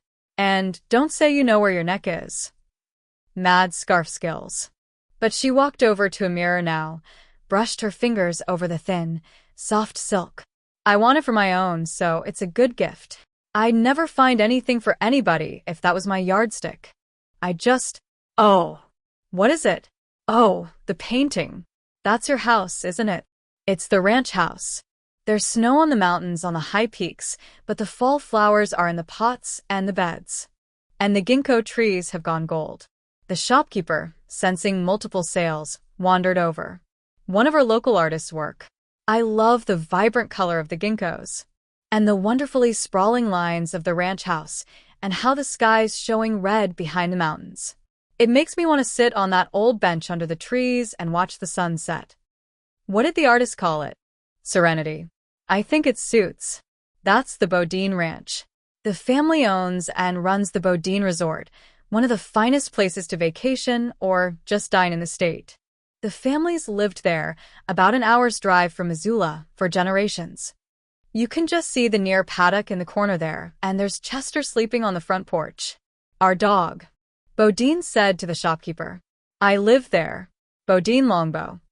She offered her hand. The shopkeeper flushed with embarrassed pleasure as she gripped Bodine's hand. Oh, well, for goodness sake. Listen to me explaining it all to you. I'm so pleased to meet you, Miss Longbow. Stasia, the artist. She's going to be over the moon you admired her painting. I hope she's just as pleased I'm buying her painting. For my mother for Christmas. You can tell her I admire her work very much, but it's the ginkgos that sealed it. Bodine turned to Jessica. On a crisp fall evening, on that bench under those trees, my father first kissed my mother. Oh, for goodness sake, the shopkeeper said again, waving a hand in front of her face as her eyes filled.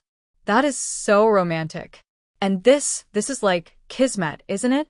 Oh, I have to call Stasia. Would you mind if I did? Not a bit.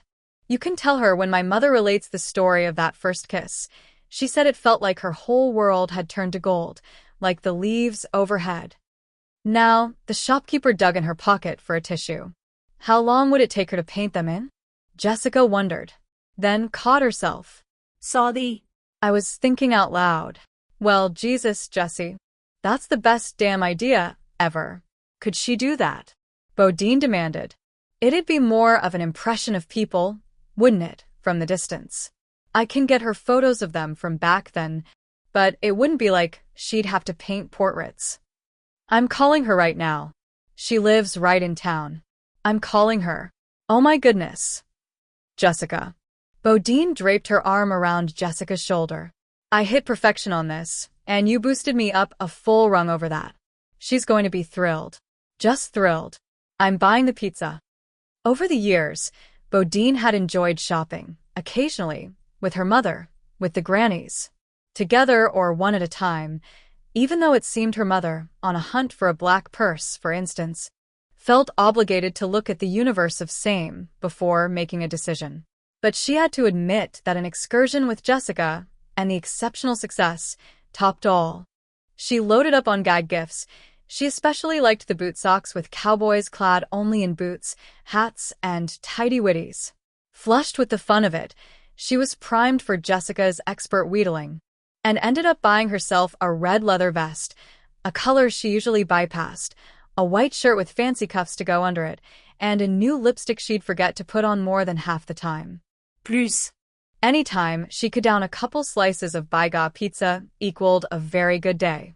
Bodine bit into hers, watching Jessica. Well, it's good. Jessica took a second bite, considered, savored. It's really good. Rest my case. Though I don't know why you'd want spinach all over your half. Healthy and delicious. And your case doesn't rest. It's really excellent pizza, but... Chewing. Bodine wagged a finger in the air. That's just New York stubbornness. One of these days, we're going to do some shopping in New York, you and I. Biting into her slice, Bodine snickered. Yeah, that's going to happen. I'll find a way to see it does. And when it does, I'm taking you to Lombardi's. Although, Jessica ate a little more. I will admit, knowing this place is here makes me miss New York a lot less. You still do. Off and on. I may never get used to the quiet. I still wake up in the middle of the night sometimes because it's so quiet. Or I'll glance out the window expecting to see buildings, traffic, and there's space and fields and mountains. Seems odd things to miss. Noise and traffic. And yet. On a laugh, Jessica sipped some wine. Some days I miss the pace, the sheer force of energy, and the Thai place around the corner. But then I'm struck by those mountains and the air, the work I really, really love, and the people I've gotten to know. And now I'm learning to ride a horse. How's that going? I wanted to come down, but I thought for now you might not want an audience. You've got that right. Your grandmother's amazing, and she's a very patient teacher. I've stopped feeling like I'm taking my life in my hands every time I get up on Maybelle. That right there isn't bad for 3 lessons. We'll have you out on a cattle drive in no time. Let me take a page from your book. Jessica toasted her. Yeah, that's going to happen. You're going to surprise yourself. I don't want to get into business too much. But I want to say you've become, in a short time, a vital member of the resort family. I've come to depend on you To know I can, and that makes me better at my job. That means a lot. I love working for you, for the family. God, I really love coordinating with Rory. He's so smart and creative, and he makes me laugh every single day. He's flirting with Chelsea, isn't he? Jessica tried to poke her up, but her lips curved as she lifted her pizza. Maybe. It's hard to blame him. She's adorable, on top of being bright and energetic. She shines on big-picture concepts and knows how to handle details when I toss them at her. She's become another reason I love the work. I wasn't sure I would. It's hard to believe you were unsure of anything, moving across the country the way you did. I took this leap at a difficult time in my life and told myself it was better to take the leap and make a mistake than to stand still and be unhappy. I'm glad I took the leap and learned it wasn't a mistake, but exactly the right thing. Studying Bodine, Jessica sipped more wine. I think it's safe now for me to ask why you hired me. The woman from New York who'd never been west of the Mississippi. Well, your resume made my eyes pop. Your resume and your references made me do a but jiggle in my chair. I didn't know if you'd stick. You were sad. I was. But you could say I decided to take a leap, too. I had a good feeling all along. The first phone interviews, the face-to-face when you flew out. I've got a lot of Irish in me and Chippewa. It sort of negates the more practical French blood that's in there. I believe in feelings and following them when you can. So here we are. And here's to us. Bodine tapped her glass to Jessica's. The sun dipped toward the white peaks, giving them a gloss of pale gold, as Bodine drove toward home.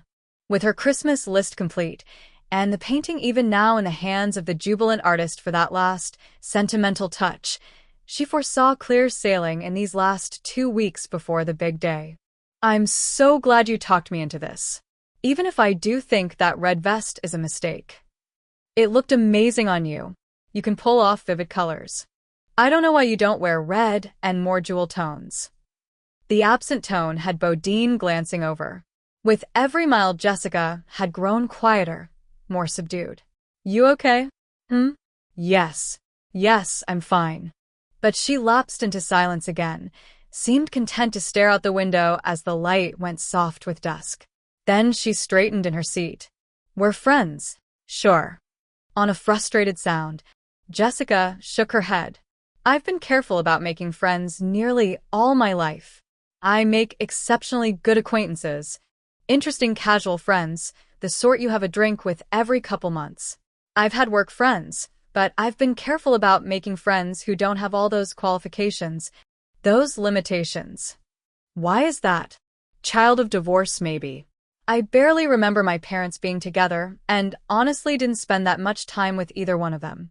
My grandparents raised me. At first there was this illusion.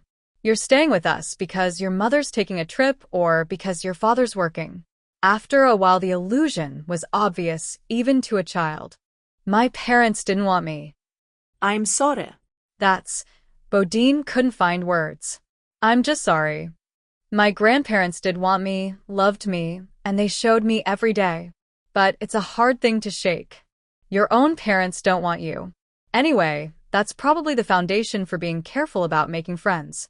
But we're friends, and I really, really don't want to screw that up. Why would you? I kissed Chase. Or he kissed me. I'd say we kissed each other by the time we were finished. To give herself a moment to absorb, Bodine lifted a hand off the wheel, held it out in a stop gesture. What? It wasn't planned on either side. The horse knocked me into him. Well, no, didn't knock me, but the horse, Cal's horse, sniffed at my hair, and it jolted me into Chase. Then it just happened. When? Thanksgiving. Yes. I knew it. Bodine shook her fist in the air. Not the kiss, but I knew something. Chase had that flustered and trying not to show it look he's always gotten when he's been up to something. She put her hand back on the wheel, realized she'd punched the gas as well as the air, and eased off the speed a little. A real kiss? On the mouth. Yes, a real kiss. And it occurred to me, he's your brother. I'm your friend, but I'm also your employee, so... Oh. Just bucket the employee business. Chase is a grown man and can kiss whoever he wants to kiss if they want it. And he wouldn't kiss somebody who didn't because he's not made that way. So, if the two of you were fine with it, why wouldn't I be?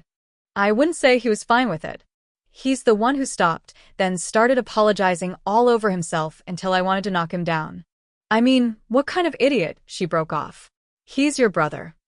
I can love and stick up for my brother and still know he's an idiot in some areas. Apologized about kissing you? Taking advantage of me. Realizing she had a sympathetic audience, Jessica let it fly. Advantage of me? Do I look like someone who'd let anyone take advantage of her? I'm from New York. Does he think I haven't put down my share of men who pushed when I didn't want to be pushed?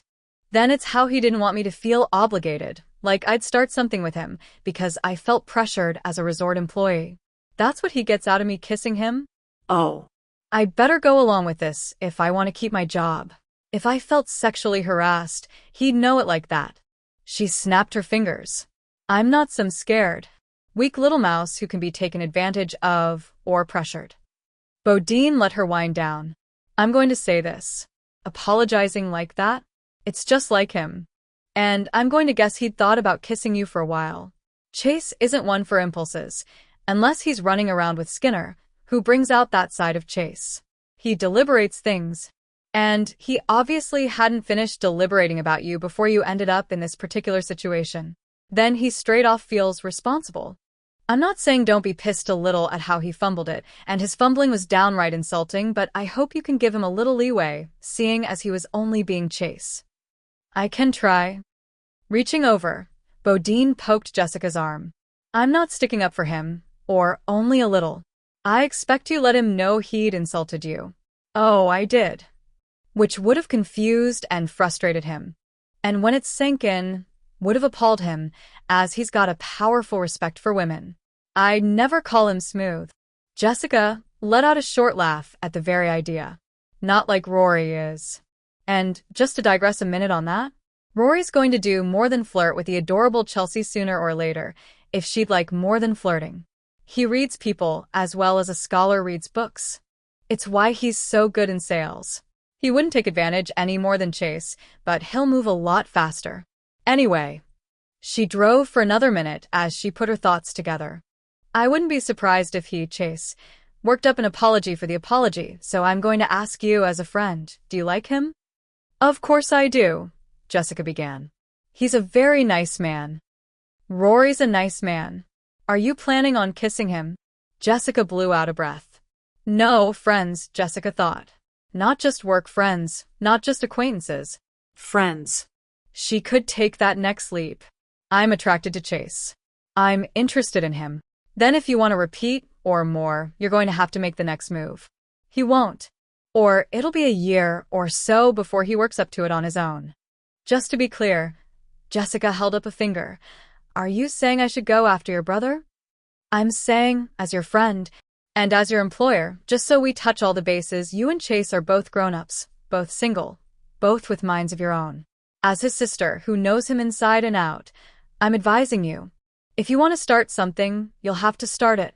And nobody who knows either of you is going to be shocked or worried if the two of you start sleeping together. I don't know why people let sex be so damn complicated. I'm not talking about having sex with him. Of course you are. Jessica let out a sigh. Of course I am. I need to think about it.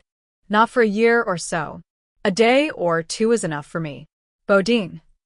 I like having a friend. Glancing over, Bodine grinned. You got lucky with me. I'm a hell of a good friend. She continued to grin as she punched the gas again. Nearly home now, she thought as she passed a blue compact heading in the opposite direction, and she really wanted to get there. Asterisk, asterisk, asterisk. If Karen Allison's tire had blown 2 minutes sooner, Bodine would have seen her on the side of the road and stopped rather than zipping by the car as Karen drove toward Missoula. 2 minutes would have changed everything. Asterisk, asterisk, asterisk. He cleaned blood from his hands with snow. He hadn't meant to do it. Why hadn't the girl just behaved? He had a right, God-given, even an obligation to procreate, to continue his line, to spread his seed into the world. And hadn't God put her right in his path? There she'd been, on the side of the road with a blown-out tire. A clearer sign of divine intervention he'd never seen. Now, if she'd been too old for childbearing or uncomely, as a man had a right to take a comely woman for his wife, he'd have changed the tire for her, like a good Christian, and continued on his way, on his hunt. But she was young, younger than the tavern whore and pretty as a lemon drop. Since she'd already said about jacking up the car, she showed she had some spirit, and a man wanted some spirit passed on to his sons. And hadn't she thanked him, smiled pretty as you please when he stopped to do the job for her? He appreciated good manners. How she'd stepped back to let him take over demonstrated she knew her place. But then she'd gone and taken out her phone, said how she'd call the friend she was meeting, let them know what was going on. He couldn't have that. He told her so, and she'd given him a look he didn't much like. Disrespectful. He hit her. Looking back, now, he could see he shouldn't have let what happened with the other one cause him to pull his punch. Should have put her down hard, considering how she'd yelled and hit back at him. Caught him right in the balls, too, before he'd given her a good whack with the lug wrench. But she'd been breathing, even moaned a little when he hauled her into the back of his truck. Trussed her up, slapped some duct tape over her mouth in case she started that yelling again. He'd gone back, too, picked up her phone, and got her pocketbook out of her car. He'd heard about how the police found those things before. He'd felt too damn good, knowing he'd done what he'd set out to do, what he was meant to do. She'd wake up in her room, and he'd teach her place right quick. Her duty. But when he'd gotten back to the cabin, gone to pull her out, there was a lot more blood than he'd expected. His first thought was that he'd have to clean it off. His second was she'd gone and died on him right in the back of his damn truck. Just died on him. It not only soured his righteous mood, it scared him some. He'd covered her back up, driven straight off. He hadn't even gone in the cabin. Home wasn't the place for some damn dead girl who didn't know how to behave. Especially with the ground too hard to dig a grave. Bitter about his bad luck, he drove through the night, through a squall of snow toward the wilderness. It took some doing, some snowshoeing with a dead girl over his shoulder, but he didn't have to go far. He buried her in snow, along with her phone, her pocketbook. But he took the money out of it first. Took the blanket he'd wrapped her in. He wasn't stupid. Nobody would find her until spring most likely, and maybe not then. The animals would take her first anyway. He considered saying a prayer over her. Decided she wasn't worthy of it, hadn't been worthy of him. So he cleaned her blood from his hands with snow and left her in the dark stillness of wilderness. Chapter 11. Bodine purely loved Christmas Eve. The resort closed midday after the last of the checkouts and remained closed until the day after Christmas. Security would make their rounds, of course, taking shifts, and horses would be tended. But for all intents and purposes, everyone had a day and a half to spend with friends and family. The grannies would come, spend the night, and the ranch hands and any employees who weren't with their own families were welcome to a feast of food and drink. Bodine rode home with Callan, a habit at least 3 times a week now, through a steady Christmas snowfall. "Are you going to see your mom and sister for Christmas?" she asked him. "Tomorrow, yeah. For dinner." "You give them my best." "What did you do for Christmas back in California?" "Mooched off friends. Like I'm doing at your place tonight. We've got enough food for an army. I only praise Jesus the women in my family conceded years back to have the resort kitchen handle this stew. Otherwise, I'd be stuck peeling and chopping the minute I walk in the door. You could come hide out at the shack, help me deal with the presents I'm hauling to my sisters tomorrow." "You haven't got them wrapped yet?" "I've got till tomorrow, don't I? And I don't wrap. That's what those fancy bags are for." He glanced over. She had her hair braided back, a long dark twist, and her face was flushed from cold and pleasure. "Are you all wrapped up?" "Wrapped, bowed, tagged, and under the tree." Didn't she look all smug about it? And pretty as a Christmas ribbon.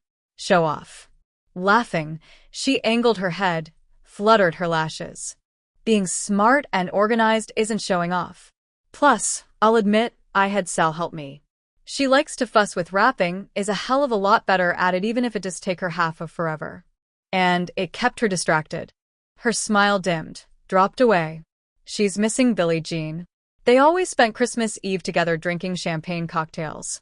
And now that other girl's gone missing, and Sal's decided she was taken off by the same one who killed Billie Jean. When he said nothing, Bodine looked over. You think the same? I think they were both women alone. Both had breakdowns, out of gas for one, flat tire for the other. I leave the rest of the thinking to the sheriff. Car jacked up like she started to change the tire. But she didn't have a lug wrench from what I read about it. It seems she'd have called somebody. As her mother said, she had her cell phone when she left. But it could be the battery was dead. It could be, most likely, she hitched a ride and then… I had to pass her, Bodine added. Almost had to. What do you mean? I read what time they said she'd left her mother's. She'd gone to see her mother and was driving back to Missoula to meet some friends, some of her college friends. She goes to U of M, Jessie, and I almost had to pass her going. Us coming from town that evening. I went right by where they found her car. I have to wonder how much I missed her by. She shook it off. But I think what happened to Billie Jean was somebody from outside did it. It could have even been a guest, though I hate to think it. I think somebody snatched that girl. And that's a terrible thing. But it's not the same. She was only 18, a lot younger, and Billie Jean drove home the way she did most every night. This Karen Allison hadn't been home for a visit. I heard for a couple weeks. He understood why she needed to believe that, and maybe she had it right. But believing that wouldn't push her to take precautions. So he firmly stomped on her theory. It could be two different people went after two women having car trouble inside of a month within about 20 miles of each other. Bodine hissed out a breath. That's what I tell Sal when she gets worked up about it, and what I tell myself because I want to sleep at night. Since that satisfied him, he nodded. No harm in that. As long as you stay smart and keep your eyes open. I've never known you to do otherwise. I don't even know why I'm talking about it on my favorite night of the year. Except I was thinking how your mother must be so happy to have you home for Christmas, and that other mother doesn't know where her girl is, or if she's all right. To comfort herself, she leaned forward to stroke Leo, then straightened. Wait. Keep my eyes open? Is that why either you or Rory ends up hitching a ride to and from with me if I'm not on Leo? Callan rode easy, just saving fuel. Her sarcasm dripped like melting ice. Just thinking about the environment? More should. She couldn't argue that. And found, when she broke it all down, she couldn't be insulted either. Very much. I appreciate the concern. Though I can handle myself just fine. I appreciate the sly, manly lookout all the same. She smiled, overbright. When Callan sent her a slow, careful look. Is that so? It is. I don't appreciate the big, strong men not just coming out and saying so in order to spare my little female sensibilities, but I appreciate the concern. It wasn't about your female sensibilities. It was more about your stubborn streak and temper. Why is it men are called strong or tough and women stubborn? I'm not touching that. He clucked his tongue instead and took Sundown into a trot. Coward, Bodine accused, but she laughed as she came up beside him. About some areas. They rode companionably into the ranch yard. I've got to get something from the shack. When Callan veered off, Bodine shrugged and led Leo into the stables. That was a nice ride, she said as she unsaddled and unbridled him. You deserve a good rub-down, and maybe a little something special after. She grabbed a hoof pick, tended to his feet before giving him a good rub with a towel. As she picked up a soft brush, she heard Callan come in with Sundown. Since she had a jump on him, she finished first, carted her saddle to the tack room, then came back for Callan's. I'll get that in a minute. I've got it now. But she paused outside the stall. I've also got a jar of peppermint treats. As Callan said, don't. Sundown let out a long, high whinny, gave Callan an enthusiastic but with his head before sticking it over the door. The horse aimed a wildly bright-eyed look at Bodine. Next time spell it. I expect he'll figure that out before long, but for now don't say either of those words out loud. Out of the way, you. Callan managed to nudge Sundown back, get out of the stall, before the horse stuck out his head again. Testing. She couldn't help it, Bodine said. Peppermint treats. Oh. For Christ's, with a shake of his head, Callan hefted the saddle from Bodine as Sundown danced and whinnied. Is he like cheering? You could say that's his version of yippee. Just hold on a minute. Fascinated, Bodine went back into Leo's stall as Callan carried his tack away. She pulled the jar of peppermints from the stall box. She'd bought them especially, and sentimentally, for Leo for Christmas. Digging in her pocket, she cut off the seal with her pocket knife. She gave Leo 2, which he gobbled with pleasure, then kissed his cheek. Merry Christmas. Leo. She took 2 more out of the jar and stepped out of the stall. Spotting them, Sundown did an excellent mimic of smacking his lips. He beats all, she said as Callan came back. Is it all right to give them to him? Not until he says please.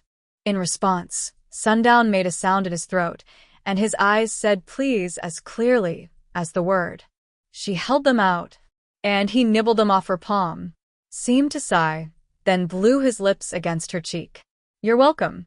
Leo's pleased to share his Christmas, the word I'm not saying with you. If I'd known he was that fond of them, I'd have picked up another jar. I keep one at the shack. If I kept one anywhere near him, he'd find a way to get to it, even if I put it in a damn vault. Speaking of Christmas. Callan opened the stall again, lifted a gift bag from inside. Oh. Flustered, Bodine stared at it, then up at Callan. You didn't have to get me anything. Who says it's for you? Try to remember, the spirit of Christmas is about giving, not getting, Bodine. It's for Leo, from Sundown here. Your horse got a present for my horse? They've gotten to be good pals. Are you going to give it to him? Of course. I think I'll need to take it out if that's all right with Sundown. Is that a yes? Callan asked his horse, and got a quick nod. Well, let's see what we've got here, Leo. She stepped across to Leo's stall, dug in the tissue, felt leather. Look here, Leo. You've got a new head collar.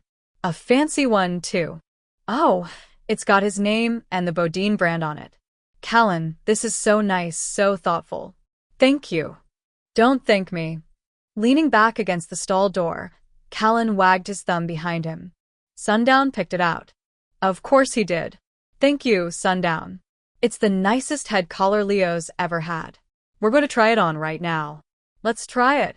She murmured to the horse as she slipped it on. It fits just right, and look how handsome. She turned back to Callan. I appreciate you helping Sundown out with the particulars. Well, he had his mind set on it. Watching her with his horse and her own had Callan's mind set. See that up there? He pointed to the ceiling. She looked up, saw nothing but beams. I don't see anything. That mistletoe hanging down. She looked up again. There's no mistletoe up there. You must not be looking in the right place. But he thought. He surely was. He pulled her in. No accidental lip bump this time. This time he meant it and made sure she knew it. The hands on her shoulders slid down her sides to her waist, cinched there, while his mouth took hers the way he'd imagined. Slow, sure, strong. And as he'd imagined, she didn't pull back, but met him head-on. She'd grown prettier, he thought, and her lips were full and warm and far from shy. Her body pressed against his until he knew the shape of her would stay imprinted on his mind. When her hand came up, gripped the back of his neck, he felt every cell in his body leap. She'd known this was coming, sooner or later. Too much heat, too many sparks under those companionable rides not to lead to this. While she'd wondered how she'd react, wondered if she'd make the move or he would, she'd thought herself fully prepared. She'd thought wrong. It was bigger and bolder and brighter than anything she'd foreseen. Her body's reaction stunned her as she felt herself quiver, at least inside. He tasted of heat and secrets, smelled of horses and leather and man, and his mouth showed skills she'd underestimated. When he started to draw away, she pulled him back. He'd started it, so she'd finish it. When she was right on the edge of breathless, she pushed him back. Mistletoe, my ass. I might have been mistaken about it. He glanced up again, seemed to consider, then met her eyes. More blue than gray now, she noted. Those hints of lightning through the storm. But I wanted to give us both a preview of what's coming. And what's coming, Skinner? You know as well as I do. But we'll go there after Abe's back this spring. I can wait. She turned to take her coat off the hook outside the stall. You sound pretty damn cocksure of yourself. I'm sure with more than that part. Damn it, he made her laugh. Maybe, but I've got something to say about it. You just did. Eyeing him warily, she put on her coat. She wasn't certain if she wanted to fight or find an empty stall and really finish what he had started. Maybe I was just feeling a little Christmas spirit. We can test that out. He took a step toward her. She held up a hand. I think it's best we leave this where it is for right now. He just slid his hands into his pockets. Like I said, I can wait. April's a ways off. We can both change our minds before then. I don't think so, but we'll see come spring. All right. She'd consider it a kind of agenda. Come spring, they'd see. Are you coming in? I'm going to go clean up some first. Then I'll see you after you do. She strode down the concrete. You know, Skinner, she said without turning around, I might sleep with you just because of your horse. Keep that in mind. As the door closed behind her, Callan looked at Sundown. You're not why. Sundown proved a horse could guffaw. Asterisk, asterisk, asterisk. Linda Sue's wedding, even with the additional pomp and circumstance, proved a major success, and a big, fat feather in Jessica's cap. Or, at least, in the flap-brimmed Stetson Bodine had given her for Christmas. She handled the bride and her party, assigned well to the groom and his, and with Chelsea's help tackled the biggest issue. The mother of the bride. From arrivals to wardrobe emergencies, from flowers to decor to music, and a harpist. The wedding kept Jessica and her team scrambling, adjusting, consoling, cheerleading, and coordinating for 3 solid days. The wedding rolled right into the New Year's Eve package, the menu of activities, the entertainment, and the big, rowdy party. She didn't argue when Bodine ordered her to take 2 full days off afterward, and slept through nearly half of them. Once, popping awake at 2 a.m., foggy and disoriented, she got out of bed, glancing out the window on her way to her little kitchen for a bottle of water. She noticed an unfamiliar pickup on the road in front of the village rather than in the designated parking area. Idly, she wondered if Chelsea, her nearest neighbor, had an overnight guest and why they had parked on the road. But when she came back, the truck was gone. Without giving it another thought, she slid back into bed and sleep.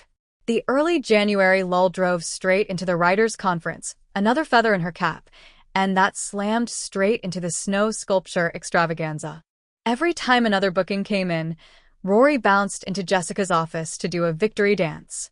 Local media interest didn't hurt a thing, with the field behind her filled with people.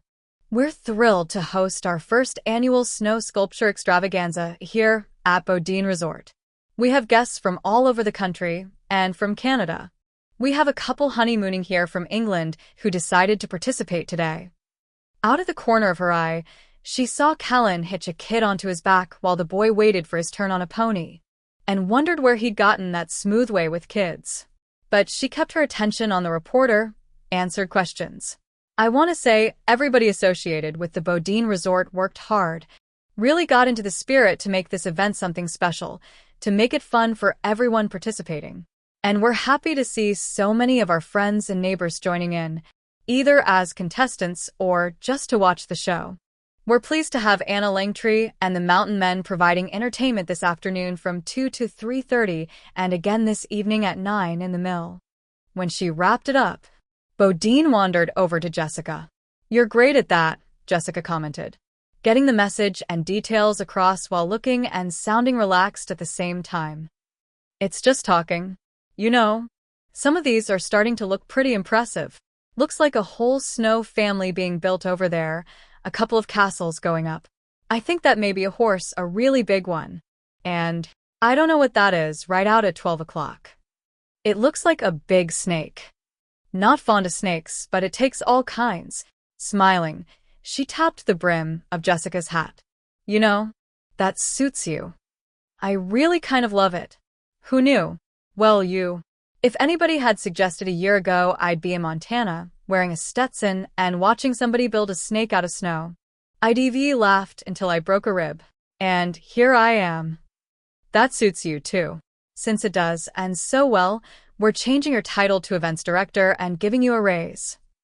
Well, Jessica took off her sunglasses, narrowed her eyes against the bounce of light off the snow. wow. We were going to talk about that after I was here a year. We moved it up. You earned it. Thank you. On a laugh, Jessica pulled Bodine in for a hug. Thank you, all of you. She broke off as her phone signaled an incoming text. Chelsea, she said, right on time. They're setting up the buffet in the mill. You can announce that in 15 minutes. I'm going to go make sure everything's in order. That's why you're director.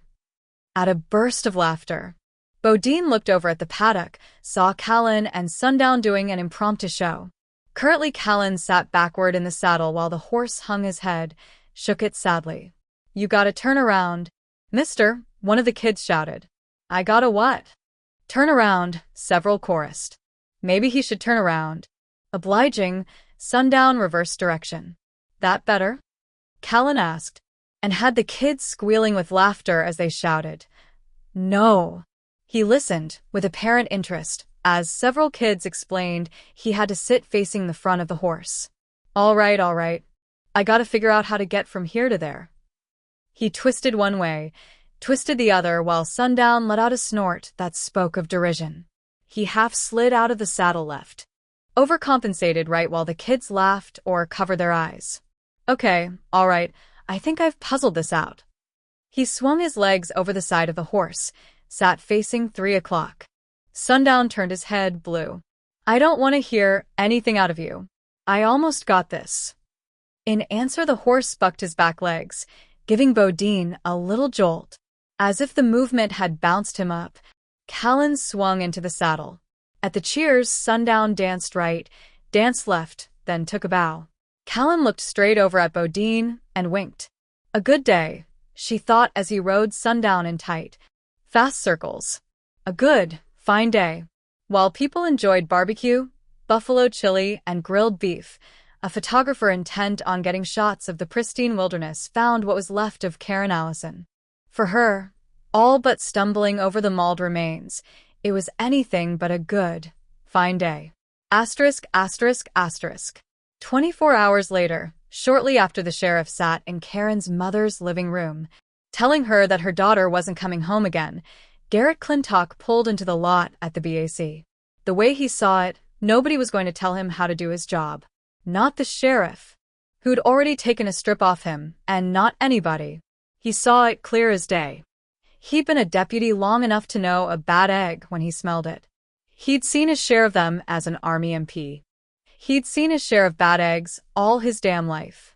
Most trouble around these parts ran to brawls, drunkenness, the occasional domestic dispute, where, in his opinion, the woman likely deserved a little pop, spoiled college kids fucking off, maybe some drugs here and there.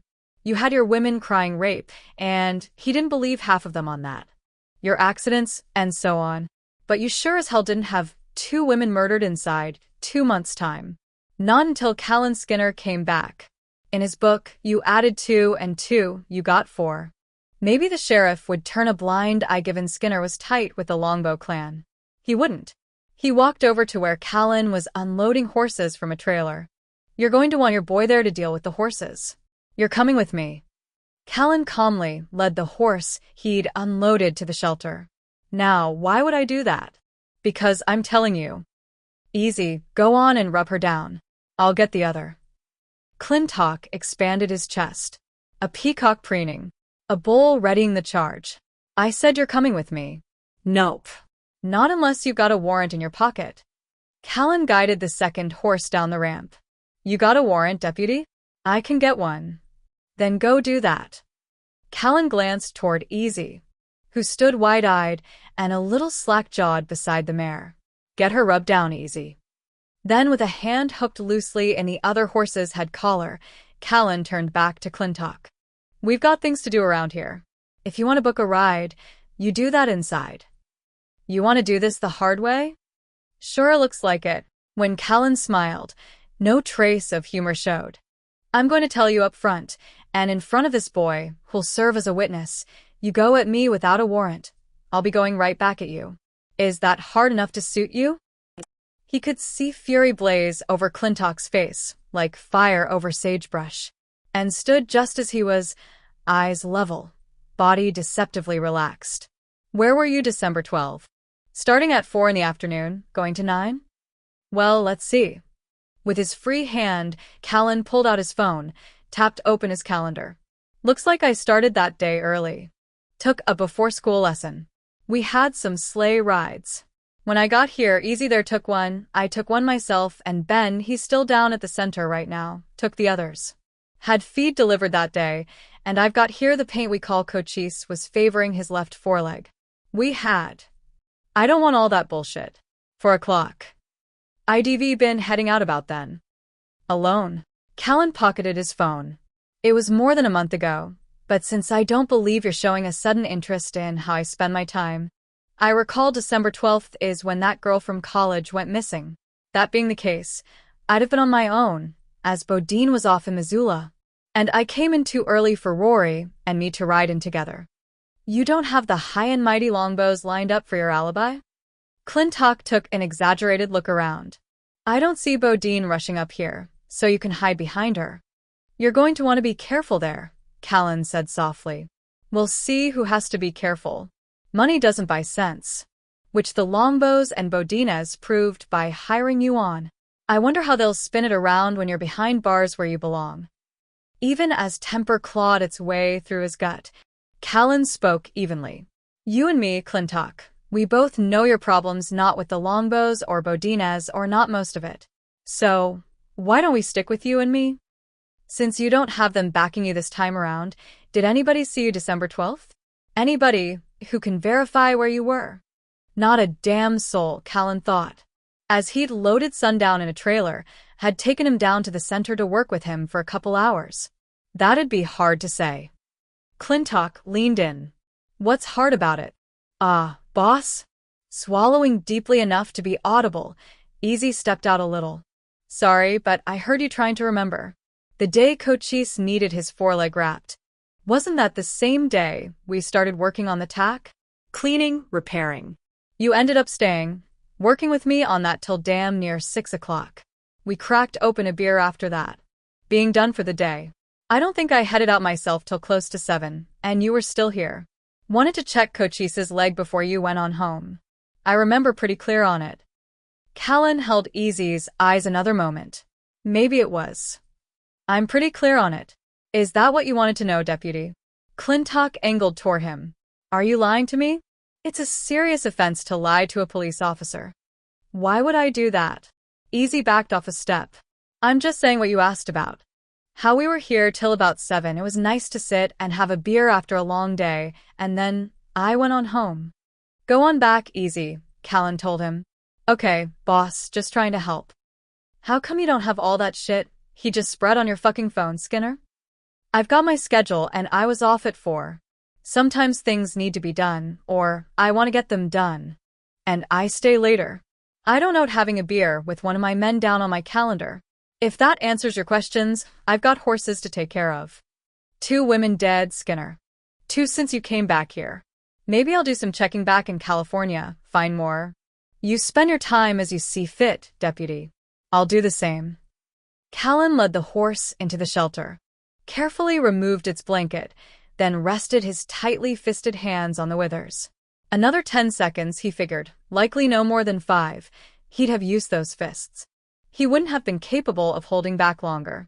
Now he forced himself to relax those fists as he heard Clintock's engine roar to life, heard him drive off, spitting gravel from his tires.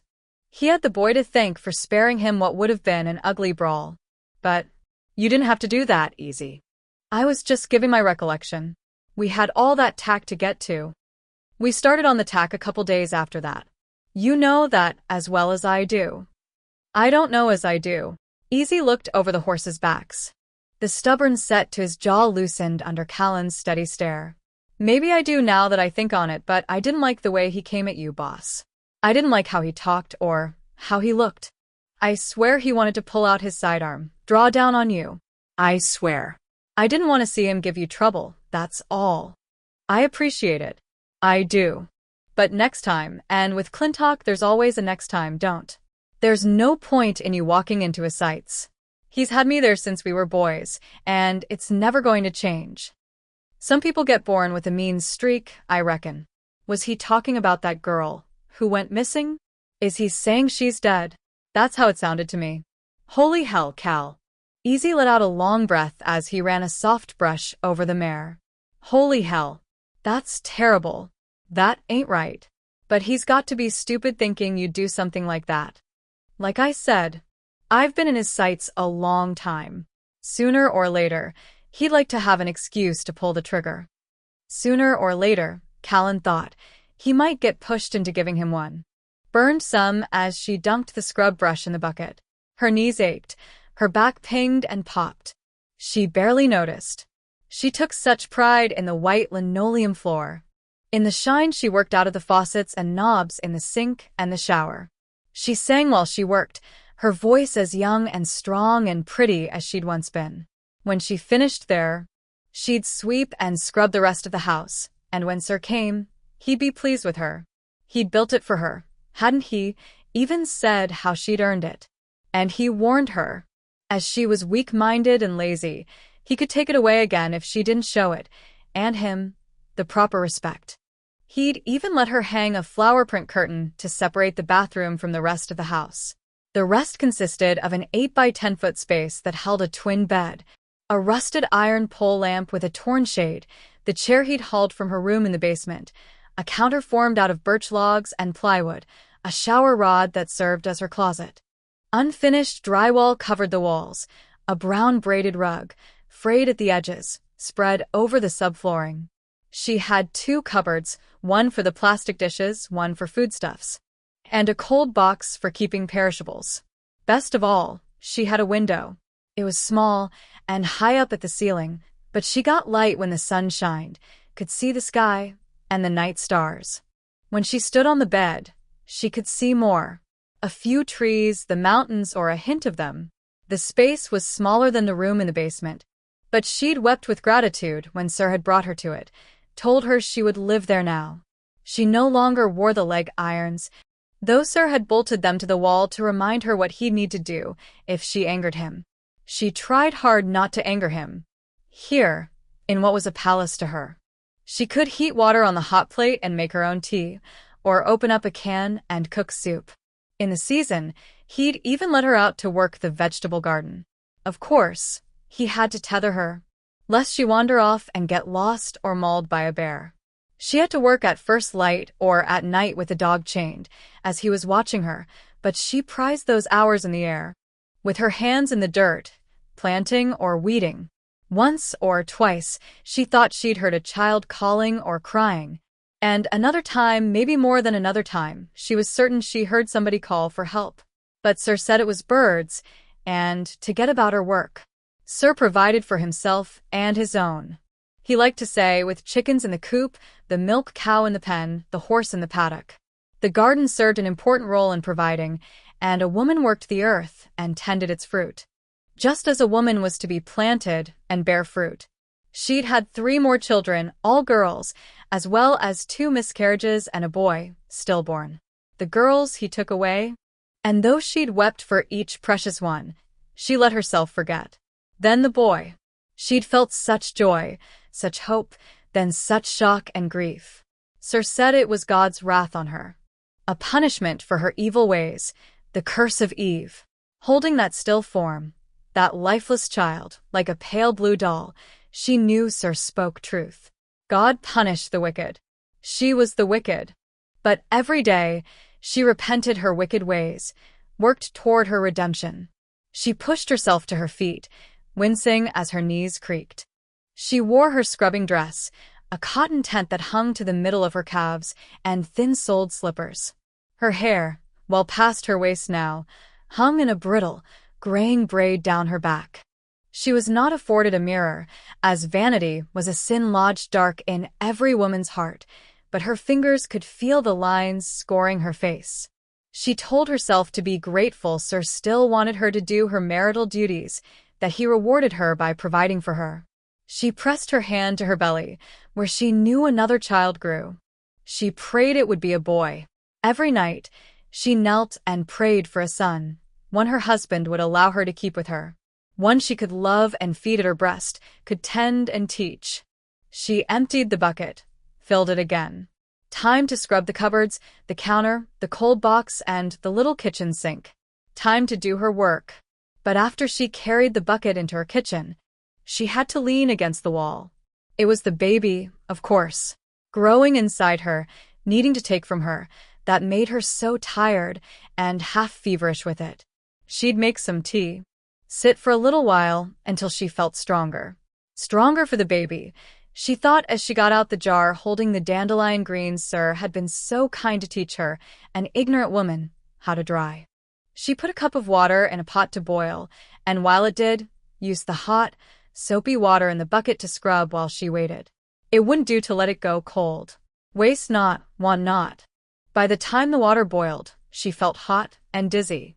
The tea would put her to rights, the tea, and a little sit-down time. She poured the boiling water over the plastic teaspoon of greens, carried it with her to the chair. As she sat, she closed her eyes. "We're just going to rest a minute," she told the baby. "Just going to take a rest. We've got beans and tomatoes to harvest tonight. And maybe some summer squash. We've got—" She broke off, gasping at the sudden, vicious cramp. No. "No, please." The second doubled her over in the chair, dropped her onto her knees as the cup fell out of her hand, spilling dandelion tea on the old braided rug. She felt it leave her, that life, felt it flood out of her in blood and pain. God punished the wicked, she thought, and lay on the rug, wishing for her own death. Present day. Bodine managed to get home just before dark and before another hit of February snow. As she stripped off her winter gear, she caught the sense of cooking from the kitchen. "God, that smells good. We're in for another couple feet," they're saying, Clementine.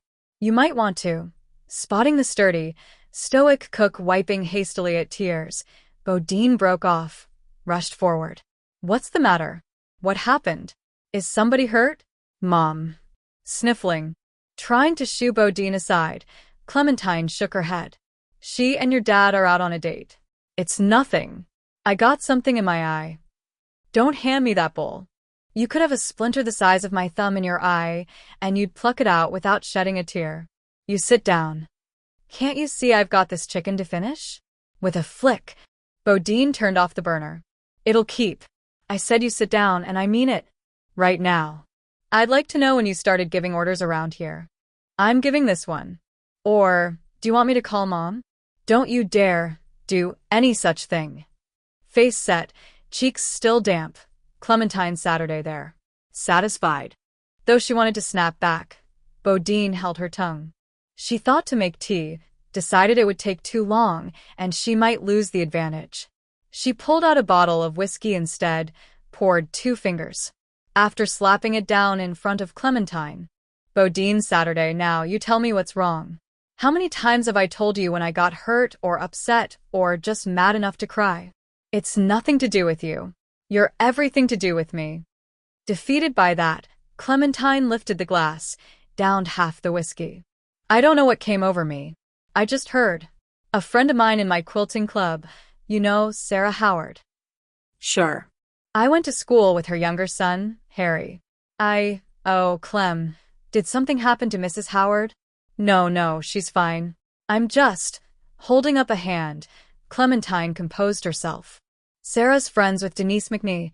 That's that poor child Karen Allison's ma. She took her name back after the divorce some years back. Sarah's cousin Margene married Denise's brother. And Sarah and Denise got friendly over the years. All right. We were meeting up tonight, the quilting club, at my house. 8 to 10. Sarah just called, said how she couldn't come, she was bringing her coffee cake. The rambling road wasn't hard to follow. What happened to Denise McNee, Clem?" "She took a bunch of pills, Bodine. Just swallowed a bunch of pills the doctor gave her to help her get through this terrible time." I don't know what kind of damn pills. "Oh, Clem. It was Sarah who found her. Went over to take her a casserole, give her some company for a while. It was Sarah who found her and called an ambulance. She killed herself. Tried to." Might have done it yet. She's in the hospital, and Sarah said they just don't know yet. She was sobbing over the phone. Sarah was just beside herself. And I just started thinking how that poor woman wanted to die. How she lost her child in such an awful way, and it's the same as losing her heart. I'm so sorry, Clem. I'm just so sorry. She ain't never going to be the same, that mother. Chin quivering, Clementine used the hem of her apron to wipe at her red-rimmed eyes. If she goes on living, she'll never be the same as she was. People look at me and think I've never had children, but that's not the truth. No, it's not. Tone gentle, grip firm, Bodine took Clementine's hand. You've got me and Chase and Rory. I guess Callan, too, really. It just came over me so hard. Steadier. Clementine dashed away tears with her free hand. A good friend of mine crying over the phone for a friend of hers. That poor girl dead for reasons we just don't know. And Cora, bearing up all these years, not knowing if a child of hers is dead or alive. It just came over me so hard and had me thinking, how would I bear up? How would I live through if something happened to one of mine? She rocked herself a little, sipped at the whiskey. There's just no love like the love of a mother for a child, no matter how that child comes into their life, and no loss or grief to match it. We're going to take care of ourselves and look out for each other, I promise you. Don't I let Callan tag along with me half the time going to work, or Rory? So I can keep an eye out for them. Clementine smiled. You're a good girl most of the time, Bodine. I am. Now. I want you to do what I know you're fretting about, and what you tell me to do in your place. You go, be with your friend at the hospital. She needs you. I haven't finished dinner. I can figure it out. You go now.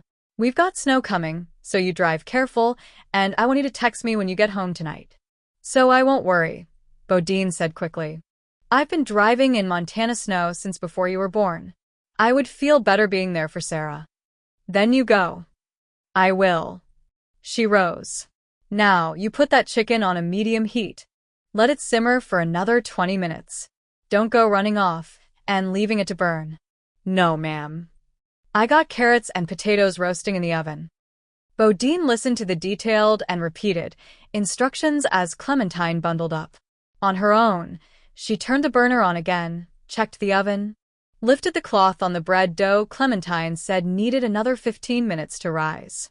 She poured her glass of wine and thought about a mother's despair, about a mother bearing up. One hadn't been able to handle the loss.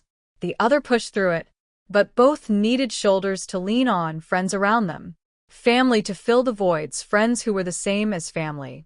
She looked out the window, saw the lights on in the shack, and going with impulse, texted Callan. You had dinner yet? It took a minute for his answer. Nope. Come on over and eat with us. I'll even buy you a beer. This time the answer came in seconds. Pop the top and grab me a plate. Done. She went back, poked at the chicken, and thought all Clementine's chicks would eat together in the roost tonight. Asterisk, asterisk, asterisk. A day passed, then another, and Bodine couldn't get the conversation with Clementine out of her mind. It didn't matter that Clementine bounced back to her steady, stoic self, bringing the normal again. Maybe it lodged in her mind because Denise McNee had fallen into a coma and seemed to hover in that misty place between life and death. Could it be a choice which way she went? Was it always a choice? She wasn't sure there were answers, but she decided to ask the questions. She rode down to the equestrian center, Leo's hoof strikes bright as church bells on the hard road. Snowy fields spread all around her as winter kept a firm, frozen grip on everything. Still, the sky rolled blue and hawks circled through it. Maybe as February made its turn into March, there'd be signs of spring. She saw her grandmother's truck. Jessica's SUV steered Leo around them. Dismounting, she opened the doors, let him inside. Cora's voice echoed. Change leads and take her around the other way. You don't need to hold on to that pommel now, Jessie. It feels like I do. Keep your back straight. That's the way. Why don't you take her into a trot? Okay. God. I'll be sitting on a pillow again tomorrow. Amused, as Jessica had done so twice already, Bodine tethered Leo to a rail, loosened his cinches. When she walked to the edge of the ring, she noted Jessica had the mare circling in a nice, steady trot. Back straight.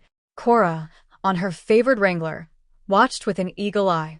Move with her now. Let her feel you're with her. To Bodine's mind, her grandmother never looked better than when she sat a horse. Her checkered shirt tucked into jeans, her jeans tucked into bold red boots. Her pretty hair under a crisp turn-brim black hat. Keep it going and change leads. Don't think too hard, just do it. I did it. Of course you did. Now take her down, let her walk a while. Keep those elbows down. Cora turned her horse, caught sight of Bodine. Bodine put a finger to her lips, got a grin in return. You feel how she responds? Ido. Jessica lifted a hand to adjust the riding helmet. I honestly didn't understand what you meant the first couple times. But I do now. I can't believe I'm doing this. That I can start and stop her, walk and trot, go one way, then the other. And have fun with it? It is fun, even if my ass, my legs, pay for it later. It's such a feeling. You're going to get an even better one. You're going to take her from walk to trot to canter. Even at a distance, Bodine saw Jessica's eyes go wide, go huge. Oh, Cora, I don't think I'm ready. Honestly, I'm fine just poking along. You're ready. You need to trust me, trust her, trust yourself. A little trot now. Keep those knees in, those heels down, elbows, too. Tell her what you want. That's right. She wants to please you. You just want to give her another little nudge now. Keep your form, give her the signal, and she'll take it from there. What if I fall off? You're not going to, but if you do, you'll get back up. A little nudge, Jessie. The pure anxiety on Jessica's face had Bodine wondering if her grandmother pushed too far, too soon. But Jessica, lips pressed tight, rocked in the saddle, nudged with her heels, and moved smoothly into a pretty little canter. The anxiety melted into a kind of shock. Oh my God. Move with her, that's it. Elbows down. Look at you. Take her around. That's beautiful, honey. Just fine. Bring her down again, easy. Pulling Maybelle to a stop, Jessica pressed a hand to her heart. Did that just happen? Got it on video. Bodine stepped forward, holding up her phone. The last few seconds anyway. You did great. She's a faster learner than she thinks she is, Cora said. Take her around one more time. Walk, trot, canter. Why does that scare the crap out of me when I just did it? Do it again, and next time it'll be easier. One more time. Jessica complied. Bodine circled in place, following the novice rider and veteran mare round the ring with her phone. I'm going to send you this video, Bodine told her when Jessica led Maybelle back to the center of the ring. Breathless now, face flushed, Jessica frowned at the phone in Bodine's hand. Am I going to be happy or embarrassed? I think you'll be impressed. When Bodine started to get a mounting block, Jessica shook her head. I don't need one. Getting off is one of my top equestrian skills. But, oh, my aching butt. When you put more time in, ride more often, your butt won't ache. Cora dismounted smoothly. Let's see if you remember how to unsaddle your horse. Actually, I'll do that. Bodine took Maybelle's reins. I need to talk to Nana about something. Then I'll head home and into a hot bath. Jessica gave the mare a rub. Thanks, Maybelle. Thank you, Cora. You're more than welcome.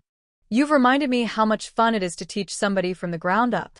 With Bodine, Cora led the horses back to the stall area. I was going to unsaddle them here, so Jessica got the practice. Then rub them down at the BAC. But we can do that here if you need to talk to me. Want a Coke? We've got some in the tack room. I'll get us some. Bodine carried the saddle back, stowed it, grabbed the drinks.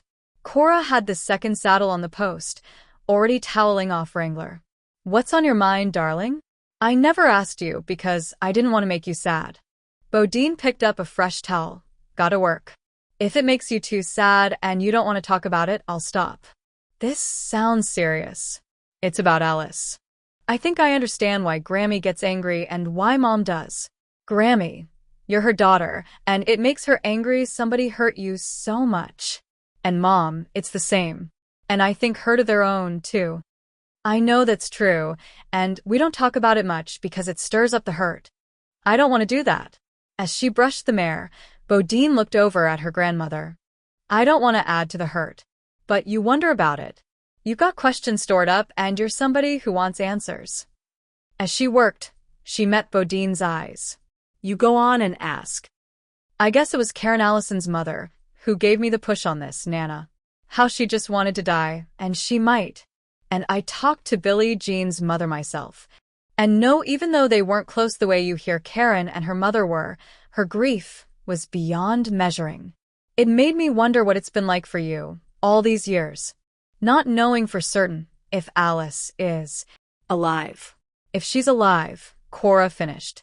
I feel in my heart she is. I need to believe she is. But why aren't you angry? I see Grammy and Mom angry. And understand it. I see you believing she's just alive, and I understand it. But why aren't you angry with it? That formed the core, Bodine realized. She'd never known Alice Bodine, and the name alone lit an anger in her. Alice just walked away. She cut all of you out of her life. What kind of person, Nana, doesn't even let you know she's alive and well somewhere? What kind doesn't understand the hurt and worry or care? I was angry.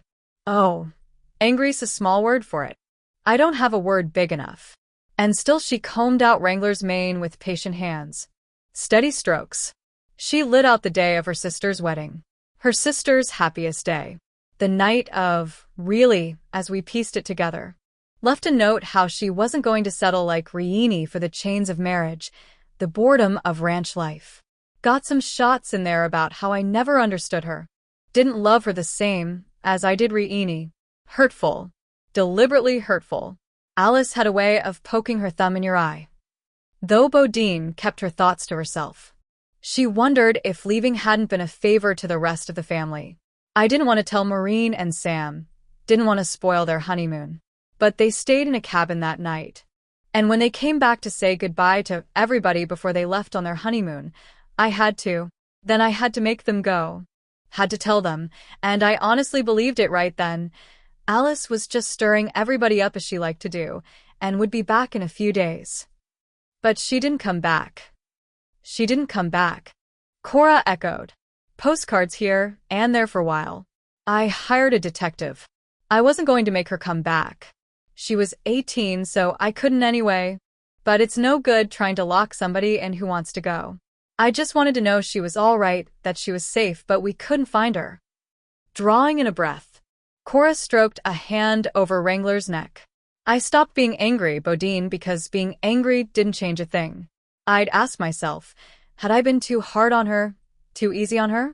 I was working to keep the ranch going, then the Dude Ranch and the Bear started the resort. Had doing all that taken too much away from being a mother to her? Self-blame wouldn't do, Bodine thought. No, she wouldn't allow it. Nana, I see how you and Mom are with each other. I see that, and I know what kind of mother you are. I hate knowing you've doubted yourself. Mothers do every day. It's funny, Bo, how a woman can bring two children into the world, raise them up the same way, the same rules and values, indulgences and disciplines. And still two separate people come out of it all. For a moment Cora rested her cheek against Wrangler's neck. My Alice. She was born with hard edges. She could be funny and sweet and, God, Charming. But where Maureen thrived on the ranch, Alice always felt limited by it. I know Alice felt I favored Rieni, but when one child is working hard to do well in school, and the other is skipping classes, well, one child's going to be praised and the other punished. Cora let out a sigh, a half laugh. Alice never seemed to understand how it all worked. When she was in a good place inside herself, she was a delight, bold and questing and curious. Where Rieni could be too serious, too worried about all the details fitting just right, worried too much about pleasing everybody at once, Alice would pull her out of that some, tease her into some adventuring. A lot like Chase and Callan, but Callan, he didn't have those hard edges. Never in his life resented Chase for being what he was, having what he had. There's the difference. And none of it mattered, or matters now, Bodine said quietly. Hard edges, resentments, bold or curious, she was yours. You loved her. You love her. I did, and I do. The loss of her? The knowing she's chosen to forget me, forget all of us? It's as keen as it ever was. How do you stand it? How do you get through it? I have to look at the whole picture, not just that dark, empty spot. Digging peppermints out of her pocket, Cora fed them to the horses. When your granddaddy died, the one you never knew, my whole world broke. I loved him, Bodine, so much I didn't know how I'd take the next step in a world he wasn't in. But I had your ma, And she needed me. I had Alice inside me. I had to take the next step. After running a hand down Bodine's braid, Cora picked up a hoof pick. Your Grammy and Grandpa. I know Ma and I squabble now, and then, two women living in the same house are bound to. But there's nothing in this world will ever brush away a speck of my love and gratitude for her and my father. They sold their own place to come here, because I needed them. I couldn't have gotten through without them. I might have lost the ranch, even with your uncles helping me. You could have let it go, sold it. No one would have blamed you. Cora looked up, under the brim of her hat, as she cleaned Wrangler's right rear hoof. My Rory loved the ranch, risked everything he had to build it. I could never let it go, but without that help, I might have lost it. Instead, it thrived, and I know my Rory would be proud of what we've done. Smiling now, she leaned against Wrangler's foreleg, checked his hoof when he lifted it. I have a daughter who's a light in my life, a son-in-law who's the best man I know, and 3 beautiful grandchildren who make me proud every single, solitary day. I have a full life, Bodine, because I chose to live it. I have sorrows. No life is full without them. I miss my husband. It doesn't matter how many years have passed since I've seen his face, heard his voice. I still see him. I still hear him, and it comforts me. I miss my daughter, the sweet and the sour of her. I can wish for another chance to be her mother without making all I have, all my blessings, less for that wish. You have a full life because you chose to live it, and you worked to make it. I did, but don't think less of that poor girl's mother, Bodine, because her grief overwhelmed her. Despair is a powerful, living thing. I won't. I don't think less of her. But I can think more of you, Nana, for being stronger than despair and braver than grief. My sweet girl, Cora murmured. I see how strong you are, Nana. Strong and smart and loving with it. I see those things in Grammy and in Mom. It's not taking anything away from the men in our family for me to say I'm proud to be the next one holding the Riley, Bateau, Bodine longbow line. And for you, I'll hope that wherever Alice is, she's made a good life for herself. You're a treasure to me, Bodine. A shining bright, rich treasure. When Cora came around the horses to hug her, Bodine squeezed tight. But she thought, while she could hope, for her grandmother's sake, she couldn't believe anyone could make a good life by ignoring her own line and all who'd loved her. The morning breaks with a gentle sigh as the birds take flight in the open sky. The hum of bees, the rustling trees, these are the sounds that set us free. The fields are calling, the rivers sing, as the wind whispers through everything. In the distance, a farmer's song tells the story of the land so strong. Listen close, you'll hear it all, the countryside's voice, soft but tall. In every breeze, in every tree, it speaks to you, it speaks to me. Listen close, you'll hear it all, the countryside's voice, soft but tall. In every breeze, in every tree, it speaks to you, it speaks to me. Voices of the countryside so sweet, in every field, on every street. Chapter 13. Information, straight gossip, sly innuendo, and wild speculation all bore fruit on the grapevine that extended from ranch to resort. How plump the fruit might depend, but you could always squeeze out a little juice. As Bodine wasn't sure of the size and ripeness of the fruit she'd come across that day, she felt it her job to find out. She had a two-pronged reason for knocking on the door of the shack after the evening meal. The timing took it out of the business day, something she thought important.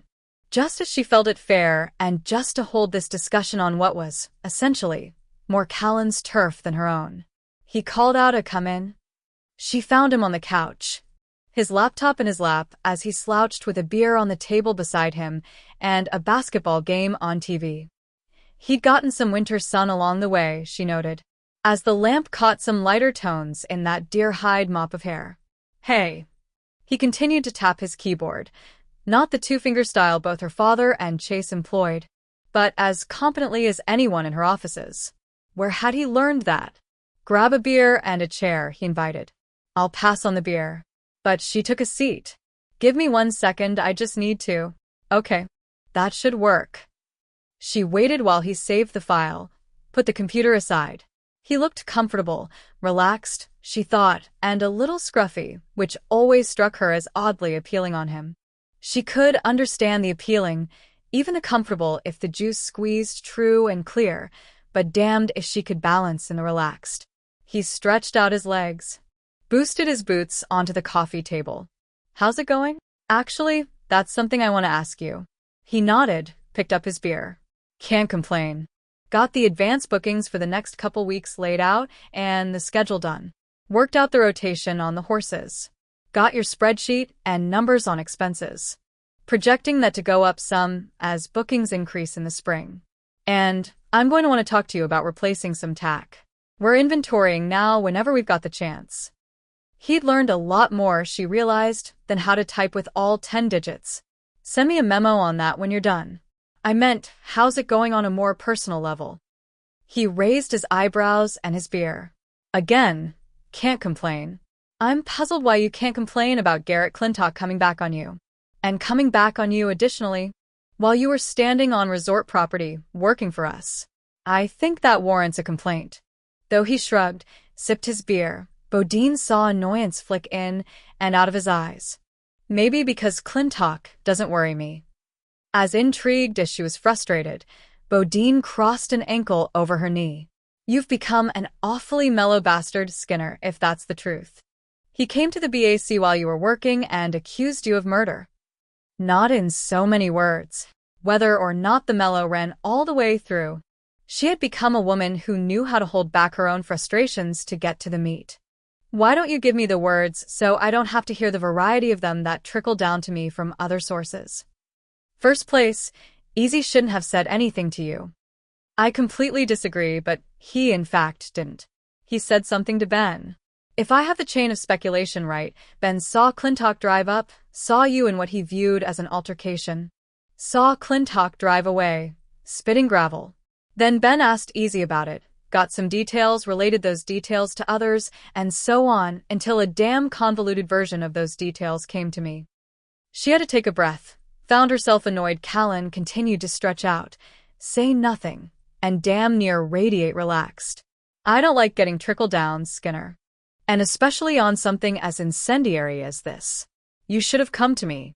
He gave her a thoughtful nod, an easy shrug as if considering her point of view. I don't see it that way. It was personal, and I handled it. It didn't have anything to do with the work or you, or the resort. It happened, again, on resort property. She held up a hand before he could argue that one. I have an absolute right to complain to the sheriff when one of his deputies harasses one of our people on our property. I don't care if you don't see it that way because that's the way it damn well is.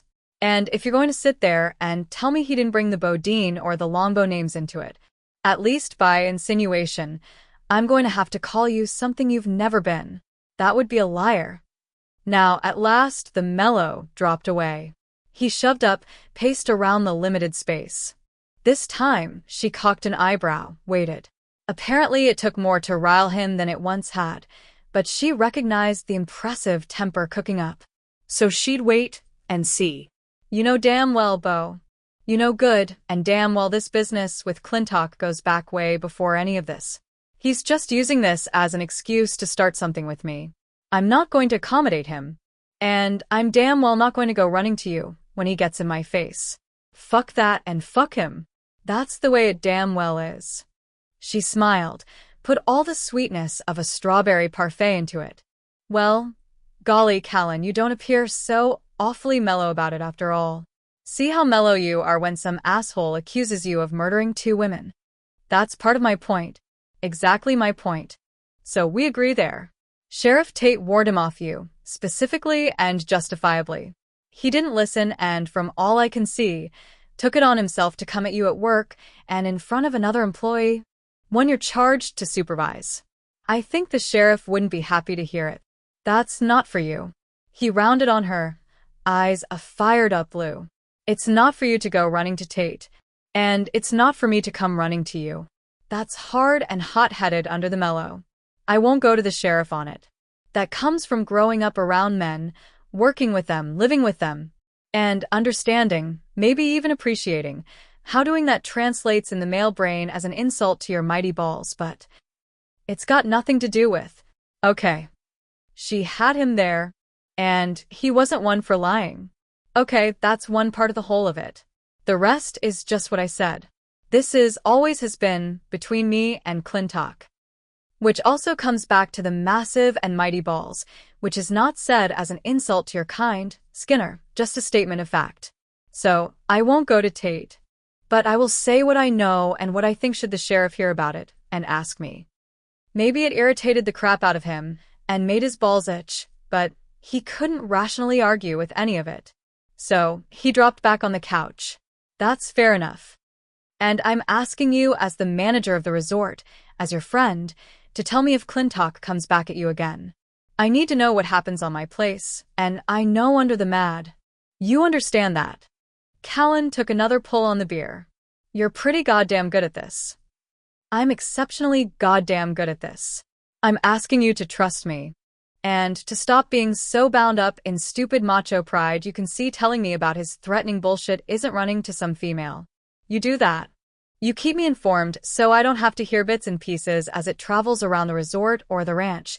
I'll let you handle it your own way. Exceptionally is probably understating. He hissed out a breath. You're so all-fired reasonable. I can't hold my own line without looking like a fool. You're nobody's fool, Skinner, and never have been. Leaning over far enough, she gave his leg a light punch. And from what I've seen, you've gotten exceptionally goddamn good about how you handle assholes. Now, have we got a deal? Yeah. And with it struck, he felt free to cut some of the anger loose. Christ, he pissed me off. Pushing at me, insulting me, and the rest of you. You were right about that, doing what he could to provoke me into taking a swing at him.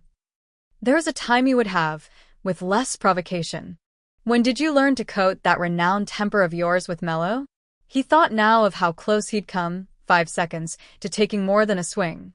But if a man doesn't learn a few things along the way, he's wasting his time. Which is a pretty good description of Garrett Clintock. The son of a bitch hasn't learned a damn thing. He's just acquired a badge, so he can bully from behind it. Callan shifted his gaze to hers. I want another part to the deal. We already struck the deal. We didn't shake on it. Bodine only rolled her eyes. What would the other part be? If he goes at you, or your family about me, you tell me. Leaning over again, Bodine held out her hand. No problem at all. They shook. Callan flopped back. I'm going to admit something. I've been stewing about it ever since. Just couldn't pull the damn thorn clean out of my side. Because, whatever Clintock is, I get the feeling he believes I could have done this. He actually believes it. Bodine started to disagree, thought better of it. You might be right on that. He hates you and always has. It's irrational and genuine, so he'd need to believe the very worst when it comes to you. And he's never known you. Anyone who knows you wouldn't believe it. Maybe not. But he was so wound up about it, Easy felt obliged to step in and cover for me on the timing, and not altogether truthfully. That doesn't sit well, either. I expect Ben would have done exactly the same. Maybe. He scowled into his beer. Yeah, hell, he would have. That doesn't set very well, either. He studied her as she studied him. She'd taken her hair out of the braid, so it lay loose and a little wavy from the twining, ink black over her shoulders. The tone, mirrored in her lashes, deepened, enriched the green of her eyes. In those eyes he read understanding, some sympathy rather than the hard line, no bullshit he'd seen in them when they'd started this round. I'm going to admit, having this out with you, I don't much feel like stewing about it anymore. Your family, Callan. Maybe, but I don't think about you like my sister anymore. She snorted. You never thought about me like your sister. I thought about you like my best friend's baby sister. It comes to the same. Now I look at you, and can't leave it at that. There was this wrangler I knew back in California. I've never known anybody as attuned with horses. I used to say he'd likely been one in a past life. He loved horses, a good whiskey, and the company of men. But now and again, he'd say to me, Skinner, I've got a hankering for a woman. Bodine snorted again, and Callan grinned. His words. So, he'd find one, and take care of the hankering until the next time it gave him an itch. She saw. Appreciated the simple logic and organization of the method. Is that how you handled an itch? A man has to consider his massive, mighty balls. She had to laugh. You turned that one around on me. Point for you. The thing is, since I'm in the admitting mode, since I've been back, I've had a hankering for a woman. He watched her eyebrows cock up, that little smirk move on her pretty lips. But the only hankering has been for you. And watched the smirk vanish. And reminding myself you're the sister of the best friend I've had, ever will have, hasn't dulled it one damn bit. All manner of things stirred up inside her. Stirred hard and hot enough, she wished she'd taken that beer. That's a bold admission. Well, you said yourself, I'm no liar. I want my hands on you, Bodine. I'm going to get them there before much longer. I got over my crush, Callan. I think we both know we're past teenage crushes on this. You're no liar either. You've got a point, and I might like having your hands on me just to see what it was like. Sex is simple enough if you're honest about it. He laughed. If you think that, you've never had the right kind of sex. I can look forward to changing that. You're raising the bar awful high for yourself, but I had another reason for coming over to talk to you tonight. You want to fire me? And I can show you how I vault over that bar. No. No, it's contrary to that. I heard from Abe today. How's Etta doing? She's doing well. She's taken up It's Not Kung Fu. It's, searching for the name, Bodine did a slow, surfing wave with her hands. Tai Chi. That's it. And yoga, and according to Abe, is half a vegetarian. I can't picture it. Whatever works, Callan decided. And it seems to be. But the two of them had a scare and have done a lot of talking, evaluating. They're going to move closer to their daughter, to Bozeman. They're not coming back, Callan. Hell. I need another beer. Slowly, he stood up. You sure you don't want one? Not right now. He said he'd come back and give me more time. Help train a replacement if we needed it. But he figured if we had you in there, we wouldn't need it. The job's yours if you want it. And if you don't, I'd ask if you'd stay on as manager long enough for us to find somebody else. As one of the owners and the manager of Bodine Resort, I'd rather you took the job. He walked back, set the beer down. She wasn't surprised when he pulled her out of the chair. She wondered if she surprised him by gripping his hair in both fists and assaulting his mouth with hers. Hankering be damned, she thought. This was hunger, deep, grinding hunger, and the perpetual ache of it had kept her entire system on edge from the moment she'd walked into the kitchen months back to see him charming Clementine. It didn't have to make sense, it didn't have to be smart. It just had to be. She blew through him, a perfect storm of lust and power, lightning strikes that flashed and burned, leaving erotic afterimages of tangled, frantic bodies. And she took, beyond what his frustration and impulse had prepared for, stirred up the currents, threatened the flood. And all with only a single, urgent kiss. Though he cursed her, himself, the altogether sticky situation, he backed off. Now she grabbed his shirt front, and the molten look in her eyes told him clearly she wasn't done. Me? Either, he thought, but carefully, eyes level with hers, pried open her grip. She dropped her hand quickly, and he couldn't quite read the mix on her face now. Shock, insult, disappointment seemed to come and go. You, she broke off, took a long breath. Now he read disdain, and plenty of haughty with it. You can't possibly believe I'd use sex to persuade you to stay on as horse manager. You know, Bodine, as good a rider as you are, you're going to bust your ass falling off a horse that high. Now just, he held a hand up, palm out, to signal her back, and took a step back himself. Her eyes narrowed for a moment, then lit up. Oh, so sly, he noted. Her lips curved. That's right. He couldn't say why that sheer smugness on her face made him want her more. I've got my limits, and right now I've got 1 foot over the edge of them. So we're just gonna, he broke off again, waving her back. Keep our separate spaces for right now. You're the one who started it. Maybe, and maybe I didn't factor in certain eventualities. I need to think all this over. And while I'm thinking all this over, I need to talk to Chase, as he's the one who hired me on. All right. And will your talk with Chase include those certain eventualities? Talk about sticky situations. But a man didn't bullshit his best friend. Most likely. Well, that would be up to you. But I'll remind you and him. If it comes to it, I don't need his permission regarding who I take to bed. Another time, he'd have valued the frankness, but at the moment it only made the thin ledge he balanced on all the shakier. It's not about permission. Now I need you to. He gestured toward the door.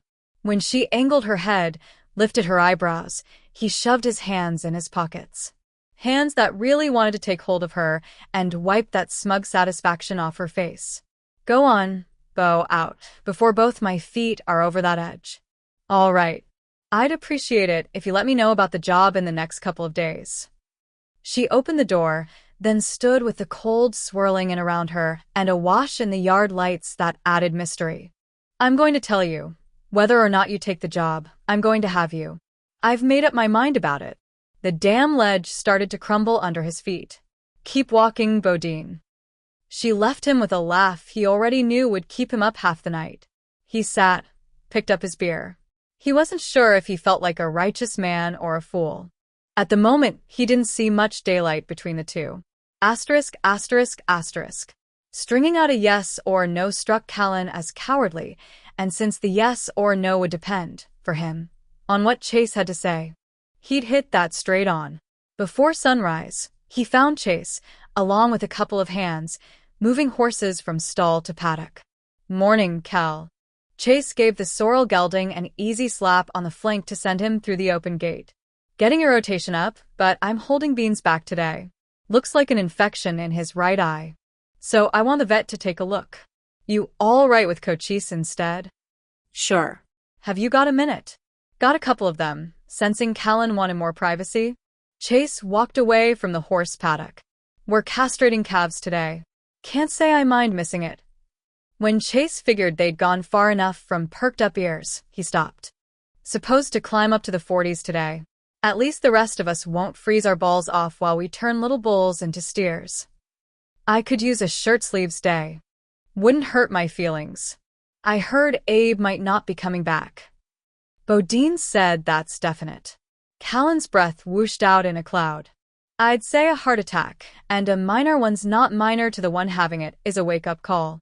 I guess it shouldn't surprise anyone they decided to retire. They'll be missed. Both Phoebe been with the resort since before it was won.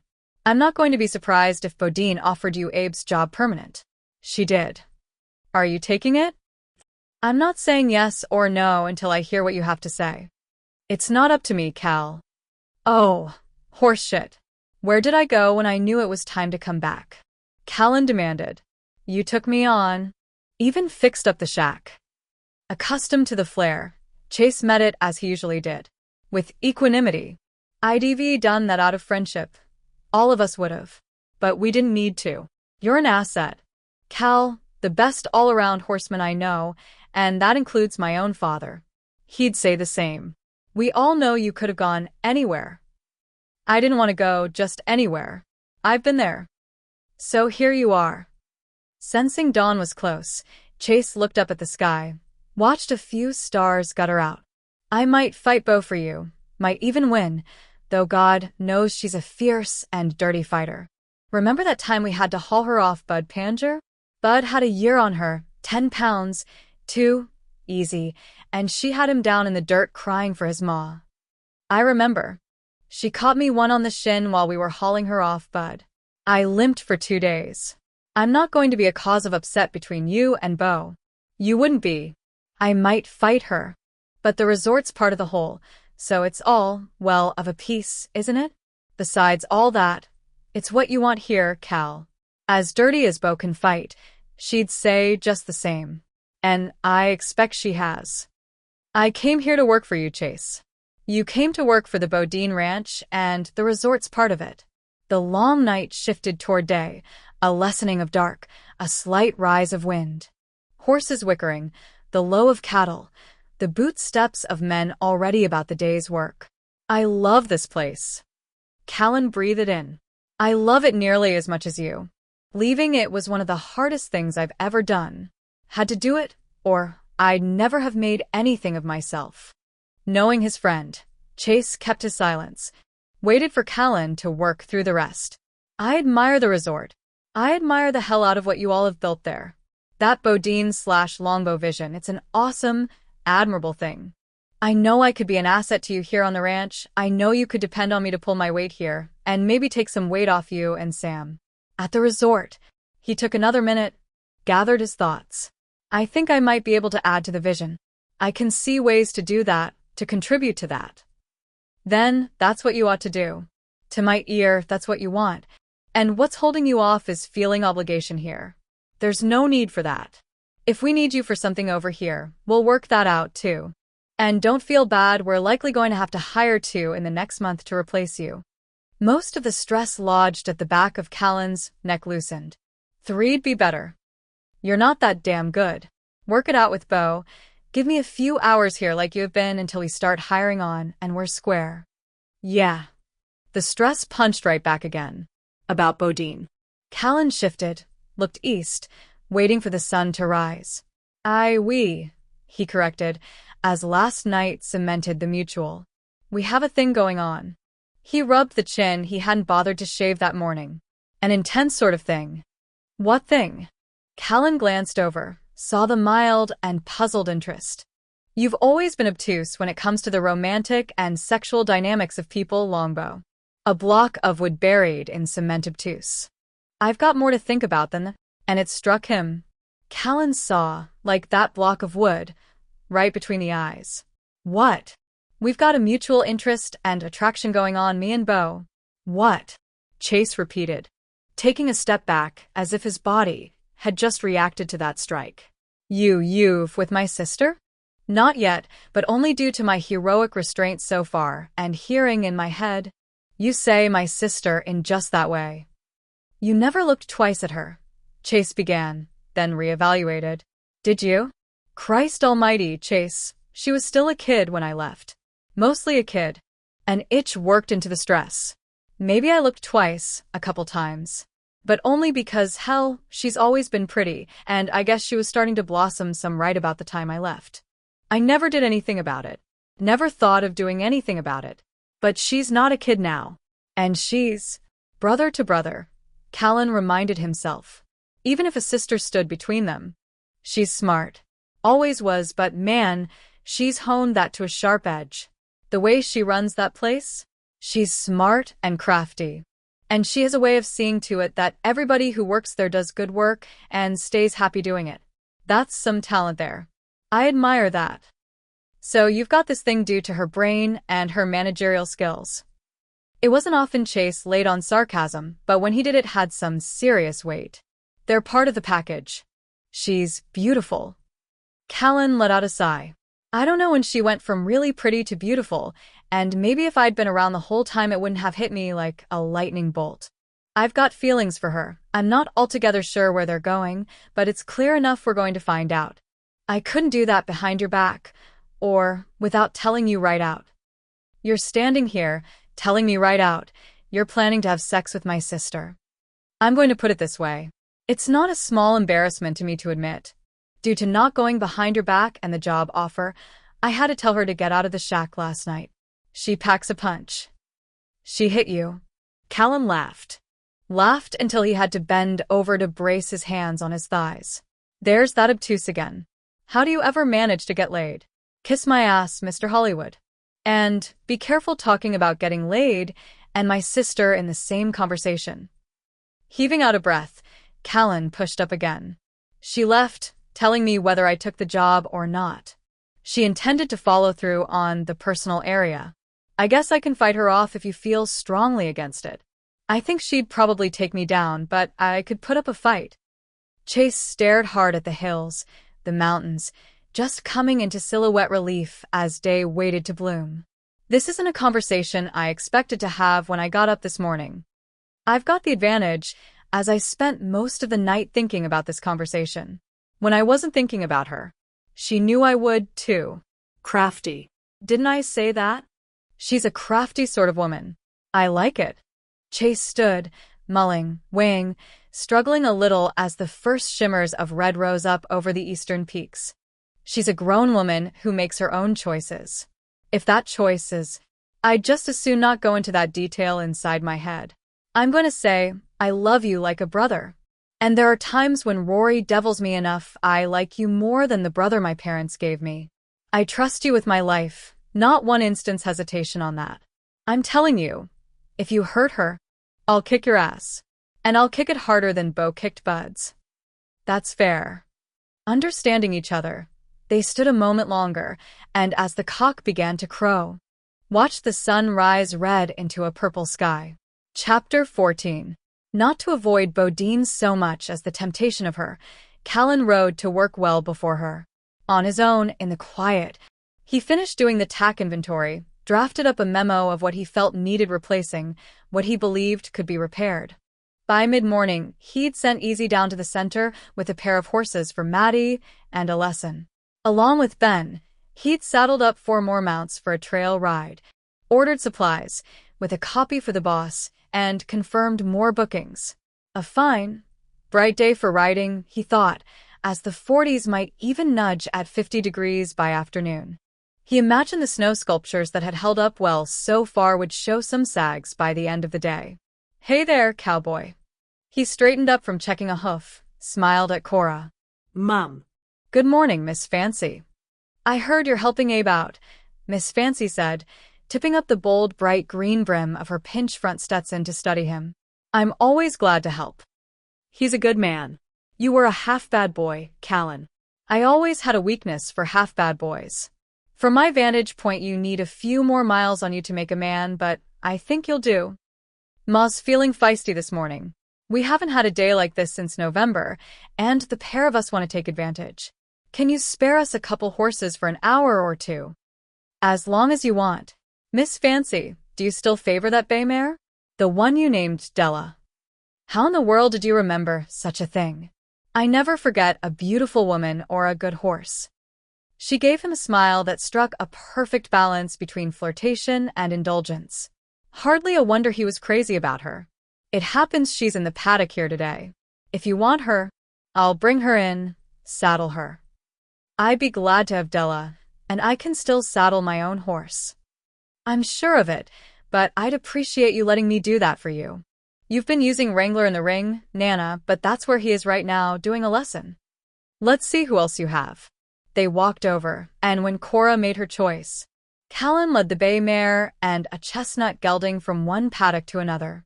A hand on her hip, her denim jacket, with its emblazoned peace sign unbuttoned.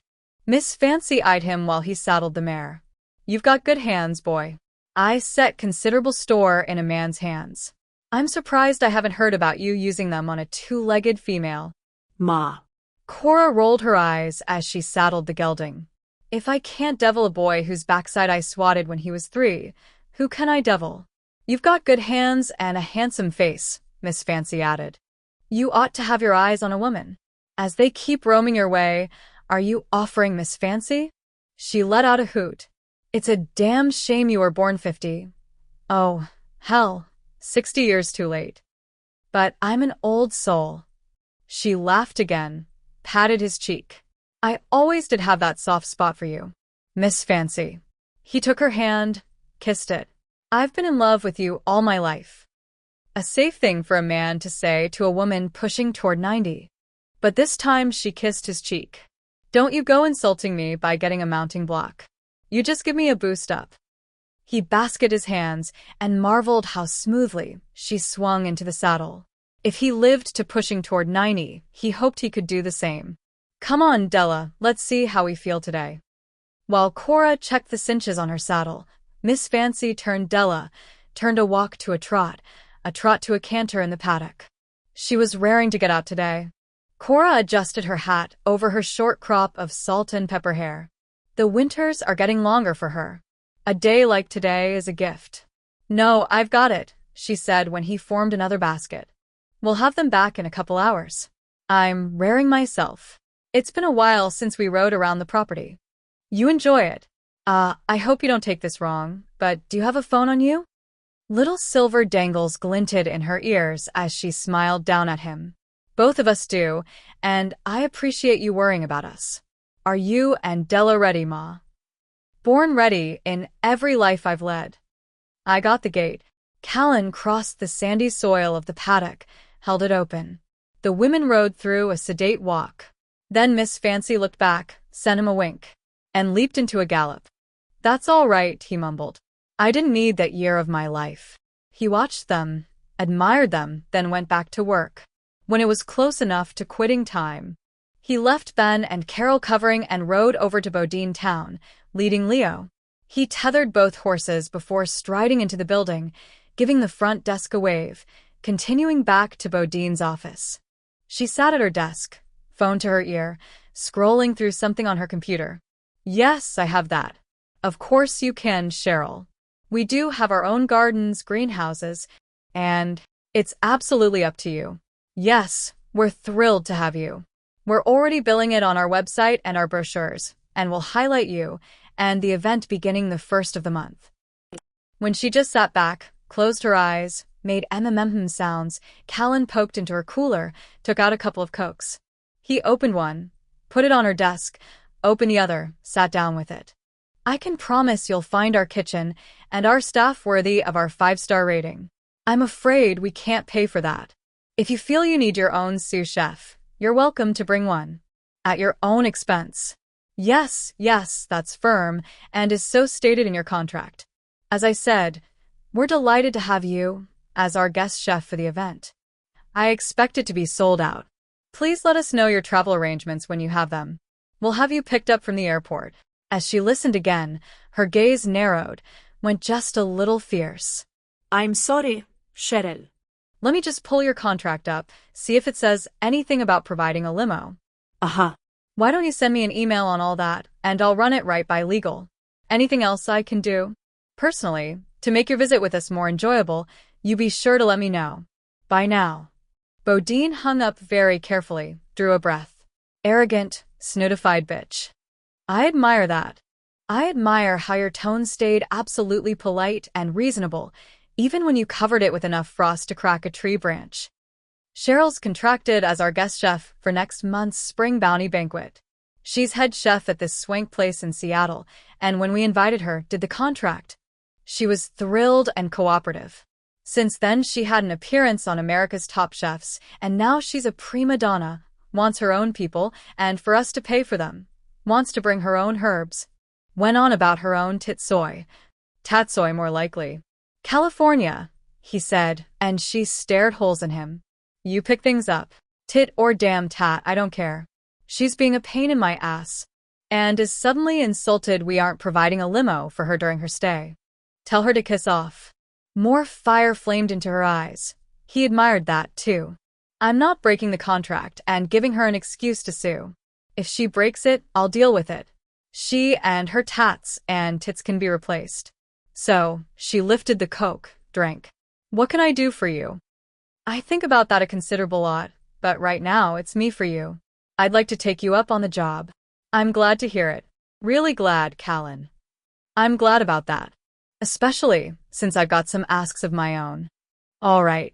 She picked up her pen, nudged a tablet in front of her as if prepared to note those asks down.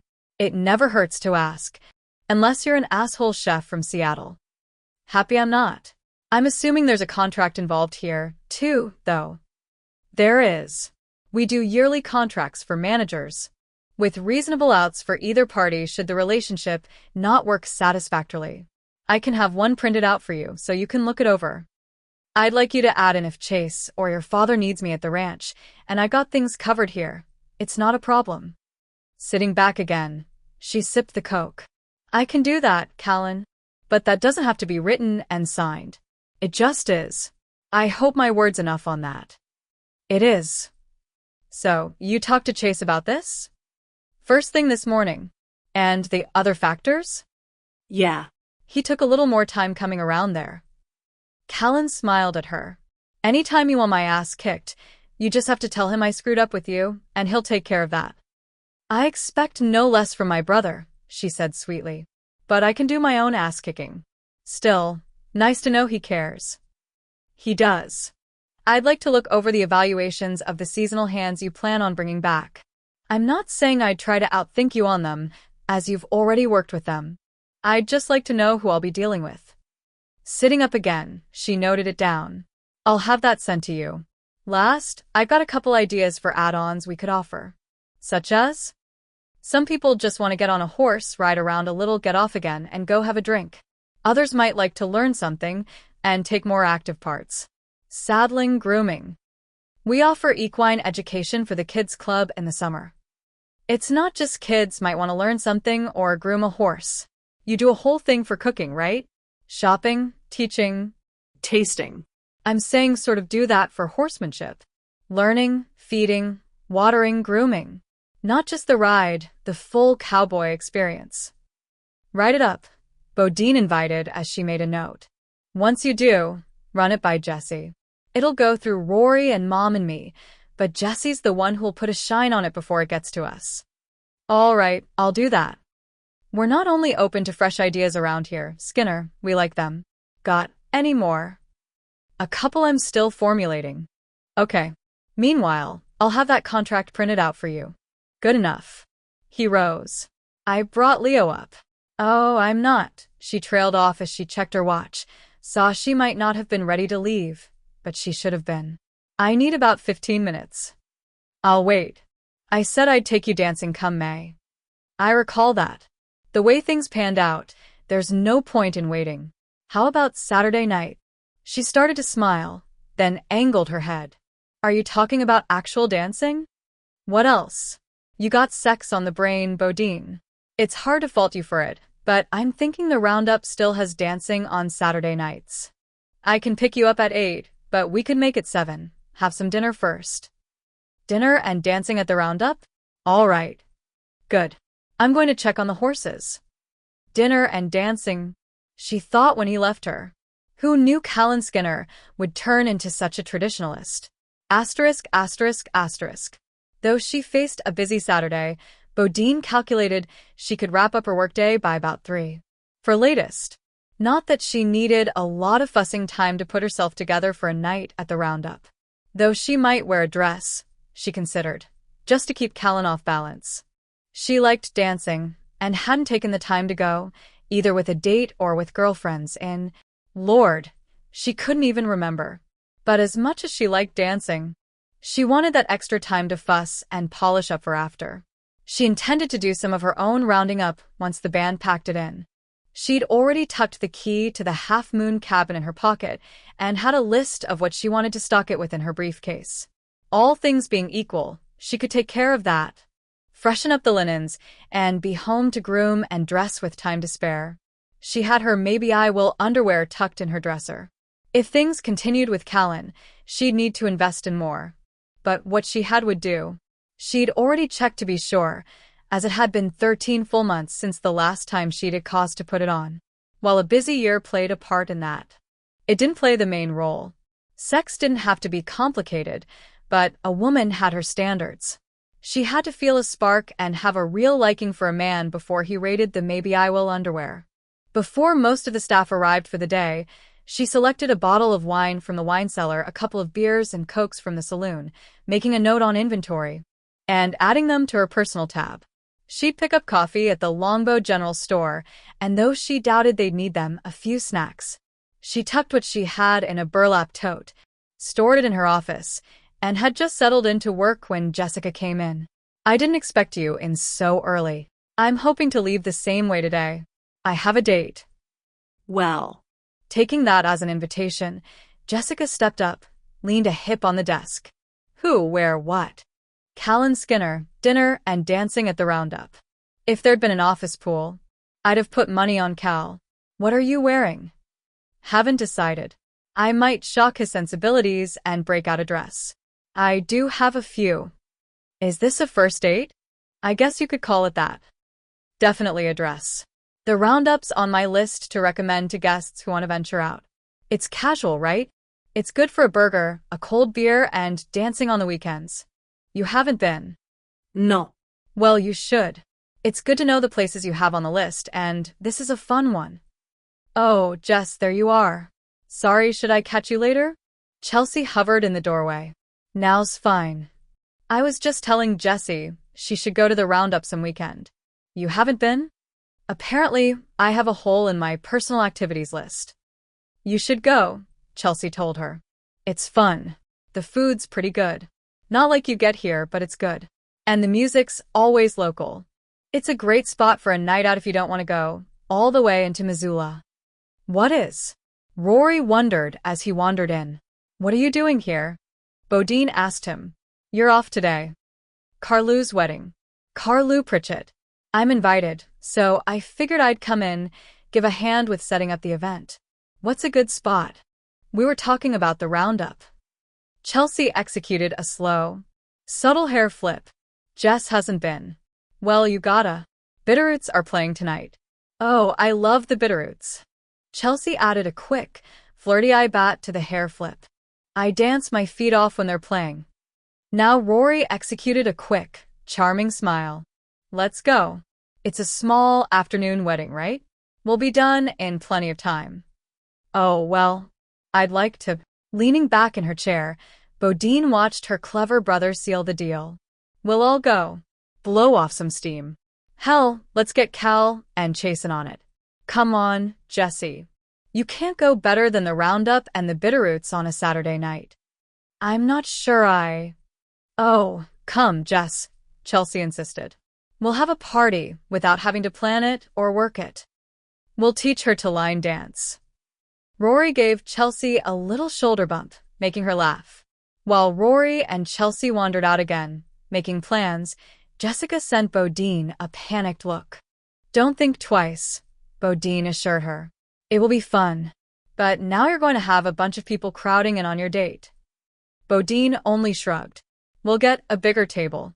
She forgot what she came in for. That's Rory Longbow magic. I'll find out. Honestly, Bo, I can explain to them about you and Cal having a date. No, appalled. Bodine held both hands up, palms out. Big Montana no. It makes it too important, which is something I'd like to avoid with the family and around here. And the fact is, I haven't hit the roundup with Chase and Rory for months. We're due. Get yourself ready for a genuine Montana night. Once she'd shooed Jessica out, Bodine sent Callan a text. Word got out on the roundup. Dinner and dancing for 2 just expanded to 6. More dance partners. But don't make any plans for after closing. I've already made them. Minutes later, he texted back. I'm good with the crowd. Before closing time. Good enough, Bodine said aloud. Then made a note to contact the manager of the roundup when it opened for lunch and sweet-talk him into reserving a table that could hold 6. Asterisk, asterisk, asterisk. Callan got home later than he'd planned, but with plenty of time to shower off the horses and change into something clean. Maybe he had planned for a one-on-one night of dinner, conversation, dancing, and whatever happened next, but he'd grown up learning how to adjust both plans and expectations. Besides, the way he looked at it, the party atmosphere might take some of the pressure off what happens next. She said she had plans. He was pretty sure the way they'd left things, what those plans would focus on. He'd taken time that morning to rotate his sheets, stripping off the one set, putting on the second. One thing he knew for absolute certain. If their plans aligned, he wouldn't spend his first night with Bodine in her bedroom in her family home. That was just disrespectful to her family. He stepped into the shack, took a quick glance around. Other than the sheets, already seen to, he didn't have any picking up to do before entertaining a lady. He knew how to keep a small space neat enough, washing up dishes as he went, hanging up clothes. He skipped his post-work beer. He'd have a couple at the roundup, but since he was driving, he'd hold it to that. Heading toward the shower, he pulled his ringing phone out of his pocket, noted the display. "Hi, Ma. Sure, I got a minute. Plenty of them." He listened as he shrugged out of his coat, tugged off the bandana around his neck. He tossed his hat on the chair, scraped his hand through his hair. She didn't ask for much and never had. A son couldn't say no even when it put a shadow over him. "I've got time on Monday. I could come for you about 4. If that works, drive you to the cemetery. How about I take you out for dinner after? Now, why would it be a bother to me to take my ma out to dinner? If Savannah and Justin want, I'll take you all. The rugrat, too." He flipped open the buttons of his shirt as she talked. "No, that's fine then. Just you and me. How's she doing?" Not much cooking time left on the new one. He sat, pulled off his boots while his mother chattered on about his pregnant sister. When she'd wound down, thanked him one more time, he set the phone aside. She didn't ask for much and never had. He thought again. So he'd take her to visit her husband's grave. He would never understand her love and devotion to the man who'd gambled away his life and the lives of his family. But he'd take her to lay her flowers, to say her prayers, and keep his thoughts on it to himself. He reconsidered the beer, then shook his head. Grabbing one now was weakness, not want. He stripped off his jeans, headed into shower in the tiny bathroom, and reminded himself that tonight and Bodine were a lot closer than Monday and Graves. Asterisk, asterisk, asterisk. About the time Callan stepped out of the shower and Bodine stood in front of the mirror doing a testing turn in the dress she decided on, Esther, who'd forgotten Alice, laid a cloth, as cold as she could get it, on her bruised jaw. She'd already wept a little, knew she might weep again, but the cold helped ease the throbbing. Sir had been so angry. She'd heard him shouting, and someone shouting back before he'd stormed in on her. She hadn't finished her scrubbing, and that made him only madder. He hadn't hurt her in a long time, but he'd hurt her then, dragging her to her feet by her hair, hitting her face, punching her stomach, taking his husbandly rights in a hard, mean way, harder and meaner than usual. Someone had made him mad. A part of her knew that, but the other parts, long since indoctrinated, blamed herself. She hadn't finished the scrubbing. Though her internal clock and the slant of the sun through her tiny window told her it was hours before his usual visit to her. Her house hadn't been in order. The house he'd provided her. She deserved his punishment. Now he'd gone off. She'd heard his truck leave, just as she'd heard someone, the one who'd shouted back, leave minutes before Sir had come in. His face red with temper, his eyes dark and mean with it, his hands hard and cruel. And it was her day of the week for sitting out for an hour, of sitting out in the air and not working. Just being allowed to sit and watch the sunset. She looked mournfully at the door he'd slammed as he'd gone out, cursing her for being a lazy whore. Though her face, her belly, and where he'd taken her so hard all hurt, she'd finished the scrubbing, using the water, gone cold, that had spilled all over the floor. He'd knocked the bucket over. Or she had. Probably she had. As she was the clumsy one, the lazy one, the ungrateful one. She told herself to make tea, to read the Bible, to repent her evil ways, but tears gathered in her eyes again as she stared at the door. It was selfish of her to wish for that hour outside, to wish for the sitting and seeing the sky fill with color, maybe even seeing a star or two come out. Selfish because she hadn't earned it. Still, she shuffled to the door, stroked her fingers over it, laid her hot cheek against it. She could just hear the birds if she listened hard enough, but not the air through the trees as she would if she could stand on the other side of the door. The air that would cool her aching jaw and settle her heart again. She didn't realize she'd touched the handle until it moved.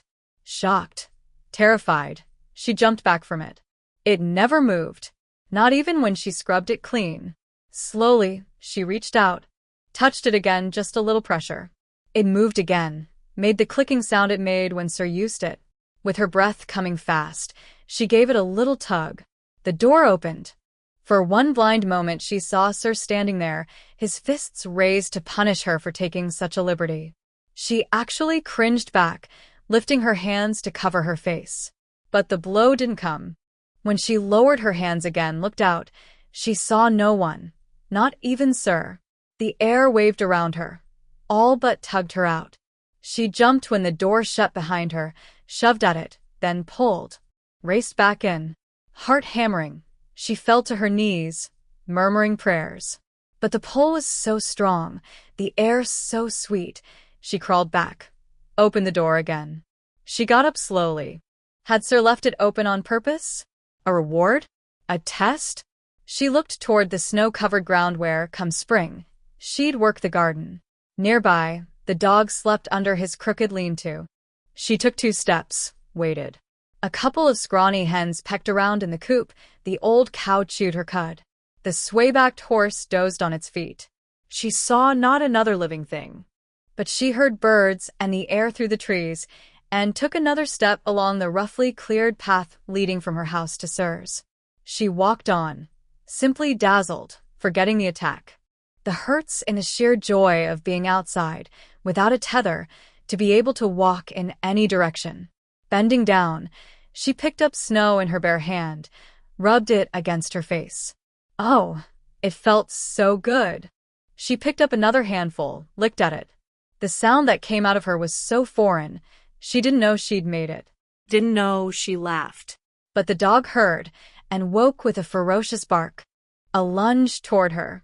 Fear of him had her rushing away in a limping run. She ran until her lungs turned to fire, until that awful barking fell away.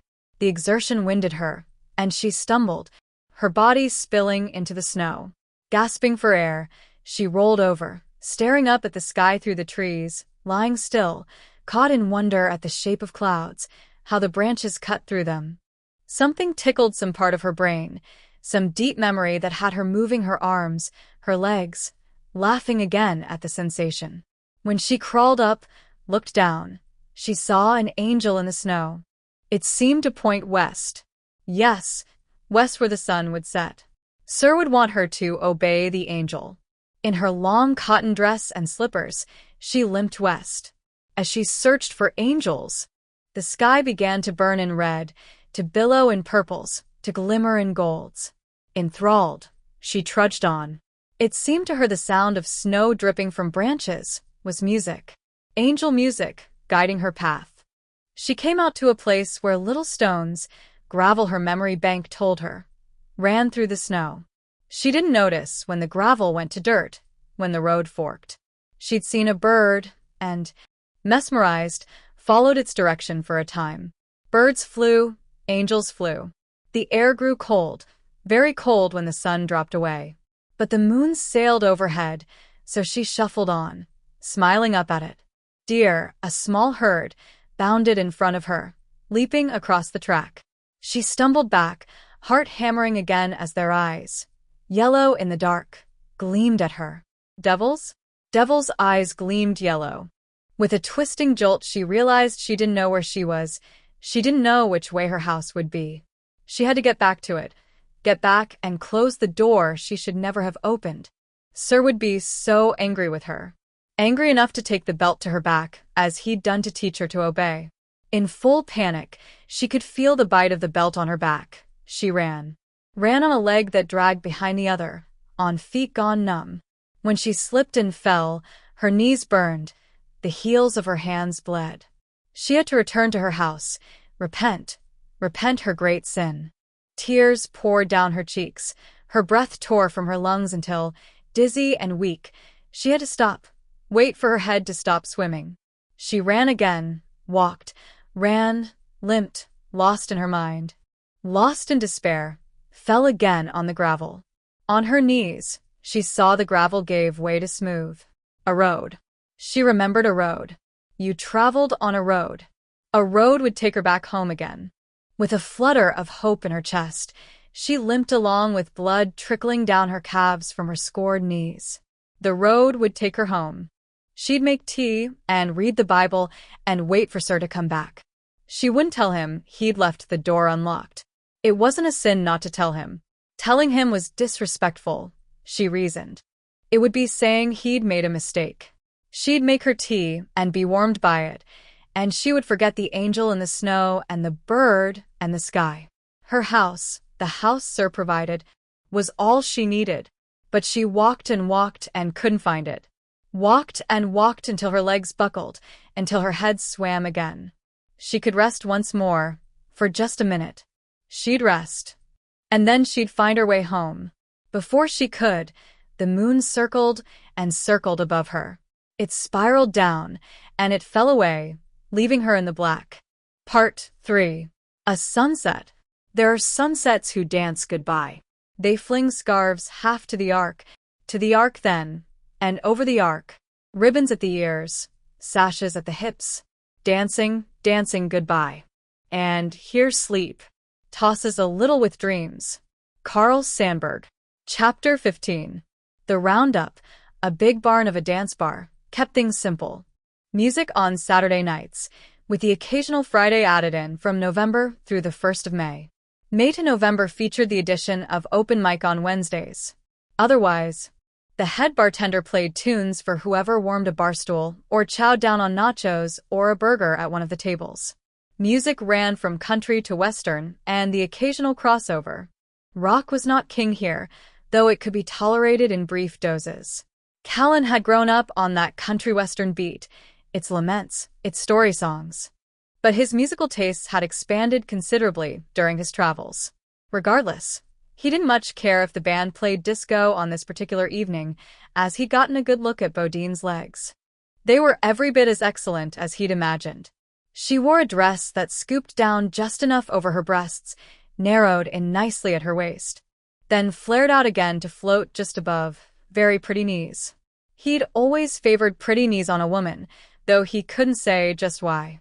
It had taken him a while to register the color over what was inside the dress, but he liked the happy blue with those little swirls of pink and green over it, and the way she'd paired it with boots that picked up the tone of the green swirls.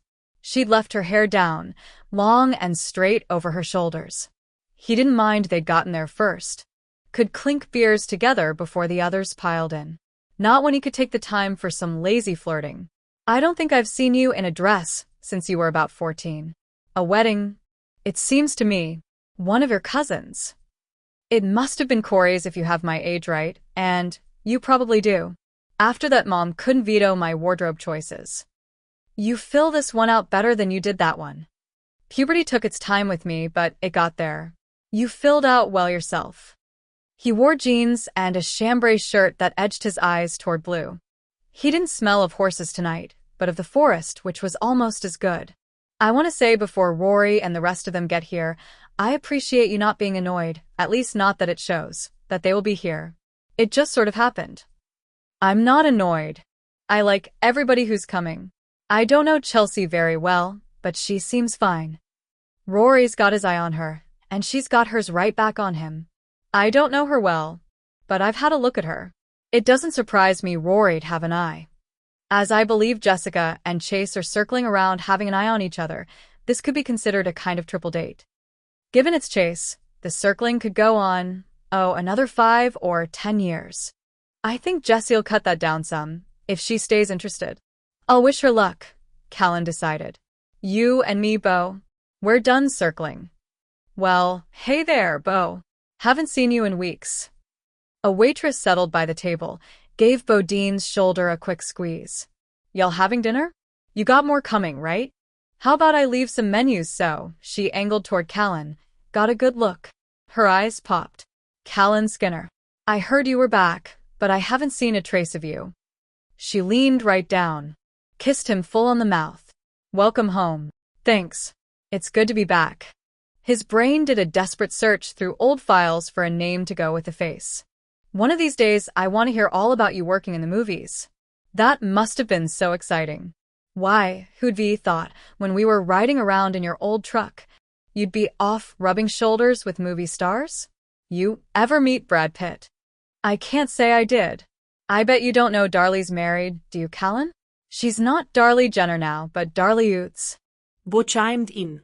Just like the potato chip, Darlie said with a laugh. Though, if we had a share of that, I wouldn't be working at the roundup. All right, Lester. God sakes. I see you. I'm having a minute with an old friend, so just hold your water. She turned back from berating an impatient regular, beamed at Callan. Married 3 years now, and we've got a little girl.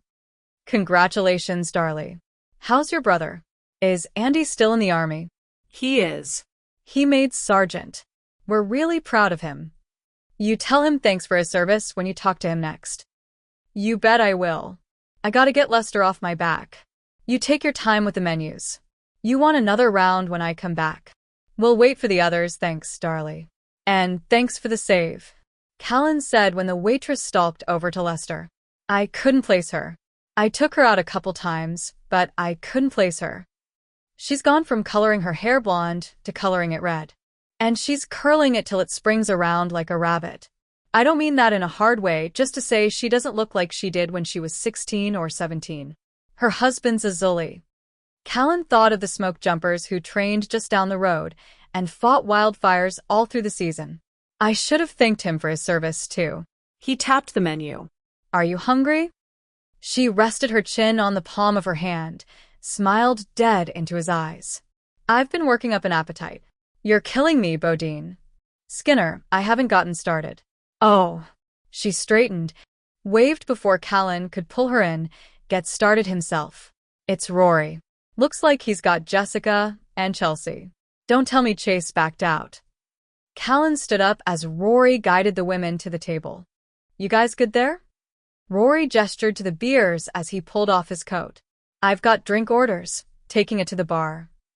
We're good, right? Callan nodded at Bodine. All good. Give me a minute, Rory added. I'll go with you. Tossing her coat aside, Chelsea went with Rory. I didn't realize this place was so big.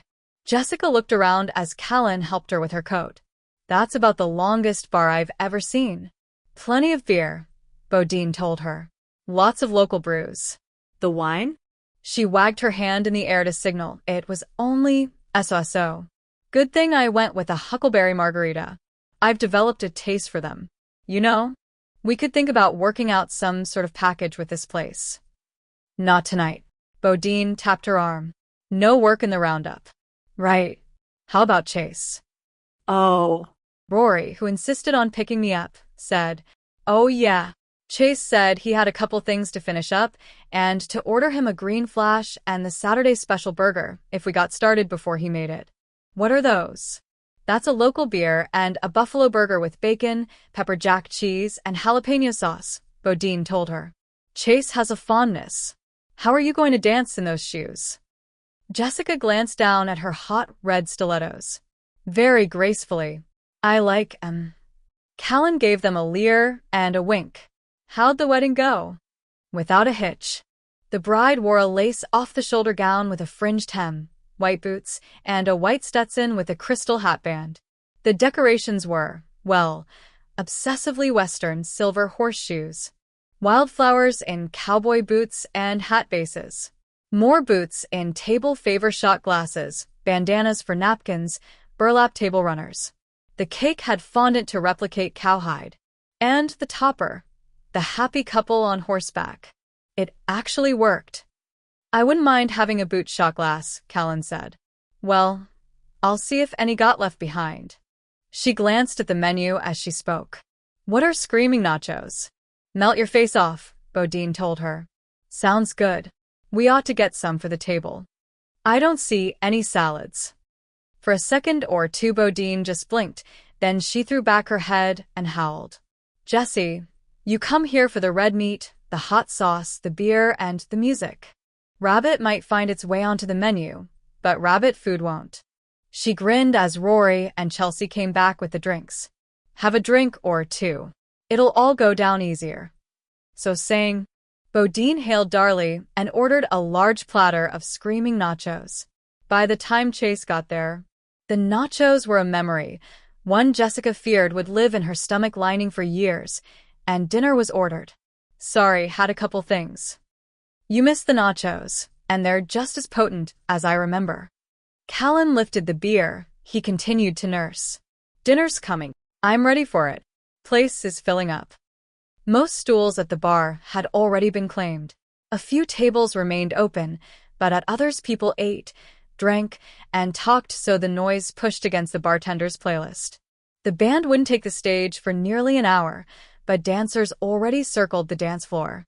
The big square of plywood held stains from countless spilled beers, and infamously, nearly dead center, a faded bloodstain from a fight over a woman, so the story went, nearly a decade before.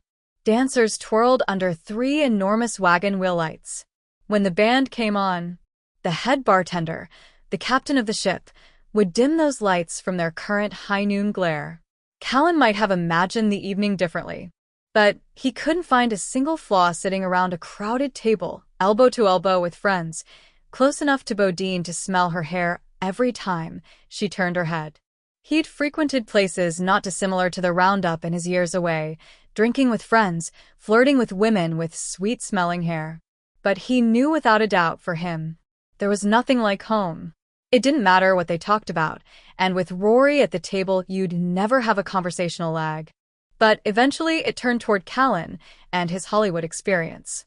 It had its moments, he said when Chelsea, a little wide-eyed, asked if it had been exciting, glamorous. Mostly it was horses, but it had its moments. Not too many, Bodine put in, as he never met Brad Pitt. Never did. Rory pointed a finger at him. Best female meat, movie star division. Well, that's not even close. Charlize Theron. Now Rory went wide-eyed. Kiss my ass. You met Charlize Theron. I did. A Million Ways to Die in the West. Seth MacFarlane movie. Funny guy. Screw MacFarlane. You met Charlize Theron. What's she like? Did you get close enough to touch? She's beautiful, smart, interesting. I might have touched her in the general course of things. Mostly we talked horses. She's good with them. Before Rory lapses into a coma, Bodine swallowed the last of her burger. Best male meat, same division. Pretty much as easy. Sam Elliott. I'm not going to say beautiful, but smart and interesting. And I never knew an actor to sit a horse better. I still got one good arm to hold you with. Jessica turned toward Chase, and the iconic gravelly voice. That sounded just like him. What's that from? Tombstone. Virgil up. He's got 1 million of him, Rory claimed. Do Val Kilmer, Chase. Do Doc Holliday. Half smiling, Chase shrugged. I'm your Huckleberry, he said in a lazy southern drawl. What does that mean? Chase looked at her. It means mostly, I'm your man. He looked away again, picked up his beer. So, it's a romantic idiom. Even as Rory snorted, Chase turned back to her. I don't expect Doc had romantic feelings for Wyatt Earp. You never saw Tombstone? No. Now Jessica's gaze circled the table and the looks of amusement or shock. Oh, am I about to be tossed out of here? Ought to see the movie was all Chase could say. When the table as a whole began to grill her on what westerns she had seen or hadn't, she was treated to Chase's mimic quotes from John Wayne through to Alan Rickman. As entertaining as it was, she was relieved when the band took the stage, to cheers and applause, ending the Inquisition. They busted right out with a song she didn't recognize any more than she had the quotes from Quigley Down Under. We're up. Rory grabbed Chelsea's hand, spun her out onto the dance floor. Said I'd take you dancing. Callan stood, held out a hand for Bodine's. We'll see how good you are at it. He was pretty damn good. He had a way of holding her right in, moving with her and against her in a prelude to what they both knew was coming. She laughed, twirling easily when he spun her out, then gave him a taste of her own by shifting on the way and so her back pressed to him, undulating. You learned some new moves, he said in her ear. She tipped her head back, so their lips almost touched. I've got more. She twirled again, let him draw her in, and hooked an arm around his neck as she matched her steps to his. You sure as hell do. What have you been up to while I've been away, Bodine? Practicing. At the table, Jessica watched the dancers. A lot of stomping, spinning, and what she thought of as scooting. While Bodine and Callan did all of that, they coated it with a layer of sex. She'd never thought of country western dancing as sexy. When the second number picked right up after the first, Chase cleared his throat. I'm not much of a dancer. She angled toward him. That would make us about even here. As I've never done this kind of dancing in my life. Why don't you teach me a little? I can try. Rising, he took her hand. You're probably going to need another drink after we're done. I'll risk it. After she reached the plywood, she turned, put a hand on his shoulder. Right? Yeah, and he put an arm around her waist. Well, just sort of. Can you walk backward in those shoes? I can run backward in them. And she took it on herself, raised their joined hands, executed a twirl out, then back to him. No worries. You're already better than I am. She smiled. They seem to be moving around the floor just fine. I can teach you if I have to. Asterisk, asterisk, asterisk. About the time the women took to the floor to save a horse, ride a cowboy, and Jessica learned, or tried to learn, her first line dance, Jolene and Vance Lubbock headed home. They'd taken what they called their escape from the kids' night, a once-in-a-blue-moon event. The intention had been a quiet dinner, something dimly recalled from before the advent of 3 kids under 6, and a movie that didn't have any sort of animation or talking animals. Along the way, Jolene realized what she really wanted to do with the 4 precious hours they'd roped in a babysitter. She directed Vance to get on and off Interstate 90 and check into a Quality Inn. He didn't put up a fight. For the first time in more than a year, they had energetic, wide-awake, uninterrupted sex. Twice. Then a third time after Vance ran out to get food from the eatery next door. While they couldn't quite pull off a fourth, they indulged in a long, hot shower where no one called out for mommy or daddy. They drove home again in the dreamy afterglow, vowing to make motel sex night a regular event. We'll make more of an effort. So relaxed, she wondered, she didn't slide out of the seat. Jolene smiled at the father of her children, remembering why she'd married him in the first place. Next time, we add a bottle of wine. Vance kissed her hand. And some sexy lingerie. Oh, baby. She laughed, sighed. I love our babies, Vance. I couldn't imagine life without them. But oh my God, having a few hours not being mommy first? Once a month. We can do once a month. It's a date. He kissed her hand again. Absolutely and blindingly in love with his wife. He saw the gray lump on the side of the road, took it as roadkill, had already passed it when his brain registered what his eyes told him. Vance. I know. Hold on. He hit the brakes, backed up. It's a woman. I swear it's a woman. I see her. I see. He edged the car to the shoulder. You stay here. I will not. Jolene pushed out even as he hit the flashers. God, Vance, she's half frozen. Get the blanket out of the truck. I'm calling 911. Get the blanket first. She's got a pulse. She's alive. Honey, but she's freezing out here. I can't tell if she's hurt anywhere. She's got some scrapes, some nasty scrapes, and she's hit her head or someone hit it for her.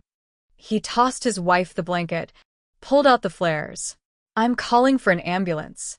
Jolene tried to warm the cold hands with her own, looked at her husband in the red light of a flare. Tell them to send the police, too. A little after midnight, the Lubbocks gave their statement to the responding officer while EMTs loaded the unconscious woman into an ambulance. Asterisk, asterisk, asterisk. Chase drove Jessica home. Rory's idea.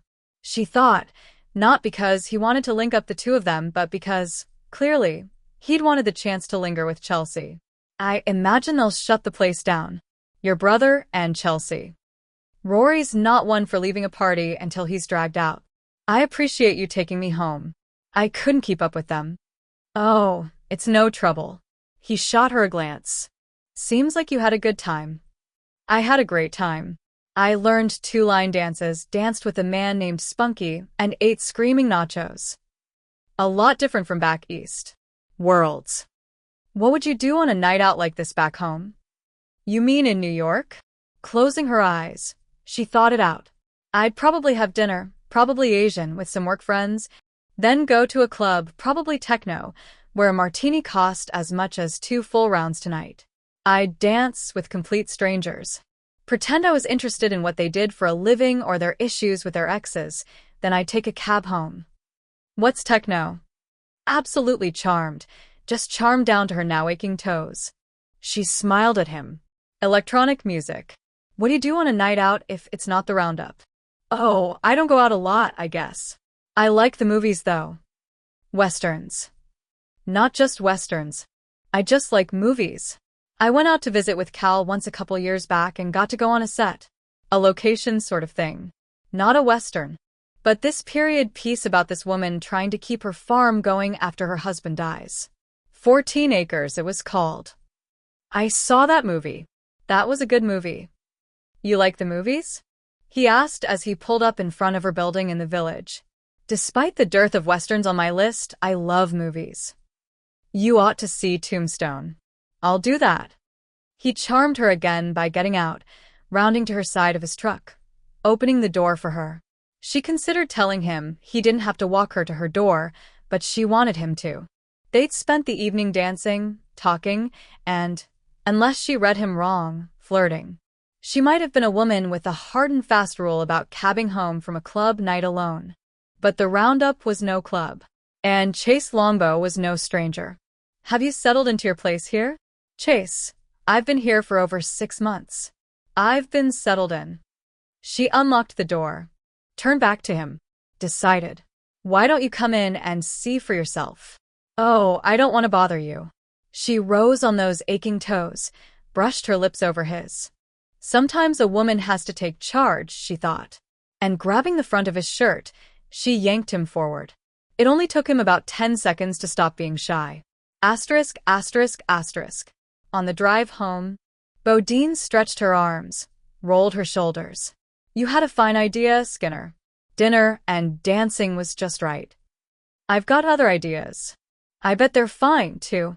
I need you to turn up here. Into the resort. That's the long way around. Depends on where you're going. He knew where he wanted to go. Onto those nice, fresh sheets with her under him. But he made the turn. There's something so pretty about the dark and the quiet. Take the left road here. I don't know how people sleep in the city, with all that light and noise. It has its moments. Curious. She glanced toward him. Would you ever go back to it? I hate saying never, but there's no pull for me. I guess I miss the dark and the quiet. We got plenty of it. Slow down. Make this next left right there. That's not a road, Beau. No, it's not a road. But it's a cabin. And look here. She drew out a key, held it up. What I just happened to have. He looked at the key, looked at her. You are a smart and interesting woman. I couldn't agree more. He might have come around to get her door, but she didn't give him the chance. So he took her hand as they walked across the gravel and up the steps to the porch. I was smart enough to get some food and beverages in case we want some, and coffee for the morning if we stay a while. More interesting by the minute. She unlocked the door, turned on the light in the living area. Why don't I give you a tour? She tossed the key aside. Then her coat. We can start with the bedroom. He walked with her. We here at Bodine Resort offer rustic luxury. Hot tub on the back deck, big soaking tub, rain shower with jets, premium linens. Those linens spread over a bed already turned down for the night, one framed in thick posts and facing a window he imagined offered beautiful views in the daylight. He was more interested in the view right in front of him. Full kitchen, which will happily stock upon guest request, wood-burning fireplace, flat-screen TVs, and, well, whatever we can do to make the guest stay memorable. Why don't we see if we can make your stay memorable? You can start by getting me out of this dress. It's a nice dress. I've been thinking about getting you out of it all night. Nothing's stopping you. He stepped to her, took her face in his hands, laid his lips on hers. Soft at first, then a little deeper when her hands gripped his hips. As he'd done on the dance floor, he twirled her around, made her laugh. Pressing his lips to her shoulder, he drew down the zipper at the back of the dress. A long, smooth back, bisected by a thin line of midnight blue. She toed off her boots as the dress slid down. Long again and lean subtle curves. More midnight blue riding low over narrow hips. Well, look at you. Is looking all you want. Not nearly, but it'll do for a minute. He traced a fingertip over the tops of her breasts. Felt her shiver. Yeah, you sure got prettier. I ought to get to look some myself. She unbuttoned his shirt, ran her fingertip over the line of exposed flesh. You keep in shape.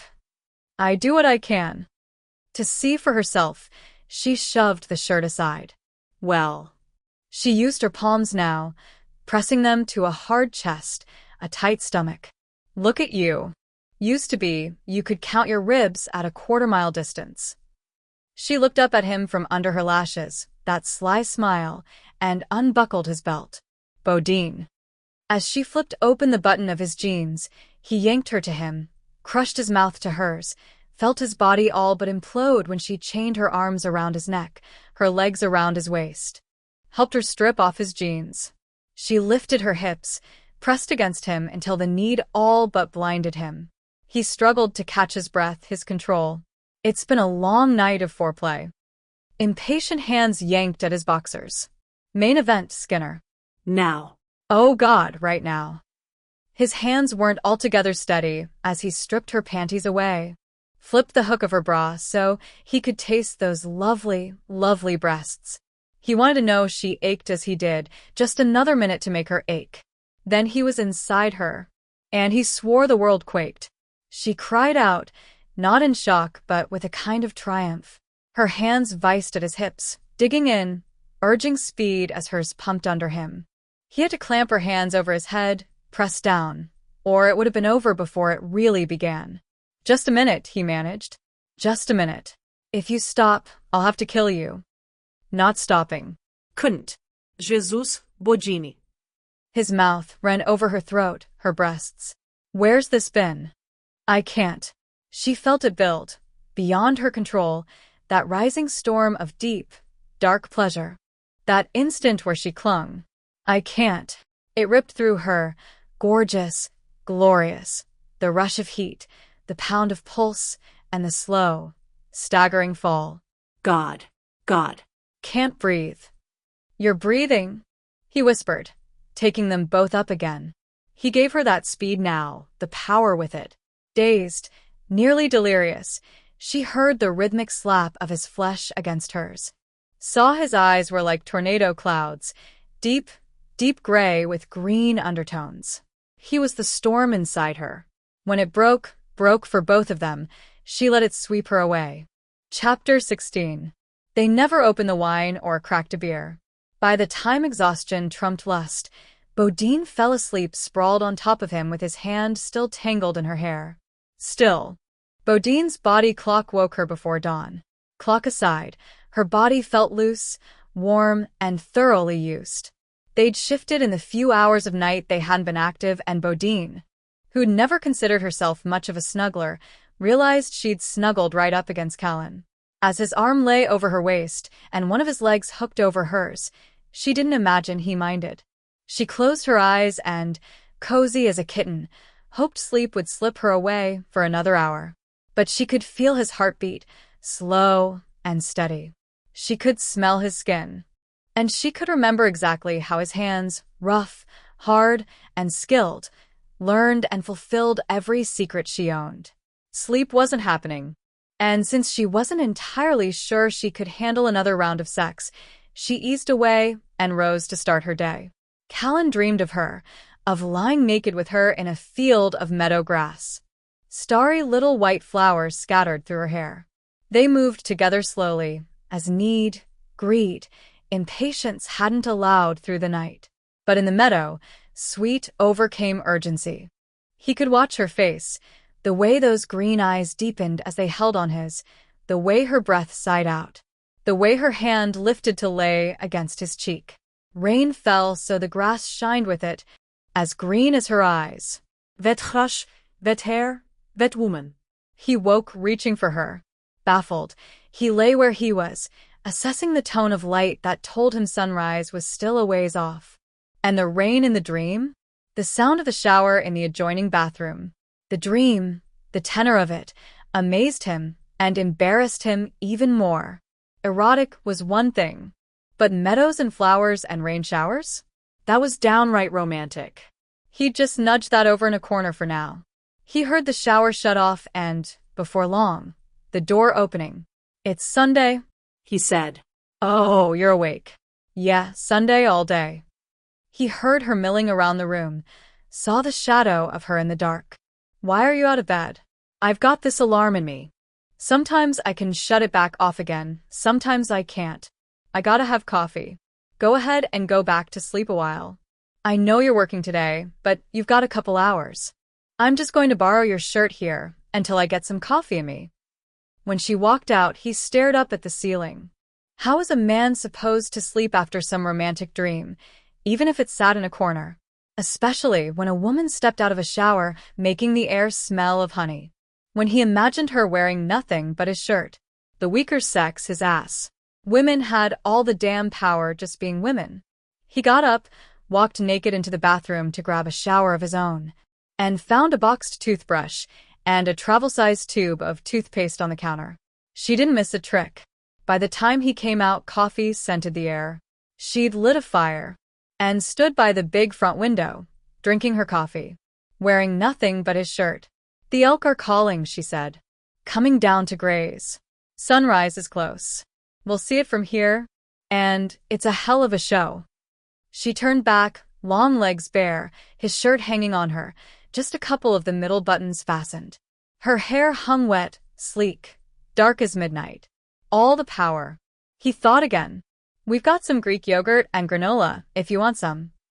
"Why would anybody?" "I know." Laughing, she walked back to the open kitchen, opened the fridge. "I tell myself I'll learn to like it, but I'm losing faith in that. I got some chips there. Picked them up in case we got hungry last night." He glanced at them, thought what the hell, and opened the bag. He just needed a few minutes for his system to settle again. Leaning back on the counter, he watched her mix a blob of yogurt with a scoop of granola. "I just need to change up the sheets and towels, give the bathroom a cleaning, wash up the dishes. I'll give you a hand with that. It won't take long. I can ride into the BAC with you, then walk to the office. I'm not getting in my workout otherwise." She ate a spoonful, winced. It never gets any better. Callan held out the bag of chips. She struggled, lost. "Just this once." She reached into the bag. "Why is everything that tastes so good bad for you?" She frowned at the yogurt. "Maybe if I crumbled up chips in it." Callan took the bowl from her, set it aside. "I've got something to say." Her eyes went from amused to wary. "All right. I don't know where this is heading, where we're heading, but as long as we're on the road. Are we still on the road? We're standing here after rolling around naked half the night, having coffee and barbecue potato chips. It looks like the road to me." "Okay then. As long as we are, it's just us. We don't have any other traveling companions." Studying his face, she ate another chip. "I'm taking that to mean neither of us sleeps with anyone else." "That's the meaning." Still studying him, she drank some coffee. "I think you're probably aware at this point that I like sex just fine." "Yeah, I got that. You're good at it too." "I like to think so." Enjoying the casual sin of it. She crunched into another chip. "But liking sex doesn't mean I play fast and loose." "I never thought you did, and I'm not just talking about you. There are two of us here." She pursed her lips, nodded. "All right. So, a reasonable bargain. No hitchhikers, for either of us." After setting her mug down, she dusted the salt off her fingers. "Do you want a spit oath?" It was that damn sly smile again. "Nope." He tossed aside the bag of chips, shoved her back against the refrigerator. "I've got something else in mind." He took her then, and there, more fiercely than he'd intended, while the rising sun burned red against the windows. Asterisk, asterisk, asterisk. While Bodine didn't absolutely have to go into the office, she'd already scheduled it into her Sunday. Just an hour or 90 minutes to clear up some paperwork. She considered pulling out her gym bag, always packed, and taking another hour in the fitness center. But she figured she'd had plenty of exercise during the last 24 hours. Enough that she hadn't balked when Callan insisted on dropping her off right at the door rather than letting her walk from the BAC. She left him the tote of wine, beer, and coffee, told him to keep it on hand, then surprised herself, and him, by leaning over and giving him a memorable see-you-later kiss. To her mind, if you slept with a man and intended to keep right on doing it, you shouldn't be ashamed if people knew it. She strolled into her office, humming a little, and decided to continue the screw-it state of mind that had started the day with potato chips. She grabbed a Coke rather than the water she'd been trying to drink more of. She'd barely settled at her desk when Jessica clipped by, backtracked. "I didn't know you were coming in today. Just for an hour or so," Bodine told her. "You're on the post-wedding brunch." "I gave Chelsea lead, but I'm standing by." So far, so good. The theme continues with Western omelets, breakfast burritos, biscuits and gravy, huckleberry mimosas, and so on. Brows lifted, Jessica angled her head. "You must really like the dress." "I do, and I consider it a sign that I'm doing the walk of I'm not a bit shamed." Good. "He's pretty terrific. I really enjoyed having the time to get to know him and everyone better." God. She stepped in, shut the door, leaned back on it. "I slept with your brother. Rory or Chase." "Joking," Bodine said with a laugh as Jessica's mouth dropped open. "He's also pretty terrific. I initiated it. I've known him all my life." Bodine tapped her own cheek. "This is not my surprised face. You're okay with it?" On a kind of few, Jessica ran a hand over her smooth twist of hair. "I know we talked about it in the theoretical sense, but now it's reality. I'm relieved you're okay with it. I'm assuming you're okay with it, too." I'm exhausted," Jessica said with her own laugh. "I don't want this to be weird, so I'll just say. Once Chase gets off the mark, he has a lot of stamina. And that is weird to say to his sister. On the contrary, it makes me proud. I love him, Jessie. There's nothing weird about knowing he's interested in someone I like and respect, and she's interested right back. You make friends easily." A touch of wistfulness ghosted around the smile. "I've seen it. You make them and you keep them. I've made acquaintances easily, and they come and go. I want to tell you how much I value you as a friend. Now I'm going to let you get to work. Go hover around Chelsea for an hour or so, then I'm going home." Inidon up. "Do a friend a favor?" "Of course. Come back so you can drive me home before you take a nap." "You got it." "Alone." Bodine took another moment to consider something else interesting. If Jessica wasn't halfway in love with Chase, she was one step away. "Sweet," she said aloud, then turned to her computer. Asterisk, asterisk, asterisk. Sheriff Tate stood outside the hospital room where he'd assigned one of his female deputies. He'd checked first thing that morning with the nurse on duty, and knew that Jane Doe had been sedated because when she'd finally come to, she'd been hysterical, nearly violent. Terrified was the word the nurse had used. He'd read the report from the responding officer, the statements from the 911 callers, and now wanted a rundown from the doctor before he took a look for himself. "I wasn't on when they brought her in." Dr. Grove, a stern-faced man with gentle hands, continued to study the chart as he spoke. "I did consult with the ER resident who examined and treated her. He did a rape kit, and we'll have that for you. She exhibited signs of forced and violent sex. She's been treated for frostbite on her feet. The air temperature wasn't cold enough for hypothermia, but her clothes were wet. Severe abrasions, the heels and palms of her hands, her knees, elbows. Gravel in the cuts and scrapes. Severe contusions and lacerations on her right temple and forehead, most likely from striking the ground. She's concussed." He looked up now, met Tate's eyes. "There's scar tissue around her left ankle and scars on her back. Would that be ligature scars? From being bound. I would give you a most likely on that. And another most likely on the scars on her back resulting from repeated beatings. A belt or a strap. Some are years old, some not." Tate blew out a breath. "I need to talk to her." "I understand that. You need to understand that when I attempted to do so this morning, she was incoherent, hysterical. We've sedated her to prevent her from injuring herself further." "She didn't tell you her name?" "She did not. As the sedative took hold, she begged us to let her go, that she had to get back. She spoke of someone she called Sir. He'd be very angry." "When's she going to be awake enough to talk?" Soon. "I'm going to advise you to go slowly. Whoever she is, Whatever happened to her? She's suffered long-term abuse. Our staff psychiatrist will speak with her as well. Have you got a woman for that? If she's been raped and abused by a man, a woman might do better with her. We're on the same page there. All right then. I want to take a look at her. We got her prints, and we're going to see if she's in the system somewhere. May take a couple more days. Seeing it's Sunday, and the red tape's always a tangle anyway. I'd like to try to get her name, at least. I'll go in with you. I can treat her more successfully if she begins to see me as a familiar face and not a threat. They went in together. The woman on the bed lay still, seemed to barely breathe. But the monitors beeped. The 4-tube in the back of her hand led to a bag hanging on a stand. In the dim light, she looked pale as a corpse, the long, gray-streaked hair witch wild. Can we bring up the light some? Tate asked. He moved closer to the bed as Dr. Grove turned the lights up.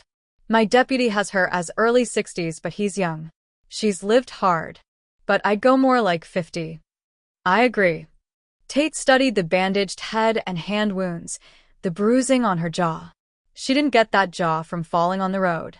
No, sorry, I neglected to say. I'd speculate she was struck. A fist. Yeah, I've seen enough of it to say the same. He judged his deputy, had been more accurate judging the height, the weight. She's given birth more than once. Grove told him. A hard life, Tate thought again. A brutal one to have driven those lines so deep in her face, to have given her what he thought of as a prison pallor. And even so, he could see she'd been pretty once. Good bones, a well-shaped mouth, a delicate jaw, despite, or maybe in contrast to, the bruise. Something struck him, gave him a slow burn in the belly. Can I? Grove nodded when Tate held a hand over the sheet, over the right ankle. Tate lifted it, studied the thick scar tissue. How old do you figure this is? As I said, some of the scarring's newer, but the widest area, 10 years at least. So, it could be older. She could have been bound longer? Yes. What color are her eyes? The deputy missed it. He's young, like I said. I'm not sure myself. Grove moved over and, with a gentle hand, lifted an eyelid. Green. The burn intensified. Does she have a birthmark? I need you to look at the back of her knee. Left knee, right in the crease. See if there's a birthmark. Grove moved down the bed, but kept his eyes on Tate. You think you know who she is? Check. Just check. Grove lifted the sheet, bent to check. A small oval birthmark in the crease behind the left knee. You know her? I do. Jesus God Almighty, I do. It's Alice. It's Alice Bodine. As he spoke, she stirred, and her lashes fluttered. Alice. He spoke as quietly as he would to a fretful baby. Alice, it's Bob Tate. It's Bobby. You're all right now. You're safe now. But when her eyes opened, terror lived in them. She screamed, a high wailing, shoved her hands at him. It's Bob Tate. Alice Bodine, it's Bobby Tate. I'm not going to let anybody hurt you. Tate gestured Grove back. You're safe. You're home. No. No. No. She looked around wildly. Not home. Sir, I have to get home. You got banged up some, Alice. Tate continued in that same calm, quiet tone. You're in the hospital, so you can get fixed up. No. I have to go home. She wailed again while tears flooded her cheeks. I disobeyed. I have to be punished. Sir will drive the devil out. Who is Sir? I can try to find him for you. What's his whole name, Alice? Sir. He's Sir. I'm Esther. I'm Esther. He called you Esther. He named you that, but your ma and pa named you Alice. We went skinny dipping together one summer, Alice. You were the first girl I ever kissed. It's Bobby Tate, Alice. Say her name, over and over again, soft and clear. It's your old friend Bobby Tate. No. But he saw something come into her eyes, or try to. Don't you worry about it. You'll remember later. What I want you to know. Can you look at me, Alice? Esther. Look at me, honey. What I want you to know is you're safe here. Nobody's going to hurt you. Those eyes, Those green eyes he remembered well, rolled in her head, flicked from point to point like a frightened animal's. I have to be punished. You have been more than enough. You're just going to rest a while and get strong again. I bet you're hungry. Sir provides. I eat what Sir provides. The doctor here is going to tell them to bring you what you can eat. It's going to make you feel better. I need to go back home. I don't know how to get home. I got lost under the moon. In the snow. Can you tell me how to get back to my house? We'll talk about that, maybe after you eat some. The doctor here, he's been taking good care of you. He's working on getting you better. He's going to talk to the nurse about bringing you some food. Are you hungry? She started to shake her head, fiercely, but her swimming eyes stayed on his. She gnawed her bottom lip, then nodded. I can have tea whenever I want. From the herbs. I bet we can rustle up some herbal tea. Maybe some soup. I'm going to sit here with you and help you eat. I'll sit right here. I'm just going to step over there for a minute and talk to your doctor. I shouldn't be here. I shouldn't be here. I shouldn't. Alice. He interrupted her with that same quiet tone. He didn't touch her, though he wanted to take her hand. You're safe. As he stepped back, she clasped her wounded hands together, closed her eyes, and muttered what he took as prayers. Alice Bodine? The doctor asked. The Bodine family. Who is she to them? She's Cora Bodine's daughter. Maureen Longbow's younger sister. She's been missing for 25 years or more. I need you to keep that information right here in this room. I don't want word getting out on this. The burn in his gut heaved up to scorch his throat. God, my sweet God, what's been done to her? Can she eat? I'll have tea and broth sent in. We'll go slow there. You did very well with her, Sheriff. You knew what to say, how to say it. I've been a cop almost as long as she's been gone. You learn. Out of his pocket, Tate pulled a bandana, used it to wipe his face, wipe away the sweat. I have to call her mother. Yes. But I need to speak with her. With any family members before I can let them see her. She's fragile, on every level. It may take time. Tate nodded, watched Alice pray as he took out his phone. Asterisk, asterisk, asterisk. Cora primped for Sunday dinner. She dearly loved these family meals at the ranch, appreciated so much the way Maureen made certain they happened once a month no matter what. She appreciated, too, the way her girl fussed a bit over these monthly Sundays in her own easygoing way. Nothing much rattled her reini. Cora could remember like it was yesterday the Sunday dinner, where Cora served a pretty summer picnic with potato salad and fresh from the garden green beans and tomatoes with Sam and Cora's own father. Grilling steaks and chicken. Little Chase running around with the dogs like his pants were on fire, and Bodine trying so hard to keep up on her toddling legs. How they'd sat and talked and laughed at the big picnic table right through the strawberry shortcake and huckleberry parfaits before Maureen announced, "Come as you please." They'd better call the midwife, because the baby was coming. That girl, Cora thought as she tried out a new rosy lipstick. Downright determined to have her third baby at home. Timing her contractions for more than 3 hours without telling a soul, or batting an eye. And hadn't she brought Rory into the world barely 2 hours later, in the big old bed, with the whole family right there? Easygoing determination, Cora thought, approving the new lip color with a smile. That was her Maureen down to the ground. When she counted her blessings there was no cup could hold them. Maybe there were moments she missed living on the ranch, even moments still she waked in the morning telling herself to get going, get to work, stock needed tending.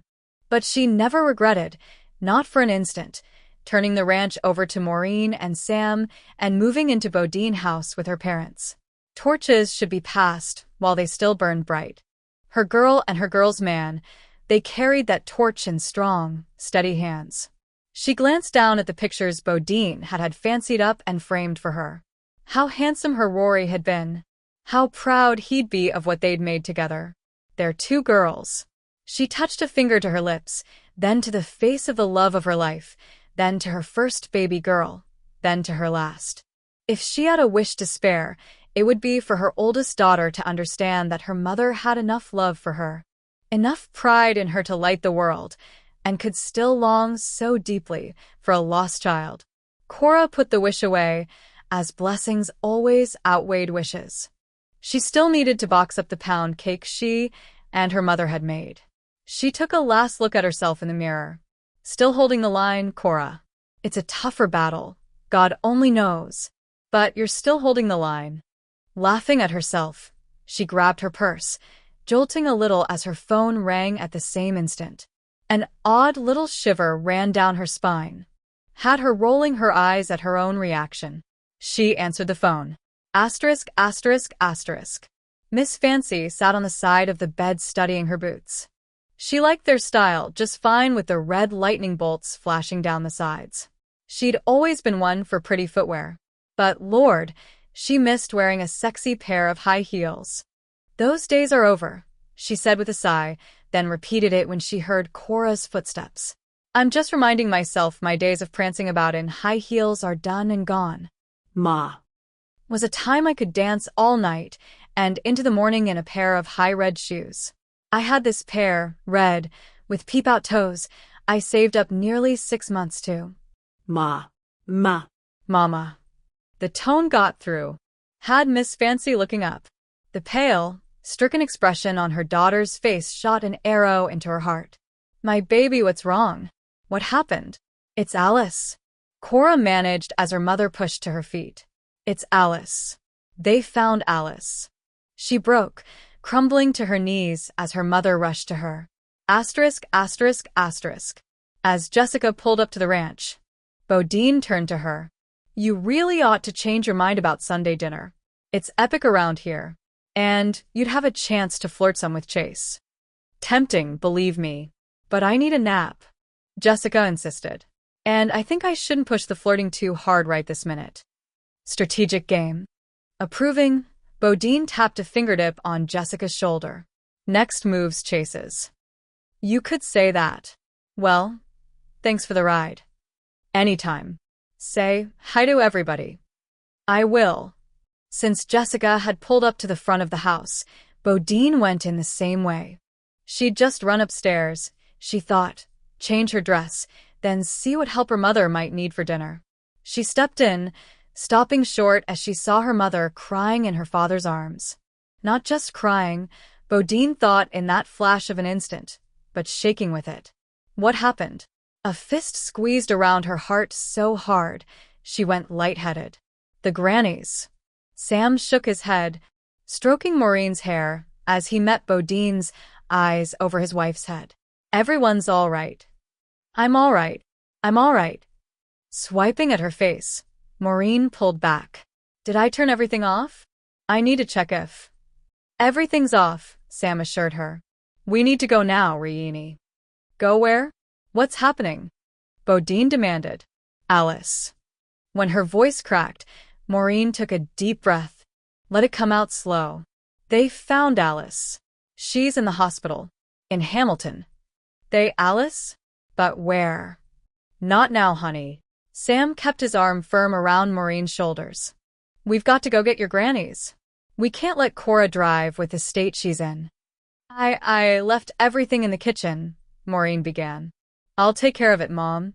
Chase, Rory. I was going to leave a note. I forgot. I'll tell them. Bodine moved in, hugged Maureen hard, felt the tremors. We'll be right behind you. We'll be there. She framed her mother's face with her hands. Take care of the grannies. She saw exactly the right thing to say. Her mother's eyes cleared. We will. We'll take care. Chase and Rory. I'll find them. Go now. The minute her mother was out the door, Bodine dashed toward the back of the house, dragging out her phone. She didn't stop when she hit the kitchen with its sense of Sunday roast and fresh bread, but punched Chase's number as she streaked outside again. Where are you? She demanded the second he answered. Checking some fences. We're riding in now. We're not late. You need to get home right now. Right now, Chase. They found Alice. Mom's sister, Alice. Is Rory with you? Right here. We're coming. Relieved, she ran back in, up the back stairs. She tore off her dress, grabbed jeans and a shirt. Her mind flashed back to her mother, crying and shaking. Her mother didn't have her purse, Bodine realized and, half-dressed, dashed into her parents' room to grab it. She tried to think of what else her mother might need, thought of the state of the kitchen and the meal. She dragged on the rest of her clothes, called Clementine, then ran down to meet her brothers.